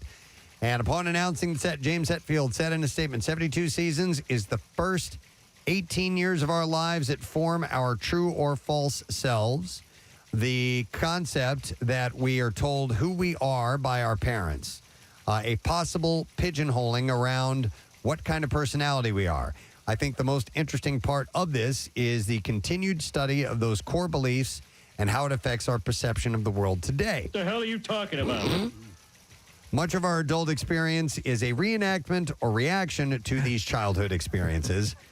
Prisoners of childhood or breaking free of those bondages we carry. What the hell are you talking about? Okie dokie. Yeah. So headed to cinemas worldwide Friday, August 18th and Sunday, August 20th is Metallica's latest concert film, Metallica M72 World Tour, live from Arlington, Texas. Speaking of Metallica and childhood, I found out yesterday that Kirk Hammett and Les Claypool went to high school together. He just came up with a great tchotchke, though. They should The offer Kirk a hammock? Kirk hammock. The Kirk hammock. It'd be awesome. I didn't know they were. Yeah, I didn't know they Why went back that not? far. Yeah. By the way, we're doing 72 hours of Metallica all weekend long. It's already started. We gave away earlier this morning a cassette and digital download of the new album. Listen for your chance to win a Kirk hammock. But listen for blocks of Metallica throughout the weekend, the next 72 hours. And you could win not only the cassette and digital, but that's today. Tomorrow we're doing the CD and digital. And then on Sunday we're doing vinyl and digital. And there is also a grand prize, Metallica's catalog on vinyl, including a signed copy of 72 Seasons and a new turntable. And you can go to WMMR.com for your chance to win that. Throwing in the turntable is pretty cool. Kiss was forced to briefly pause their concert Wednesday. It was in Manaus, Brazil. Gene Simmons fell ill. We have audio of Paul Stanley talking to the crowd when it happened. Here we go. We're going to have to stop to take care of him because we love him, right? Let's give Gene a really loud cheer. 1, 2, 3. I don't feel so good. I don't. Oh, dear Lord. I'm so sorry. Sorry to. Oh, it's happening again. I think I ate something. Can someone get me some chicken fingers? Shortly after he and the band took a break to regroup, Simmons asked a member It's of the... like I have to fart really badly, but I can't. It's very painful. You would think it was a heart attack. Have you folks ever had that? But it's not. I know it's a fart, but it's sitting somewhere below my rib cage. Do we just have to wait it out? Does anyone have any gas X? They take up a collection from the audience. Thank you. These are birth control pills. So shortly after the band... After the band took a break to regroup, Simmons asked a member of the road crew to bring him a chair, and he performed the rest of the show seated. That's rock and roll. Yeah. Uh-huh. But listen, the show went on. He didn't stop. On Thursday, Gene later tweeted a message to fans which read, "Okay, kids, not a big deal. Thanks for your kind wishes. Last night we played Amazon Jungle Stadium in Brazil. Humidity and temperature were sky high. I was dehydrated and was forced to sit for a song. We got back on stage in 5 minutes and finished the show." We'd like to thank Blue Emu for sponsoring this tour and walk-in bathtubs as well. What's the thing about Blue Emu, Gene? You don't stink. It don't stink? Well, most of the time. And walk-in bathtubs? I want to get one of those. I know you do. All right, the final item I have is the fact that Smashing Pumpkins have released a new music video for their single Empires. The song has become the #1 most added song to active rock. Spellbinding is also currently the #1 most added alternative rock. The band's new album, Alum, is due out on May 5th, by the way. All right, and that's all I have in music news for you, but I do have something to give to you as we take a break, and it's for tonight. So if you're not free tonight, don't call in for this, but it's Bruce Orama at the Keswick Theater, and Bruce Campbell. It's his live show. It's a fun night hosted by him, and I think there's like this game show element. It sucks we couldn't get him on. I know. Because we've had him on a number of times before. He's great. Throughout the years. So we will take callers 10, 11, and 12, and we will give you passes for tonight if you'd like to go. There's nobody like him. He's great. He's just a complete character. Yep. Oh, God. Listen to him type. Sorry. So good. Hit the wrong line. All right, we're going to take a break. We're going to come back. We're going to wrap up the show, give away our Word of the Week prize. So stay right down. Preston and Steve on 93.3 WMMR. Preston! How did you not get that? Your wife is here. I didn't book it. She booked it. I don't know. I know where it is. Yes, it is the Stratford Inn is what we have here. Yes. So Sorry. Steve is the That winner. means Steve is the winner. God. And who won? With Steve. That was Tom. Drink local, brew unto others with Yard's Philly Pale Ale at Bobby Ray's Pennsauken Tavern in Pennsauken Township. All Wow. right, yeah. Lisick wins. That's huge, man. Nice job, dude. Thank you very much. It got very competitive in chat. I hope you enjoyed watching. The Stratford Inn. Yeah. I'm going to pay for that later on. My wife is staring No, at me now right you just She's can't be here. mad at her for not making dinner reservations. Did she tell you that?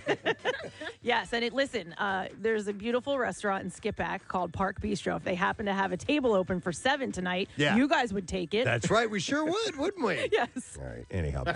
Well, that was a lot of fun. Yes, That there was you go. cool, Did you like man. that? Was That that was a cool? great time. You Yeah. guys were very That was competitive fun. except Thank for you. Chet, but it was all very good. Most definitely. They And were to all be on the tip of honest, my tongue. I was so close on so many. to be honest, and these guys, we were talking about it last night. They were not looking forward to this for fear of what might be revealed this morning. But you guys could have done a lot worse. I'll tell you that. No, right? we knew what to stay away from. That's Yeah, what I yeah. figured. But that was a nice little walk down memory lane. Very cool. But now we're looking forward to the concert on Sunday. And Do you have any particularly iconic photos that you're going to try to replicate from that evening? Did you take any pictures? no that evening? pictures, no pictures taken. All right. Man, I mean, it was pre-digital. You know, you didn't unless you took a camera And with you saved it. and Steve, saved it and waited. But Do you have a couch picked out to foul that night? Or I do. Oh, yeah. I do have an iron one up over at my Preston. house. Yeah. All right. But I remember we used to. I remember one night we were at. God, we might have been at not Lisa Linson's. Who lived over that way near. In Northville? Yeah, Maureen Maureen McAdams, McAdams. yeah. We were at her house one night, and like we were listening to Joshua Tree and Trip Through Your Wires came on, and we're just singing at the top of our lungs, and we just loved that whole album. There's so many great songs. I can't wait to hear. Did you? By the way, we were talking about earlier, but both you, Chet, and Steve, did you feel the same way after seeing that concert? It was a good show. Yeah. Yeah, Definitely. It changed Preston's life, and you thought it was good. We saw a lot of shows together. We saw quite a few, but Yeah. that was. It's Chet. Oh, damn it. It's Preston on the phone. He's going to want me to come to this concert. I am not really a U2 fan, but what the hell? No, I've been telling these guys that it was a turning point. It was for live music. For lack me. of better words, it was magical. If Yeah. that's not too stupid of a word. Had you done the foot modeling thing yet, or were the They don't even know that story. Okay, all right. That was a We'll whole other say about thing. that later. Yeah. Yeah, Steve's looking at me like, what? What? For a brief period.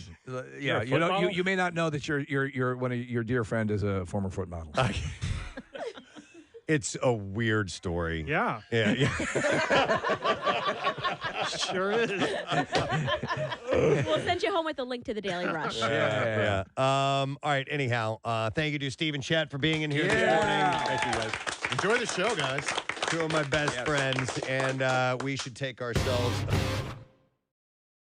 Listen, yes, heading off to college, there are some warnings that definitely need to be given, and part of that is a huge part would be obviously if you're going to have sex, it's got to be safe sex because that's where you can really have some serious problems. Have it on top of a safe. Yeah, on top of a safe sex. Safe Make sex. sure that you do It's that. the best. No, I know what you're saying. You're exactly right. I think that you don't want to put caution, not abject terror. Fear, yeah. I mean, because you're just gonna. Do you want them going through life scared? Like, no. You want them to find a mate to spend the rest of their lives with. You know? Right. Let me go to. Hang on, Josh wants to comment. Hey, Josh, how you doing, man? Hey, Gadzooks, guys. Gadzooks, buddy, what's up? So, growing up, I'm only 25. I'm not old yet, but back in high school, I wasn't a serial dater, but for some reason, I always used to get those strict Italian dads. Okay. And the one thing that always softened them up, I mean, they're the guys that look you dead in the eye and goes, you're dating my oldest daughter, and all you have to do is look them back square in the eye and don't back down, and they soften up right away. So it's a test almost. I want you to know you're dating my oldest daughter, and I want you to know it's all finger stuff right now. I respect that. You have finally have the balls to tell me what I always knew was happening. They appreciate the honesty, In right? fact, I call her the bowling ball. Dear God. No, that's you are a man's man who can admit to that. I want, if you can, to tell me the various things you achieve along the way. Yeah. Like a video game. Yeah. I bring this story up for one reason only. It involves Roger Ailes. Which is my favorite. I'm gonna fart in your mouth. Oh my God. If you have not seen the most recent Daily Rush videos with Roger Ailes' voice, I've watched it like 15 times. He's I so can't stop jowly and so disgusting.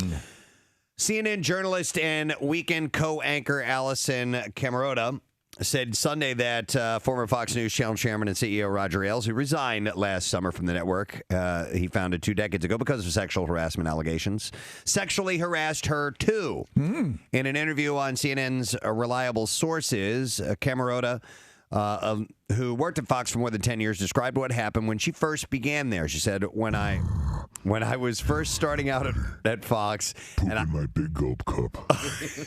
and I was single, and I remember Roger being in his office, and I was saying that I wanted more opportunity. He said, well, I would have to work with you. I'm going to give you an opportunity to fart in my mouth.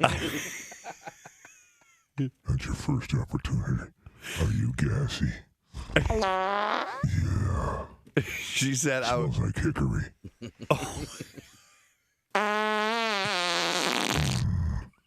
the South.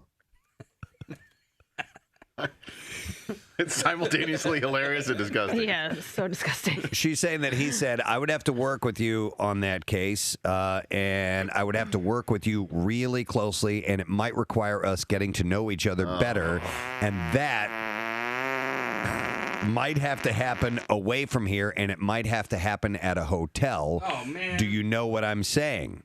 And I said, yeah, I think I do know what you're saying. Yeah. Do you really know? And then he invited her to hop up on the desk. I want to wear your ass like a CPAP mask. Direct.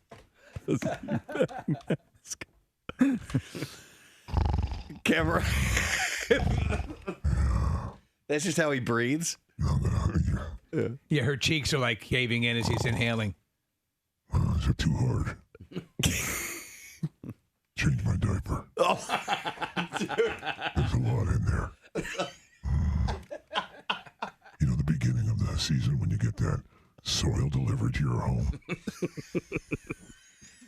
It's like mulch. Is that what it smells like? It's like mulch. It's like a pile of mulch. There's a prize in there for you. Oh, God. A contract to do weekends here. I'm going to lead the introduction with our next guest with a quote from Rocky Balboa. Man, you look good for an older guy. Ladies and gentlemen, Carl Weathers. Oh, my God. Preston. Yes, sir. Thank you for that, I think, kind summation of what's going on here. You look damn good. Look at this. Now Steve's going to jump in on it. No, now. are we correct? Are you coming up on 70? Oh, jeez, man. Why did you have to go there this early in the Because it morning? defies Yes. I would not. You look really good. You look good. Yeah, I don't go that way, but I just All right. might. Well, hey, man, you know what? Whatever happens, okay? I may not be included, but you're okay. You're okay with me. Man, we've been wanting to meet you for a long time. This is a really special treat for us. Thank you so much. Great to be back in the city of brotherly love. You are a Philadelphian. Regardless, you will always be an honored citizen of this city. That is one of the nicest things anybody has ever said to me, Steve. I appreciate that. And it's the truth, because we were talking about this earlier, and obviously you are at the cornerstone of so many pop culture great moments in all of our lives. But the Apollo Creed was essential for Rocky, for that movie. You provided a heart and a performance that was so essential for that all to work, and you know the counterbalance. Too, you weren't a one-dimensional character, and I think it's you, the actor and the person that you are, that made us really say, this is a good man too. You know what I'm saying? Yeah, and that made it more complex. On 93.3 WMMR, and that's their latest song. It's called Kid. Super nice guys, man. I love that day we had them by here to play. They were terrific. Yeah, really, really solid group. So happy to play some new music from them. It's 10:41. No sad, bro. No. Friday. It's wonderful to be wrapping up and getting into the weekend. Hopefully your weekend is going to be arriving very shortly. Weather-wise, 85 degrees today. You know, so it's going to be like it was yesterday, but a few more clouds than yesterday. Expecting some thunderstorms tomorrow, high 72, and then morning clouds and sun later in the afternoon on Sunday with a high 75.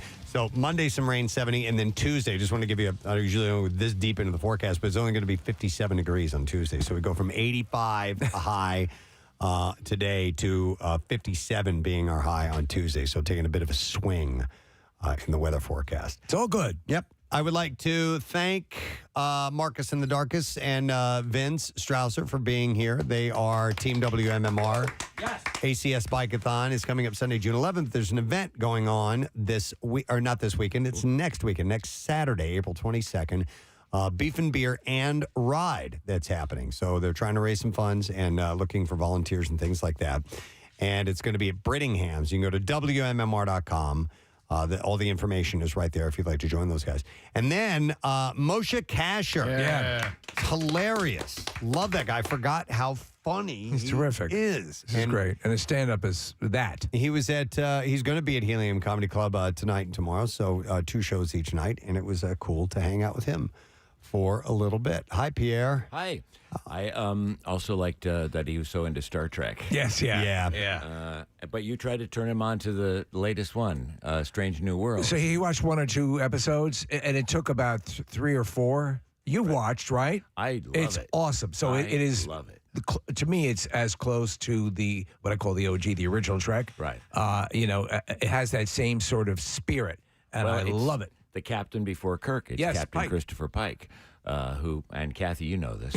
I was just going to say that conversation grabbed me, and so was this one. Yeah. Do you have a transporter beam in your house? No. Do you have a phaser? Yes. Photon torpedoes? That we do. Okay, thank you. Just checking. Her dad invented the tricorder. Yeah. Kidding. That now, yeah. Dude, and he slept with Janis Joplin? Yes. Absolutely. She was his first patient. Wow. He's a Cha-ching, man. He's a continental. He is intercontinental, I'd say. Intergalactic. All right, well, we have this prize to give away today. You ready to get that last letter? You bet, Here we Beastie Boy. go. Beat Preston and Steve on 93.3 WMMR. Now, the Daily Letter. All right, Preston and Steve show is brought to you today by the letter. Why is as in year?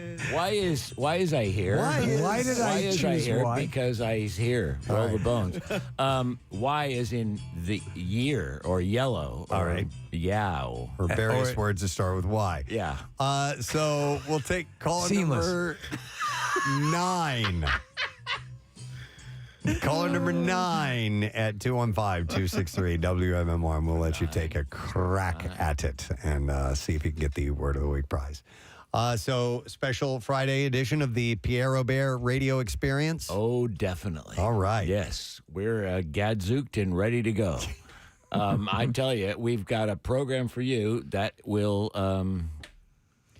You don't want, if you miss it, you're going to hear about it from everyone else, and you're Yes. going to feel left out. Exactly. Yeah, and you don't want that. You don't want that. But you do want to hang with us. We got the sweat set. We got the, we're going to do a Metallica weekend kickoff at high noon with a block of Metallica for our weekend of 72 hours of Metallica, which we're doing.